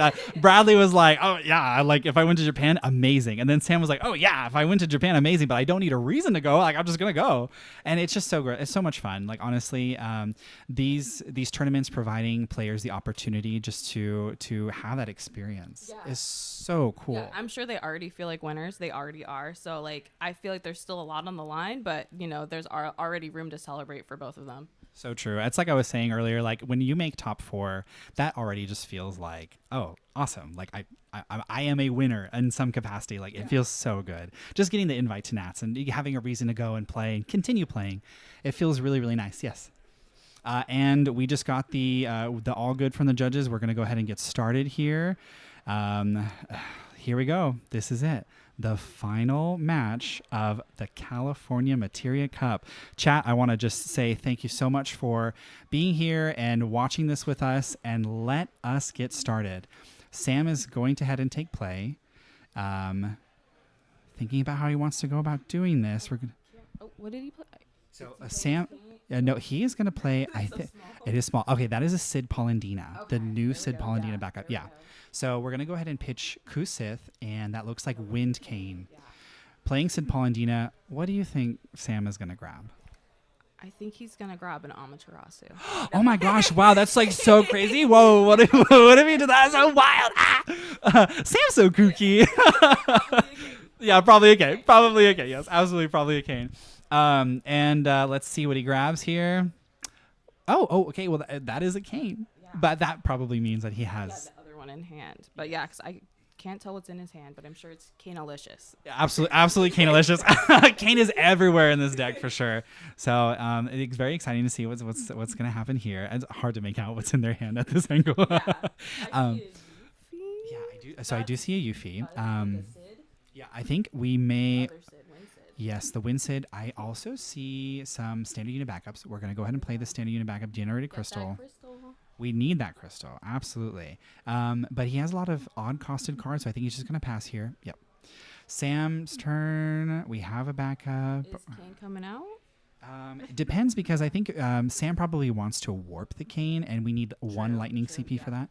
So I think what he's probably going to do is, at least in the games past, he'll play the backups because Sam's deck really, really wants the backups. So. Yeah. Yep. Okay. Especially if he's going to have to discard, those backups are crucial. Yes, absolutely. The discard Dull Freeze. This matchup is going to be interesting because he has to deal with the resource denial that Bradley has, as well as dealing with Bradley's crystal management, like you were talking about earlier. I think that's going to be very, very important for Sam to navigate. But the backup that he chose, I think, was Minor to minor. Minor. All right, here we go. So we have another minor, so we're going to be able to chain backups. Sam focusing on getting that efficient value out of his backups. Bradley's turn. We're going to play the 3 CP Dragoon backup that generates a crystal and draw a card. Ooh, it's a Bart's. And it's a Dragoon. I know. Against a Dragoon. Wow, crazy. I'm just like, well, one of us has to change. Yeah. Like, what's going on here? Yeah, literally. Oh, here we go. Okay, generated three crystals from the backups. Bart's. What do we? Oh, Marsh. Ooh, Marsh. Oh, but we don't have another crystal to be able to capitalize on Marsh. True, but we have Undead Princess. Undead Princess could be nice to generate a crystal and do a discard.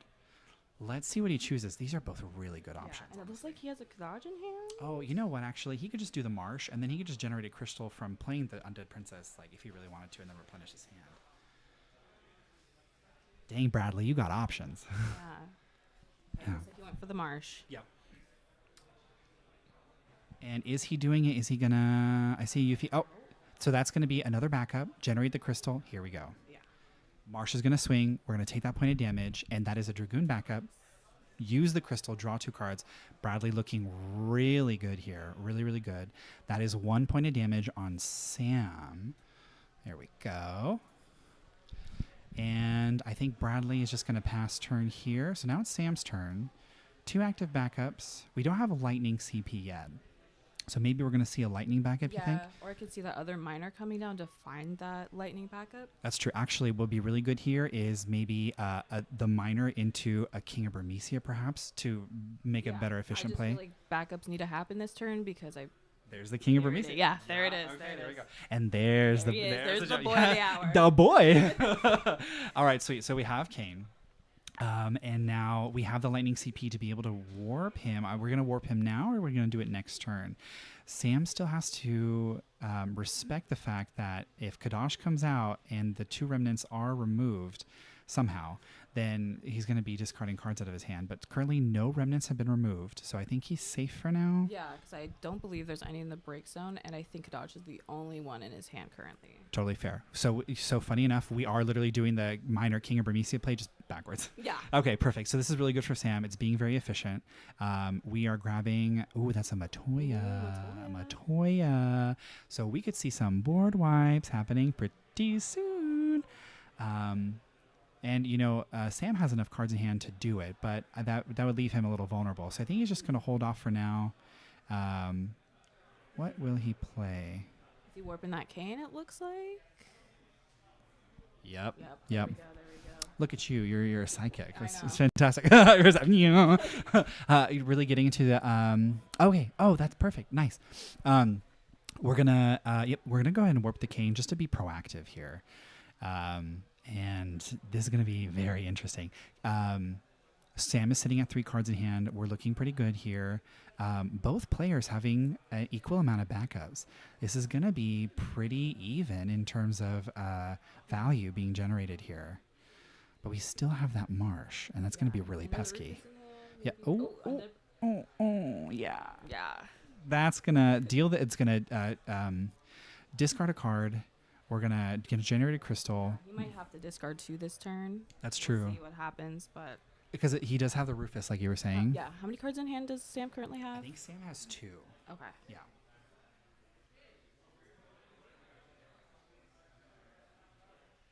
All right, so now Sam. Oh yeah. I see some remnants. Okay, here we go. This could be trouble. But let's see how Bradley handles it and what he prioritizes with the cards that he has in hand. He does have the remnants, but does There's still no remnants, I think, in the break zone, correct? At least from what you can. I don't believe so. Okay. Okay. So now Sam is at 3 points of damage. No EX, I believe. Yeah, it looks like. Sorry. Got Ixion, and I'm not sure what the second point of damage is. Ixion, I think that was Kane? yeah, it was probably. It could be a Kane. You know what? When in doubt, most likely Kane. Yeah. Yeah. All right, so here we go. We have a Yazoo. We pitched a Laws for it. We're going to go ahead and get rid of the Laws from the break zone, generate those 2 crystals. It's going to get messy. And then will Bradley commit the Kadaj? I don't think it would be a really good idea, I think he's probably going to wait it out for next turn. especially because the Kane is going to come in on Sam's turn. It's going to break something. Yeah. So I think that Marsh is going to go bye-bye. But Marsh has already done incredible work in getting us 4 cards. And it was free, so like it's done its job. It paid for itself, and then Thanks, some. Bart. Absolutely, yes. This is looking nice for Bradley. Sam, he's off his lightning CP because of the Yazoo dull freezing.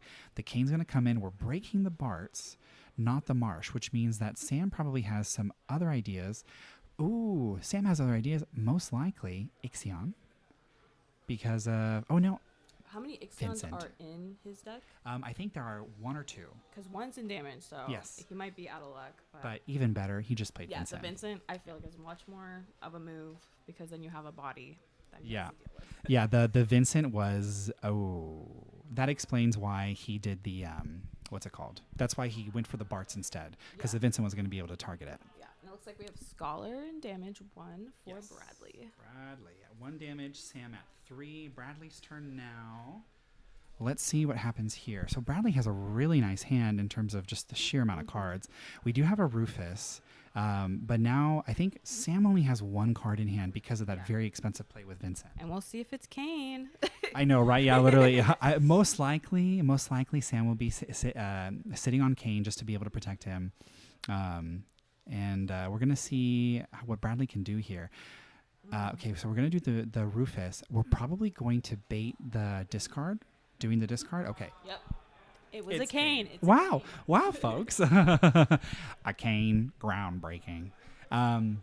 Yes, so that's going to be the Kane. We're going to jump the Kane, remove it from game for now. Free Shiva on the Vincent, but it's going to kill the Rufus because the Vincent will deal 9k to any forward if it's targeted by a summon. He's so dark and brooding. But I still feel like Rufus did his job because now Sam has no cards in hand. So Sam's a little vulnerable. Top decking in this is going to be very... it's going to be interesting if Bradley can keep Sam in a top decking state. Yeah. But keeping Kadaj on the field is going to be tough because we have Kane. Yeah. Yeah. So here we go. So Bradley is going to... Bradley's going to pass his turn. Kane's turn. Oh my gosh.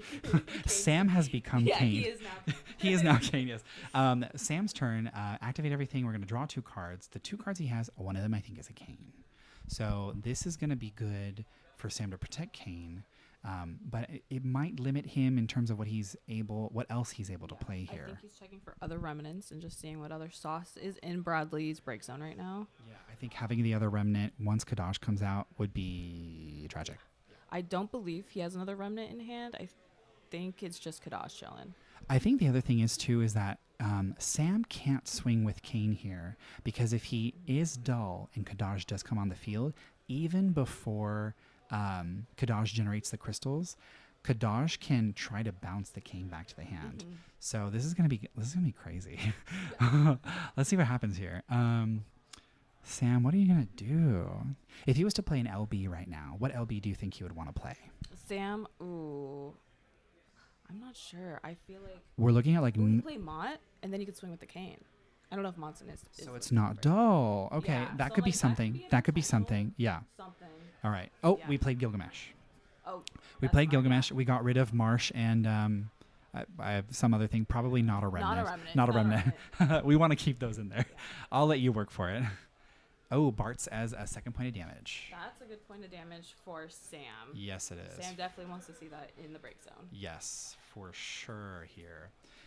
Bradley's turn now. Bradley has a lot of cards in hand. And he has his 5 backups. So. Yes, but Sam still retains his 2 cards because he just tapped out his backups for Gilgamesh.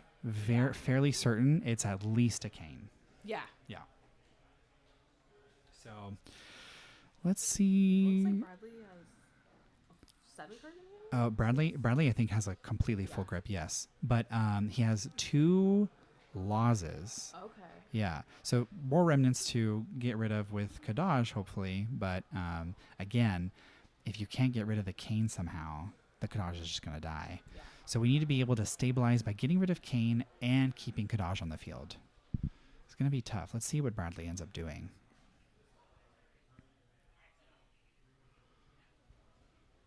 There's Kadaj. Yep. There we go. There we go. What do you think he might do to keep... so Kadaj did... Oh, so... sorry. Kane did swing. So Yes. Kane is dull now. Yeah. So I'm wondering if Bradley is going to do the stack...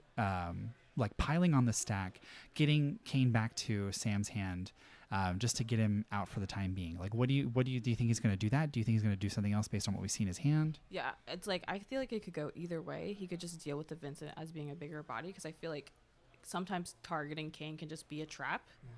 But like I don't know if he has a crazy stack. Okay, it looks like he targeted the Gilgamesh. With the he did it with the free Shiva. So I feel like he might just kind of bounce around Kane, knowing Kane can be an issue. But I'm not sure how Kane and Kadaj are gonna be beefing with each other. Yeah, I know, right? It's just like I have a K name, you have a K name. One of us has to change, right? It's just like, come on. All right, let's. Here we go. So we do the double discard. So Sam just discards the cards, and doesn't do anything on the stack of Kadaj. So he did resolve Kadaj. Do we know if any of those 2 cards were Kane? It looks like one of them. One of them was the jump Kane. One of them was the jump Kane. Yep. And this is interesting because Bradley also has to be able to deal with Vincent being on the field, and anything that touches Vincent, if it's not area-wide effect, it's going to hurt Bradley for 9k damage to anything. So Sam is tapping, paying 6. Are we playing? Ooh, Noctis. Yeah, Probably grabbing a Kane. most definitely grabbing a Kane, yes. I think maybe Sam here is just going to do the Kane effect without swinging to ensure that the Kadaj is gone. Yeah. Yeah. Okay, so we are pitching the Kane, spending a crystal, getting rid of the Gilgamesh. All right. And the Kane flickers. Sam is going to end his turn, come back in. The Kadaj is gone. All right, now Bradley's turn. We activate. Bradley's sitting at 5 backups. He is stabilized, and he still has very good cards in hand. He does have. Sam has 1 card in hand. He has the 4-cost Shantoto to grab back Kadaj. So this is It depends though, because Kadaj isn't going to provide a lot of value still if Kane is still on the field threatening the jump. Yeah, and I feel like Sam keeping his hand small also makes Kadaj less of a threat. Yeah, less effective too, because you want to get rid of cards in their hand and also be able to bounce forwards that are dull back into the hand to be discarded. But Sam is playing it very conservatively here, knowing that he's in it for the long game. Yeah. Absolutely. All right, let's see. What is he going to do here? What is in his hand? So we do see the Shantoto. And it looks like who's the one on top? That's a backup. That's a backup. That's the Clavat backup, I believe, that generates a crystal. Of course. And we're tapping 4. Yeah, is that Yuffie? 4. There's Yuffie. Yes. This is going to be interesting because I think Yuffie will be really good in this matchup for the sake of being untargetable. Yeah. So this is one sticky forward that Kane can't necessarily deal with, but Sam did say in our interview earlier that the reason why he likes to play Earth is also for he gravitates towards it also because of all the effects to just deal with wide boards. Yeah. So if he can just catch Yuffie in the collateral, he may be well positioned. Until then, Bradley at least has like a permanent that will stay on the field. Like he removed Aranea. I'm not sure what the other card was. Maybe a Kane. Maybe Maybe a Kane. Like I told you, girl. It was just like when in doubt, Kane Kane. out. Yeah. Oh man. Oh wow. Okay. So wait, I was like, is that his hand? No. Okay. This is break some. Got it. His hand is still pretty full. Though. Super full. We are paying the 1. I think the Shantoto's going to come out. Yep. Okay. Shantoto's coming out. Yep. Bart's. He does have enough crystals for the Bart's. Swassy. Okay, we're gonna play Bart's. We're gonna pay the 3, and let's see what we flip. Kadaj. Oh, free Alexander. A wind forward did enter this turn. So yeah, that is so true, right? Double the Alexander, double the fun. It's possible he could play to get rid of the Vincent or the Noctis. Vincent would be nice. Yeah. He's just probably going to eat the 9K from either the Bart's or Shantoto, or Sam force the spend of the crystal. I think that could be something that Sam focuses on just to get Bradley off of crystals. Bradley doesn't have Spiritus either. So these are going to be very expensive turns. I believe this is his 3rd Bart's. I'm not sure if the other Bart's got RFG'd or not. Yeah. It's still in the break zone. I don't remember if he targeted off of Gilgamesh or not. Which one? Sorry. The Bart's, because we have one in damage 2. Yes. Bart's. Yeah. That Bart's just left. Okay. I think he's out of Bart's. Ooh. Is he? Ooh. No, Bart's, no. Good call. Good. Yeah. Good. Could Shantoto again to grab it back if it's not removed from game. Which is true. Yeah. I mean, if anything, Shantoto going away is fine because I can just play another one. Yeah. Yeah. Let's see what Sam does here. Tapping 2 backups, Earth and Lightning, pitching. Oh, we're just going to go ahead and play the Dragoon. That Dragoon is really nice, able to instant speed grab back a Cane. Still sitting at 2 cards in hand. Sam decides. Sam is thinking. The big think with the hand on Definitely the big think. Yep, absolutely. Trying to think what's going through his mind right now, like how he's thinking about, like I wonder what card he's respecting the most, and whether or not that is Kadaj, or maybe it's like Seymour or something else. So, So very thought provoking. Okay, so we do have the Spiritus in Bradley's hand. We can. He has 5 backups. He does, but we can easily crack one of them. Yeah. In fact, I think one of the, I think the Wind Scholar that he has can crack to generate an additional crystal. There we go. We love crystals. And then we over just play. here. Yeah, we do. Absolutely. What is it? Yuffie's like, give me Materia. Yeah. Taking your Materia. Give it to me, please. She is a Materia hunter. Let's see. So how is he planning on doing this one? Bradley has a lot of cards in hand. They look okay. We have 3 remnants. I think 2 are Kadaj, 1 is Laws. We have Spiritus. We have Scholar. Sam taking a look at his break zone, seeing what are in there, looking at the remnants. It's definitely going to be Remnant City here. Okay, yep, exactly as we said. Yeah. He's going to crank the back up, gain an additional crystal, pay the 1, play the Spiritus. Oh, ooh. Wait a second. Hold on. Yuffie is about to be like, no. Yeah. Ooh. Yeah. Yuffie's about to be like, no. I have 2 charges. Do you have the cards in hand? Do you have 2 canes? Yeah. Like, that's going to be the big thing. And how many cards does Sam have in hand? I think he only has 2. So are they 2 canes? We're about to find out, chat. We are about to find out. Oh man. So let us see what happens here. Is he play? Yeah, he played the Spiritus. Okay. Generate an additional crystal.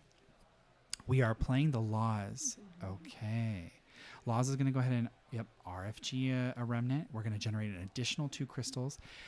We're playing the Laws over the Kadaj, I think, because we just want to generate the crystals here. And then even if the Laws dies, when Kadaj comes in, it's an additional 2 crystals. So I think Bradley's trying to be as efficient as possible with the remnant plays that he has in using them to be his crystal generation. So going to remove, I think, the Yazoo in his break zone as his target, but I think Sam is debating on whether he's going to respond. Nope. It's going to resolve. We're going to go ahead and generate 2 crystals. And now Bradley has 6 crystals. That's a lot of crystals. That's a lot of materia. You'd be so happy right now. She's rolling in it. Yeah, she is. She's just like, oh, thank you so much. Yeah. All right. Yep. There's the Noctis. Okay. We spent 2 to get rid of Noctis.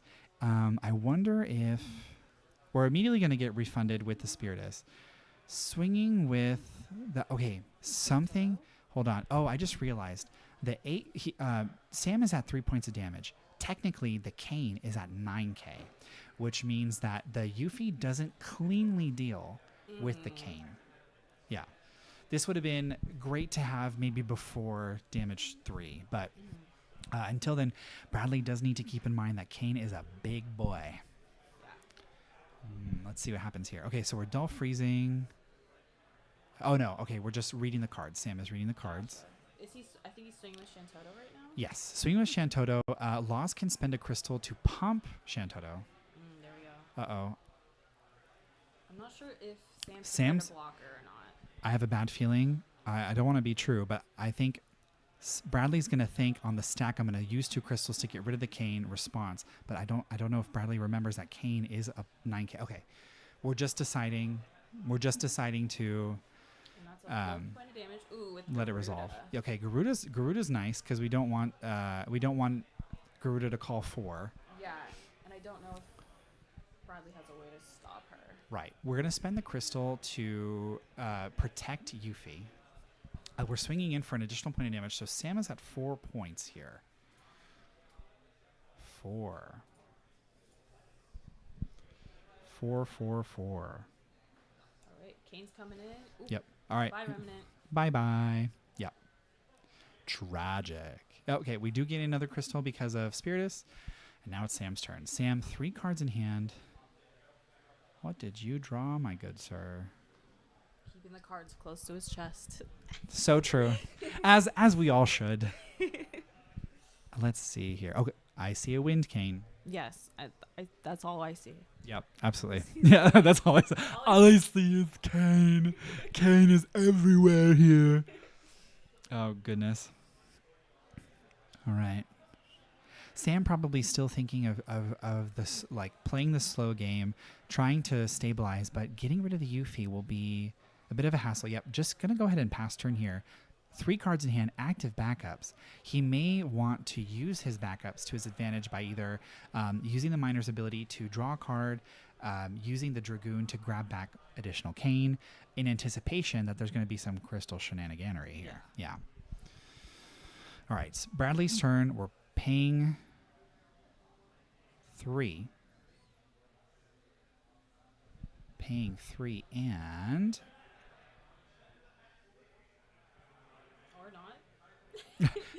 you know, sometimes you just want to like turn cards sideways for the sake of it. Yeah, right, exactly. Yeah. All right, we're gonna look at our cards, and then we're gonna turn some cards sideways, and then turn them back, and then oh, there we go. We committed. Okay. Grabbing. Okay, we're doing Yazoo. We're gonna try and do some dull freezing here, but we're gonna go ahead and get rid of the laws that died, so that way we can generate 2 crystals. Sam is probably thinking if he wants to do anything on the stack. He does have his.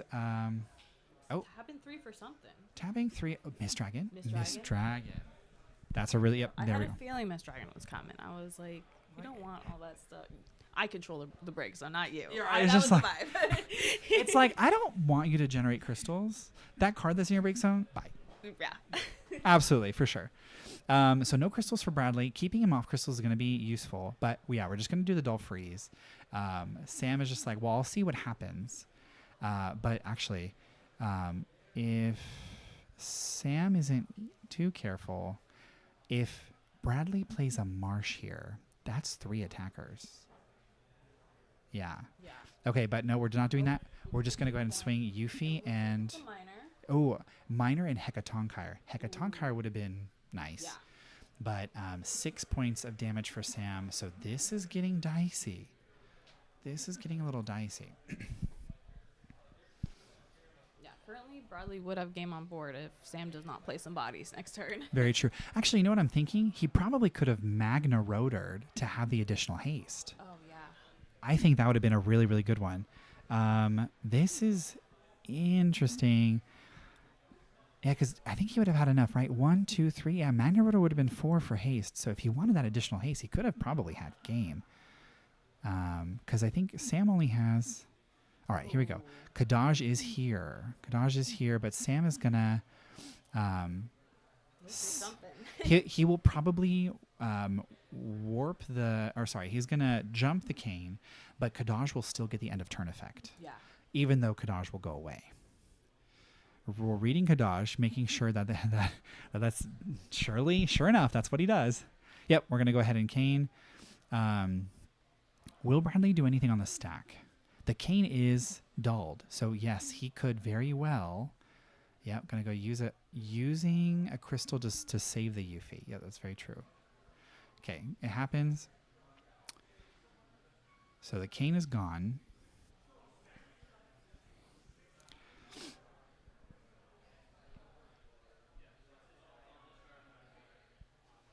Bradley showing the cool things he can do with his hands. Right, okay, yep, the hand is discarded, comes back, there goes the Kadaj. Okay, as we anticipated. So now we gain a crystal because of the Spiritus Refund, and we're drawing 2 cards. No, we did bounce the cane. The cane did come back and broke the Kadaj. So I think the Dull Freeze was just a nothing to react to yet, but at the end when at the end of turn, if you want to get rid of something and let Kane be able to do things on your turn, you might as well just bounce it afterwards. So didn't warrant the jump yet, but here we go. We're going to pay 5. We are Garudaing.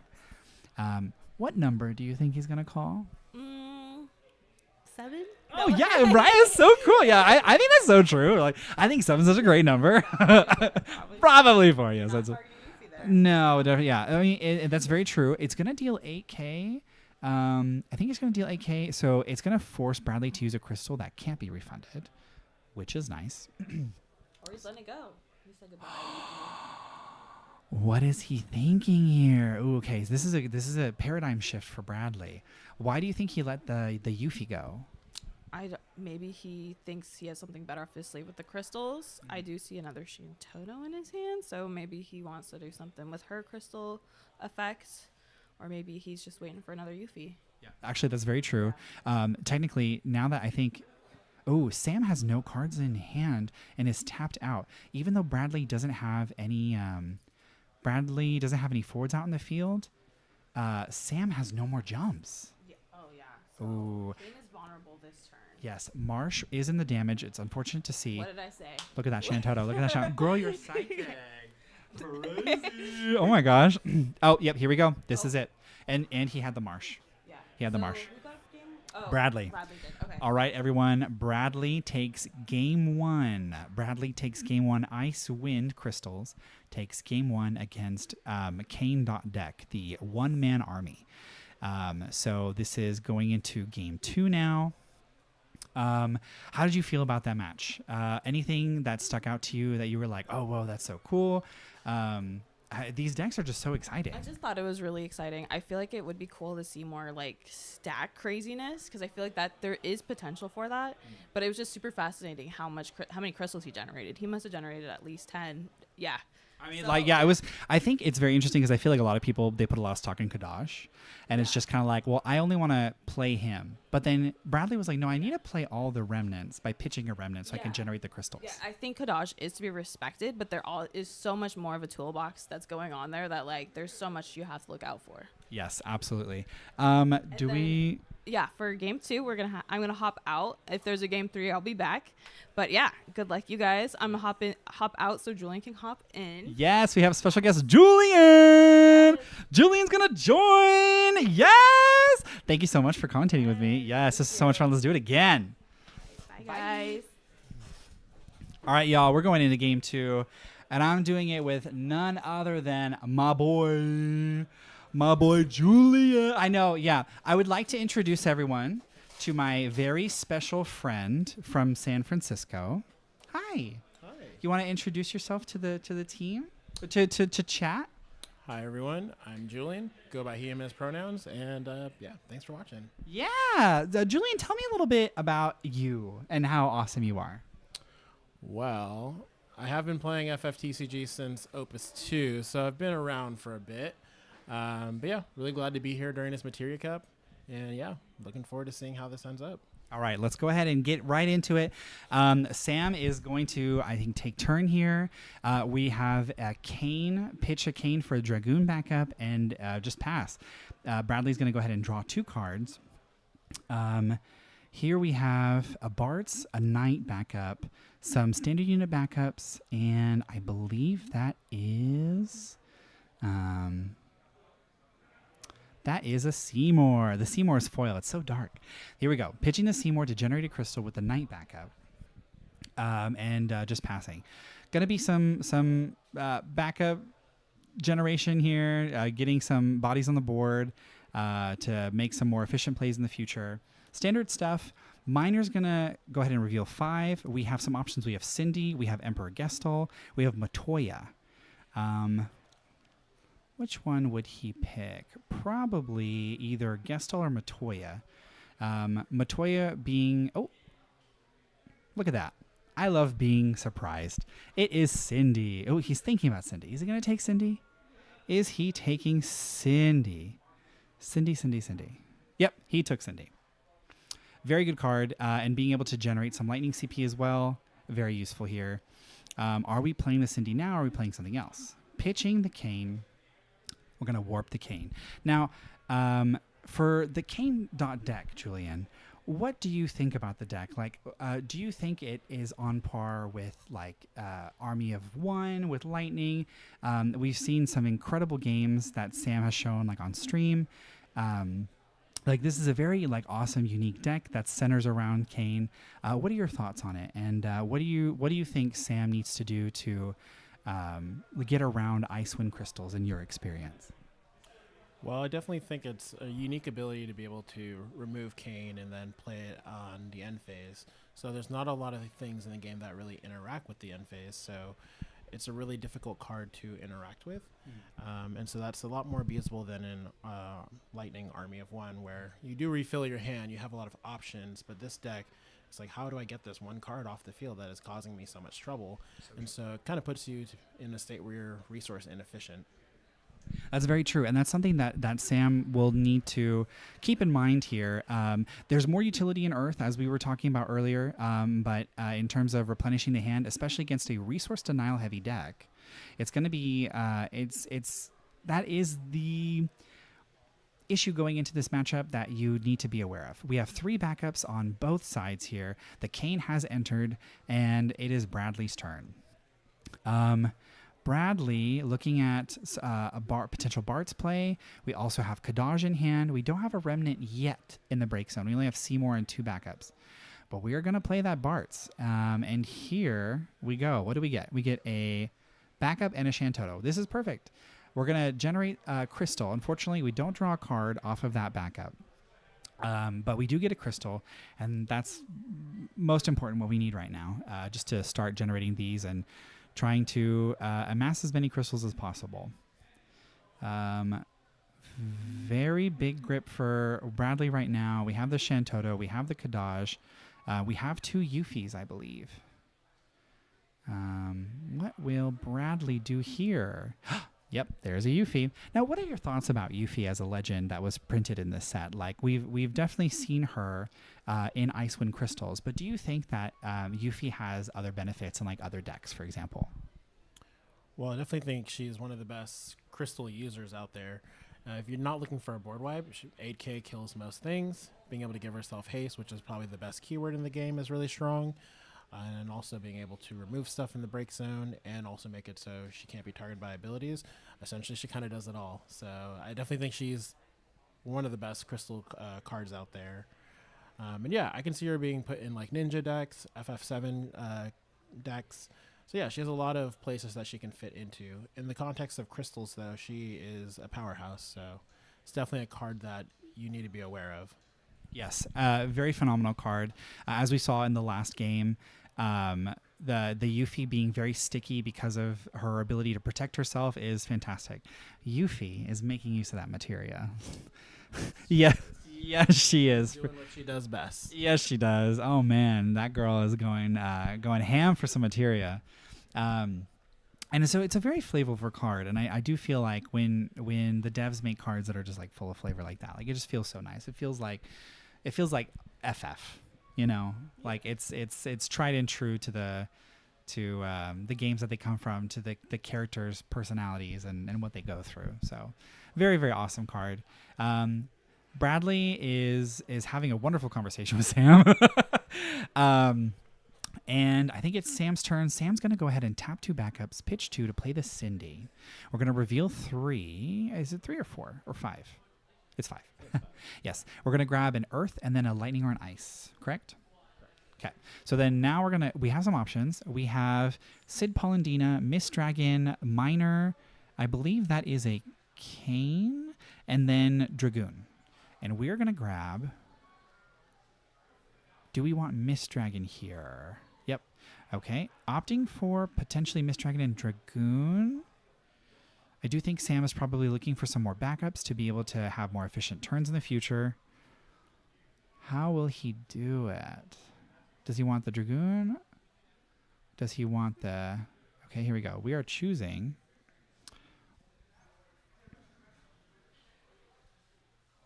You know, these decisions, like they can very well make or break how your future plays go and what you decide to value and prioritize. I think it's a very underrated skill to be able to discern as a player. And in high level play, it's very awesome to see like the decisions that people are making as opposed to the decisions that you would make in a certain, you know, a certain capacity. Would you agree on that? Do you think there's like great variance in terms of how people go about playing the same deck, so to speak? Yeah, I think it kind of goes to everyone has a play style that they enjoy playing, and so, you know, 2 people might have the same deck, but the way that they each play it is very different, and you know that also equates into different types of matchups. So, yeah, I think these both are 2 really good players. It's really interesting to see, you know, Sam pilot this deck, but I think it's kind of in flavor with how he likes to play. It's a control deck, so yeah. Yeah, very much so, especially in the brief time that we were able to talk to Sam on stream, and he was saying that he really adopted the Earth identity. He really liked having access to things to be able to deal with the board, and it's fun to see the way that our pre-existing decks cater to the whims and the comforts of each individual pilot and how each different person gets to go about like creating the decks and piloting it. So very awesome and such a treat for us to be able to see all of these wonderful decks being played by very wonderful pilots. Here in Bradley's turn, we have a definitely a full grip, and we are going to tap. Nope. Tap. Nope. We're going to do the card shuffle, go horizontal, go vertical. All right, here we go. We're going to go ahead and pay 3. Looking in our LB, we're going to play Surges. Okay, we're going to dull the cane, try to bait out maybe a potential jump. But again, like I was saying in last game, dulls aren't necessarily an issue for Kane to use jump yet, but you definitely just kind of want to wait to see what the rest of your opponent wants to do with their turn, and just kind of playing it safe there. And we're gonna go ahead and tap the knight, produce an ICP. We're gonna pitch 2, and we're gonna Magna Rotor. Okay, so with this, Bradley only has 3 LB cards left in his LB deck, but with this, I believe he hits critical mass on Magna Rotor's full effects, where he will allow himself to discard a card, and how he can discard a card and also have haste. So Bradley's going to go in for some big damage here, and it looks like Sam is letting Bradley resolve the Magna Rotor, and we're getting rid of the Shantoto. Magna Rotor has haste. And I believe Sam had 1 cane in his hand. Did you remember seeing that? I don't remember seeing that. Yeah, he probably did. Let's see. Okay. Well, Great EX burst. Ooh, that's a great EX burst. Oh my goodness, it's Kane. Kane is the first point of damage. You know, this tournament has all been about really awesome EX bursts as the first point of damage, and the final round is no exception, folks. So Kane EX is going to trigger. Sam thinking about whether to activate or draw, or did he draw? No, he hasn't drawn yet. He still has the 2 cards in hand. I think he's thinking. Something else that's interesting to note here for this matchup is Icewind. It really loves Spiritus, naturally so. Spiritus is like, hey, crystals, half off. And who doesn't love a good sale, like I was saying, in this economy? But Minfilia, okay? Minfilia is played in Sam's deck. And Sam can use Minfilia to essentially break Spiritus, which will allow him to free himself of a backup space in the event that he wants to commit Matoya or Shantoto later. Very, very useful to have that ability here. So Minfilia is out on the field. And Bradley, if he isn't too careful and doesn't think about it, he can lose the Spiritus and can lose the value generated that way. All right, so I think before the end of Bradley's turn, we're going to go ahead and use Jump Cane. We're going to Jump Cane, and then Bradley's going to use a crystal to protect Yuffie. So here we go. We have 2 points of damage on Sam. No points of damage yet on Bradley. What forward do you think Sam's going to target off the Cane jump? Well, I would say probably just get the bodies out of the way. And getting the Surges out would be nice. That's true. Magna Rotor going away means that essentially Bradley can play another Magna Rotor. So don't know if that was like essentially all 3 of the bodies that are there, like Bart, Surges, and Magna Rotor, they don't do anything anymore. But getting rid of Magna Rotor means that you could play another one. So something Sam needs to keep in mind for the future. It's also very easy to gain a crystal. So if you kill the Bards and then Bradley plays another Bard, so you're going to be sad. So yeah, basically it's like, well, you don't do anything, but do I want you to be replayed? Yeah, not really. So yeah, very, very good thing to keep in mind for sure. Here we go. We have Sam swinging in with the cane. It is a Yazoo. So now Bradley has 1 point of damage, and I think Sam passed his turn, or he's still thinking about what to do. No, it's still main phase 2. Main phase 2 for Sam.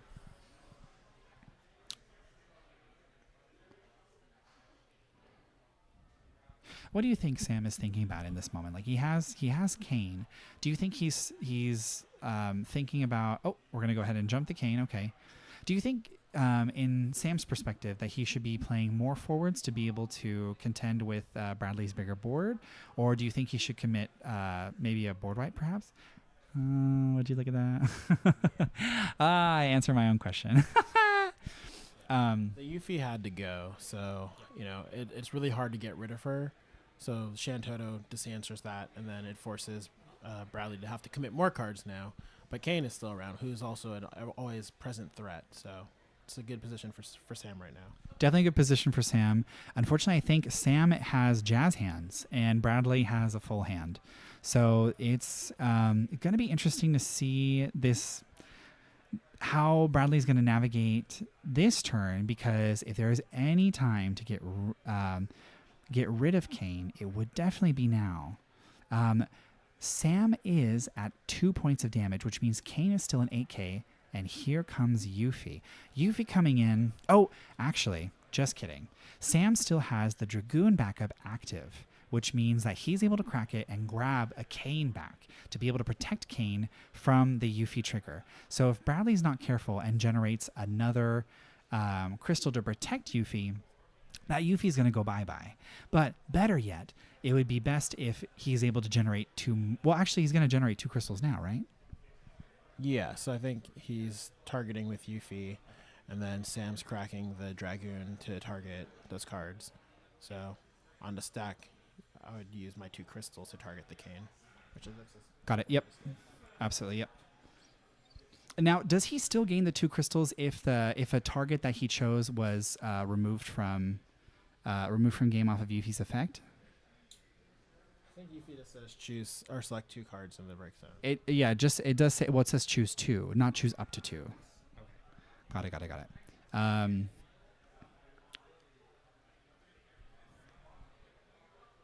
Let's see how Sam navigates this turn.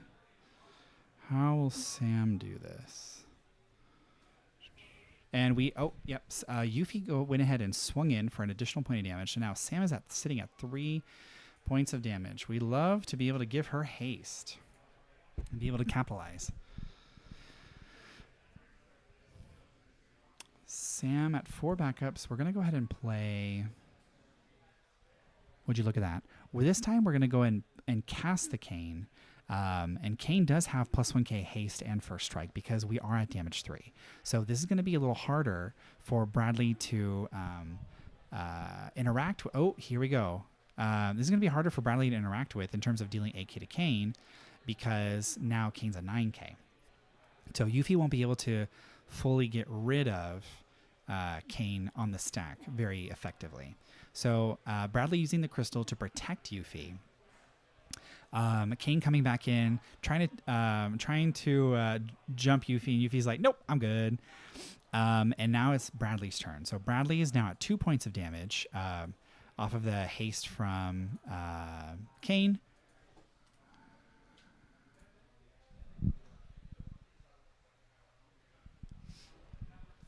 And thank you, chat. I appreciate you for chiming in on the on the Yuffie resolution. So perfect. Glad it worked out.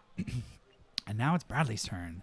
So Bradley having quite a bit of ways to generate crystals in his hand.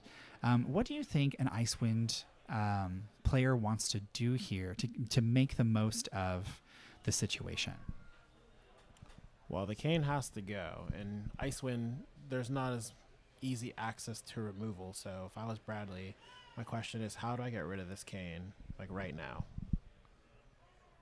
And how do you get rid of it? Well, first thing that comes to mind is if he doesn't have a lot of cards in hand, then I would say I kind of want to have a Kadaj on field and just want to, if you attack with it, I want to bounce it back to your hand. Just keep making you pay for it or you eventually discard it. That's very true. And here we are seeing Seymour, Ice Card of the Year, folks. Seymour's coming in. He's like, I have a wedding to get to. Don't get in my way. And then here we have Seymour's targets. Bradley's going to go ahead and choose. Is it Dull Freeze? It hasn't resolved yet, right? Yeah. Are we Dull Freezing some backups? Are we Dull Freezing Cane and discarding? I believe he targeted the Shantota, the Dragoon backup, and then Sam's discarding right now. Smart. Okay, gotcha. And then, let's see. Oh, yep. Dull Freezing the Cane and the Dragoon backup, preventing Sam from being able to get Canes back from the break zone, popping the Dragoon. We have a Cane we have a 5-cost Cane in damage as damage 4 for Sam. And Bradley's still thinking about maybe his main phase 2. Looks like he passes. All right, Sam with the last card in hand, he's going to go ahead and jump Cane.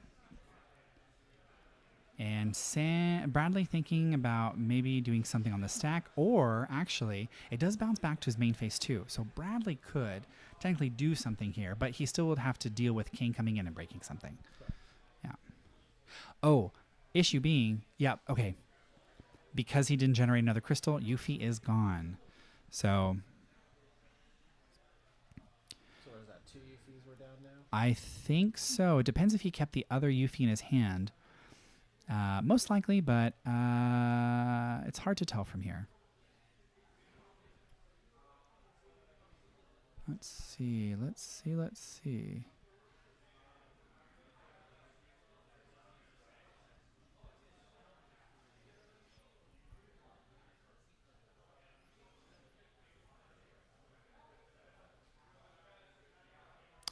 Very thought-provoking stuff here. We have Seymour, and Sam doesn't have any, or Sam does have, I think, 1 card in hand. Or is it 2? Yeah, Sam has 2 cards in hand, and we're debating attacking. And I think he's going to attack with the Cane. The Seymour wouldn't win that combat, so we're just going to take it. It is a free Alexander. 3 points of damage on Bradley. 3 points of damage on Bradley. We're going to go ahead and now play Noctis LB. Just going to go ahead and give us some Canes back to our hand. Yep, at least 1 Cane in our hand. So bouncing the Kane now, and then going to go ahead and pass turn and break the Seymour. Now, unfortunately, Sam still has no cards in hand, and Bradley has an amazing hand size at the moment. So Bradley may feel empowered to be able to get rid of the Kane now, while Sam doesn't have any jump ability. What do you think would be like one of the best ways to get rid of Kane as Icewind? At least in this situation, since we're more than damage 3 and Kane is a 9k. Yeah, I think we definitely need to have more crystals. I think we have more options. I know a lot of Icewind lists are playing the Vaughn, so if we had enough, that would be potentially an answer.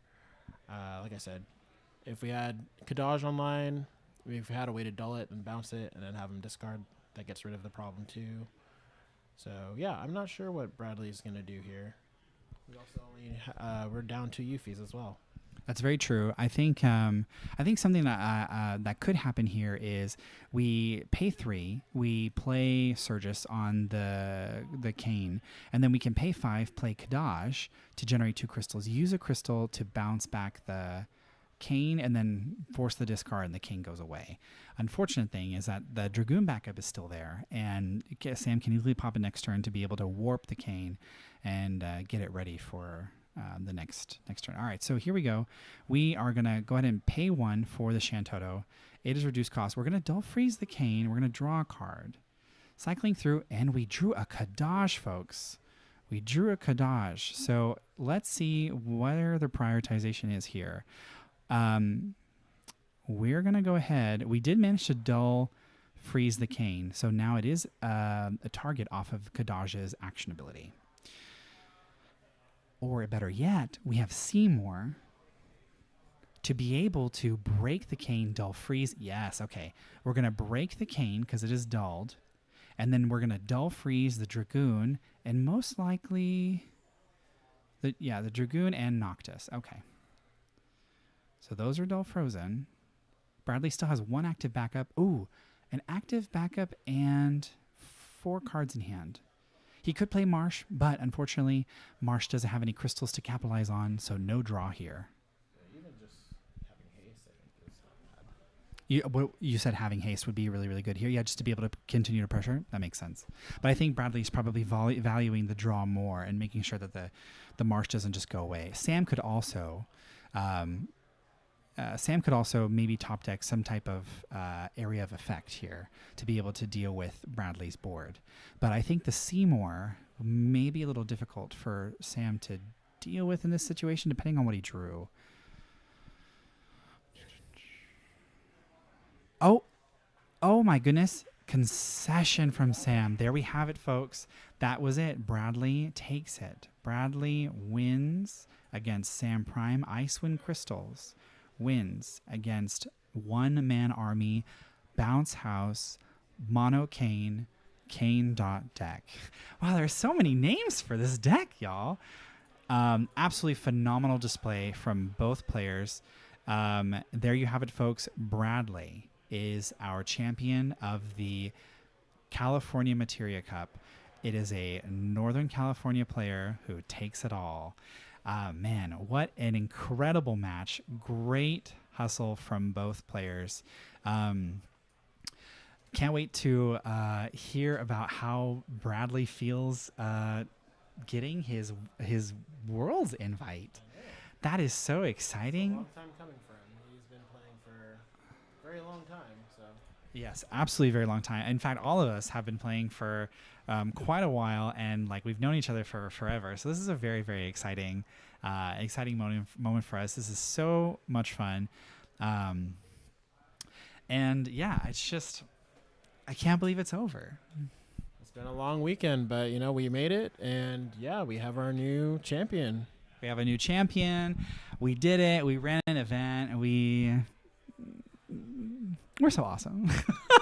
We did it, Jeff. We did it. We did it. Yes, we did. And, I couldn't have been more thankful to do it with such an amazing team here at King Kong Comics and Games, to have so many wonderful friends be able to help chip in and make the tournament possible. And for you, for bringing me into this world and in the world of Final Fantasy, I should say, and opening up the possibilities that we have now. So it's been awesome being able to build this with you, build this community here in California together. But yeah, tell me about this weekend. Like, tell me about how the tournament went, what your expectations were for decks and things. If there was anything that you thought was going to just like take it all, is this the result that you expected? Yeah, so I think this weekend I was expecting a lot of Mono Fire, Gigawool, Icewind Crystals, and MBM, and I think those are probably the most represented decks out there. I think it's really interesting that Icewind has won another Materia Cup. I know at the beginning of this set, a lot of people kind of wrote it off until Raleigh, where it won, and then it was on people's radar. And I think this is interesting because this is the first time we've ever had like a really popular crystal deck become really powerful. So a lot of people are still trying to figure out, how do I evaluate crystals? What is the gameplay around this? And there are currently no cards that really interact with crystals per se. So it's just really interesting to have another Materia Cup won by a crystal deck. And I'm really excited to see where crystals go in the future. I think people now, after winning twice, will have to take it a little bit more seriously. Especially this set, right? This set has been one of the sets, in fact, I think the set that has had the most crystal generation, crystal support, crystal everything. Like Dreamlike Oceans, some would say, is a dream for crystal players. And, you know, we definitely see that with the advent of Icewind Crystals, which is wholly a new deck made by cards that just recently came out. And so it's very cool to see Icewind Crystals go so far, and just seeing the great results with it, not only at this event, but also from events in the past. Where do you think the future events are going to go in terms of, do you think you're going to see more Icewind Crystals? Do you think people are going to like hunker down and really take it seriously as something that needs to be beaten? What are your thoughts for the future? Definitely believe people will, if you weren't already taking it seriously, I'm sure you'll be more aware of Icewind Crystals going forward. But yeah, I think Wool 7 is still a really powerful deck, to be dealt with. So I don't really expect any of the decks that performed well this weekend to disappear. I think, if anything, there'll be more time spent dealing with how do I answer the crystals, right? Icewind, it's not known for having a ton of removal, right? So like it still does have its weakness, but when you get 3 crystals and you play Barts, that's a lot of value you're gaining, and you still have to deal with cards like Seymour and Kadaj. That's serious resource denial. So absolutely, resource denial is always that pesky mechanic that we need to deal with. We don't like seeing it when it's against us, but boy, do we love doing it when we're the ones in charge. This set is very interesting. Like the other players have mentioned, the meta is vast in terms of the amount of decks being represented. It is diverse in the spread that we see in top cuts in not only tournaments here in North America, but in tournaments abroad. Like we don't see Wind, Water, Storm here, but we do see it in tournaments in Japan. We do see a lot of the other the other decks you were talking about, like MBM and Mono Fire, Wool 7. And do you think now that Kane deck has been shown off quite a bit in this tournament, do you think people will adopt one-man army? I believe so. I think a lot of people like the really fun pet, niche decks like Kane deck. But I think what's really awesome about that deck is it's really hard to interact during the end phase. So it's something that you can abuse that is really powerful. So I do expect to see more of that deck. I honestly think it'll also probably be innovated slightly. And so, yeah, I would keep an eye out on that deck as well. Right now it's really interesting to have a deck like that and Army of One. There's a lot of decks that are just removing things. It's really hard to keep things on the field. But with the Icewind Crystal deck, the Yuffie, it protects itself. So there's this nice balance going on. And also Wool 7, Ultimate Shield. I can't target anything. So I think it's a really interesting meta right now. I completely agree, and I think we couldn't be in a healthier spot of just like seeing everyone's creativity be rewarded, and like whatever you do decide to play, like there's a facet you can go about doing it where you can get results, which is really, really awesome. Like not every card game can say that, so that's just the beauty of Final Fantasy at its greatest. Now I have a fun question for you. Okay, I'm listening. What deck would you have played if you were to have played in today's tournament? Well, a lot of people know me as the Warrior guy, so I probably would have contemplated playing Warriors. But I have also been having fun with crystals myself. As an FF7 fan, I really have enjoyed playing the crystal deck. My little spin on it is I've been playing it tricolor with fire, and that's been working out really well. I know in Japan there's a Fire Wind FF7 crystal deck that was going around as well. So I've seen Barrett be a real big powerhouse in that deck, and it's been really awesome to play that card. So yeah, that's maybe something I would have considered playing as well. You know, Icewind's a little bit more straightforward, but hey, fire cards are also really good. So Fire always packs that punch, and we do like having access to it. I think if I was to have played in this event, what would I have played? Yeah, we're gonna do an interview with Bradley. If you want to go ahead and just prep him, yep, that'd be fantastic. If I was to have played a deck this tournament, I think I would have played.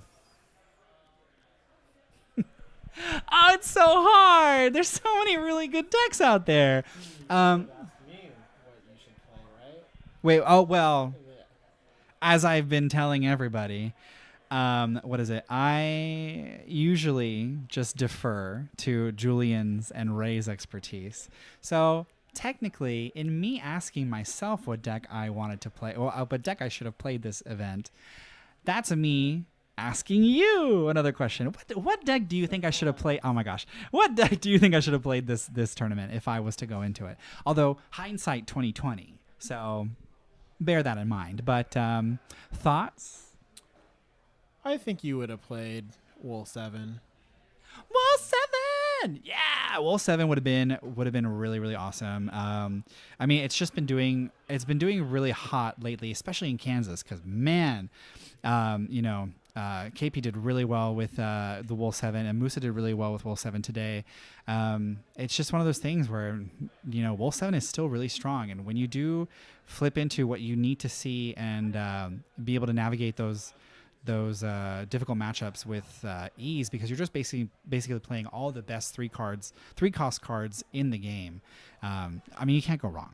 So it's very, very fair. I may have played Wool 7 just to err on the side of familiarity, but yeah, who knows what I'll play at the next tournament. I wanted to thank you very much for joining me for the very last match, and being able to commentate together has been a blast. Yes, of course. Thank you for having me. Yes. It's always wonderful to work with you. Happy to be here. Happy we're able to host this event together, and looking forward to the next one. We're such a good team. Yeah! Give it up for my very special friend from San Francisco, Julian! Yeah! And what we have next for you is going to be an interview with Bradley, our champion. So thank you very much, Julian. Well, if you go ahead and just grab Bradley for me, that would be fantastic. Thank you all for bearing with me. I'm going to go ahead and bring Bradley in now. Bradley.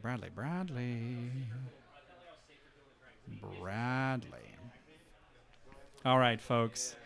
Here we go. Give me a second.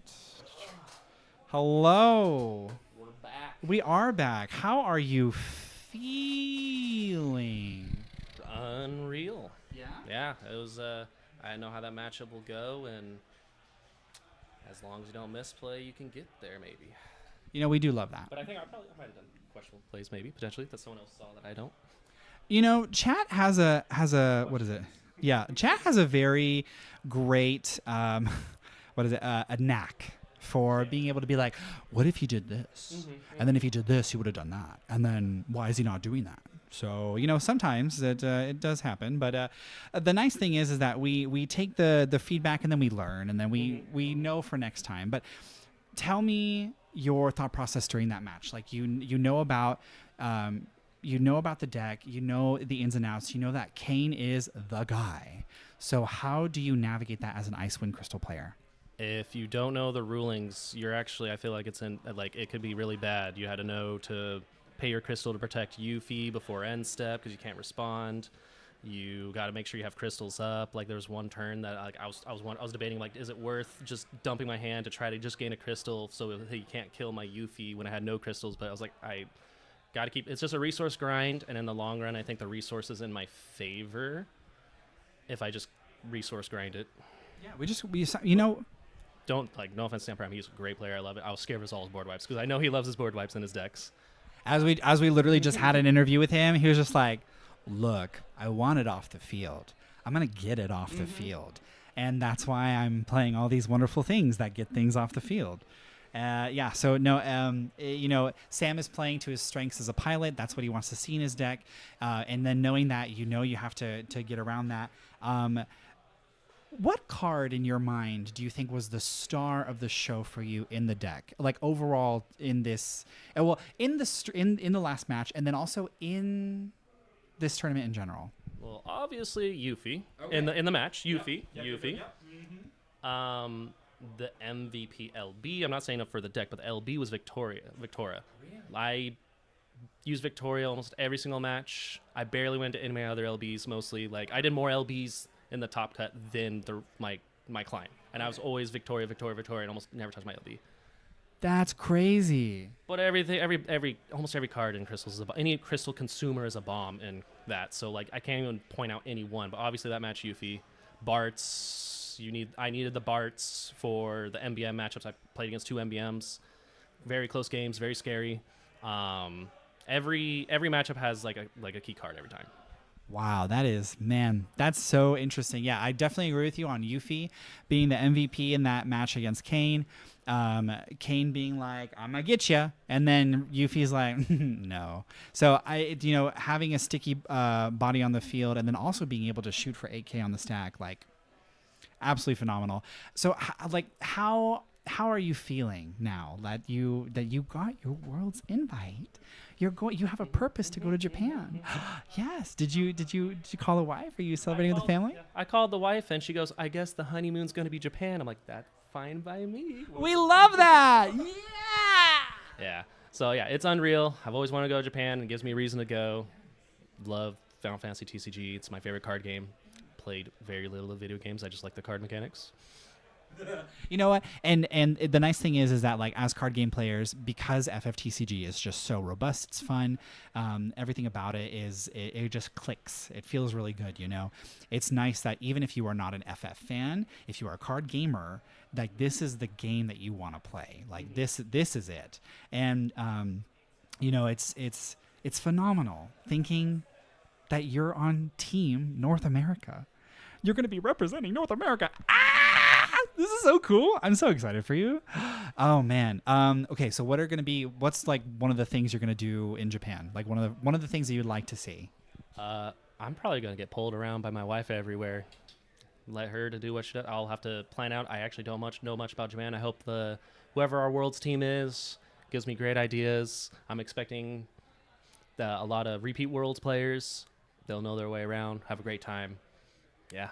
Well, if I'm lucky, because again, card games are both skill and variance. If I'm lucky and I'm able to be able to have the opportunity to represent Team North America again, I would love to go to Japan with you. Yeah, bro, this is gonna be so much fun. Anyway, so despite talking about the fun that shall be had in Japan, how do you feel about your performance overall in this tournament?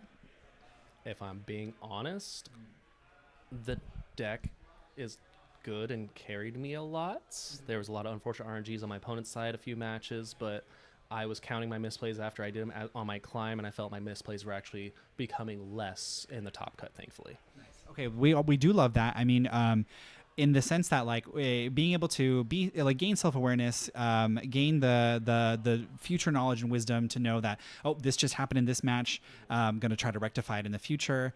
That's really good. Tournaments are progressive learning experiences, I would say. So Is it really? First tournament. It was just play testing with my buddy, and like, oh, I guess I'll play this. So I was learning my misplays as I was playing. Wow. Dang, Icewind Crystals. Icewind Crystals bringing you there. That's so cool. So now, time travel. Time travel back 48 hours ago. No, I know. Okay. But like time travel back, and then let's say that you didn't play the same deck. Let's say you did play Mono Water Leo Roulette. Just based on the matchups that you had, how do you think about that? I've said it to a lot of my opponents. I felt very good against my Swiss with Leo. Personally, from a lot of playtesting, I haven't seen the new iterations of a lot of stuff, but from history of it, if we're in a slower format, I feel like Leo's extremely strong. Your ceiling is just higher against slower decks. I felt like I would have done potentially same record or probably stronger with my same matches, but I actually probably would have gotten cut off at top cut. Because MBM can just be so fast. Leo, you have to like Hail Mary it. I think I could have maybe made top cut day 2. I don't think I could have taken it with those same matchups, mirrored all the way through. Wow, dang, that's so interesting. Yeah, like I was saying to Julian, like Heidenstein 2020. But and thinking about that and thinking about how you would go about navigating those matchups and what you would anticipate, like I take it that in your playtesting, then MBM was like a deck that maybe really thwarted the Leo Roulette. Oh wow, that is so interesting. Not much Leo, not like I like MBM. There's so many lines. I playtested at first, and I was like, I wanted to see a more competitive player play it to show me what the more competitive lines are. But I feel like every time I picked it up, you have to change your playstyle for it against every deck. So I felt like that was. I guess I'm just not good enough player for MBM, but yeah. Wow, that's so okay. Yeah, not every deck is for every person, and I think the nice thing about trying the deck is figuring that out for yourself. Definitely a fun deck, though. Yeah. Oh yeah. Absolutely. The art's cute. But yeah, MBM has definitely shown that it's very strong, and I think we're gonna keep seeing it in future tournaments. I'm happy that we're having MBM players over here, though, because I've been seeing it everywhere else. Yeah. It's a good deck. It's definitely a good deck. Yep. You heard it here from the champion, right? Who didn't play MBM? That MBM is good. Okay. MBM is good. It gets results, just like Icewind Crystals gets results. Example. I'm so excited for you. This is so amazing. Congratulations again. Is there anything that you want to add? Do you want to say? Do you want to give a shout out to anybody again? Like, I guess go to Final Cut if you ever come in California. Near Sacramento area, but yeah. Yes, absolutely. The props to you again. Congratulations on a phenomenal run, and I guess I will see you in Los Angeles for Nats. Yeah, that's true. I mean, either way, you're still gonna go right, exactly, because you don't have to. You get. I want to go still. Well, I mean, of course. I mean, it's always fun to go to. Yeah. But it's very true. I mean, like, you already have your Worlds invite, so you don't have to come play with us if you don't want to. I love the game, so I'll try my best. That's true. If anything, you just think of it as like you're grinding that really precious experience of all the Nats players. So, but yeah. You gotta keep up with all the other good players out there. Yeah, that's very, very true. Props to you again, Bradley. Thank you so much for your time and for talking. And woo, we got our champion right here. Yeah, let's go. Oh my goodness, folks, it is over. It's over. It's over. I'm sad. I'm so sad. I'm sad and I'm happy, and I'm just feeling a whirlwind of emotions right now. But it's been a lot of fun. Thank you all so much for joining. Excited to see more events, to see more people qualify, to see the Team North America start to fill out more. I'm so happy that a Northern California player is also on Team North America. This region is very strong. Very awesome. Happy that top 4 was also Northern California. I may be biased. Yes, of course, I'm from here. But I'm very, very proud of all the players who played in the tournament this weekend. Very proud of my crew that is is going to Nats. Just a very awesome weekend. So thank you, chat, for being here and commenting and bearing with our technical difficulties. Yeah, my bad. But we all had fun, right? We had fun. It's a good time. It's a good time. So with that being said, thank you all. We now have another person who is joining Team North America. And that's it. It's the end of the event, folks. Thanks for joining. And now we'll see you at the next Materia Cup. One sec. Gonna post the bracket here for your convenience. And this has been Alex, Forwards of Light, signing off.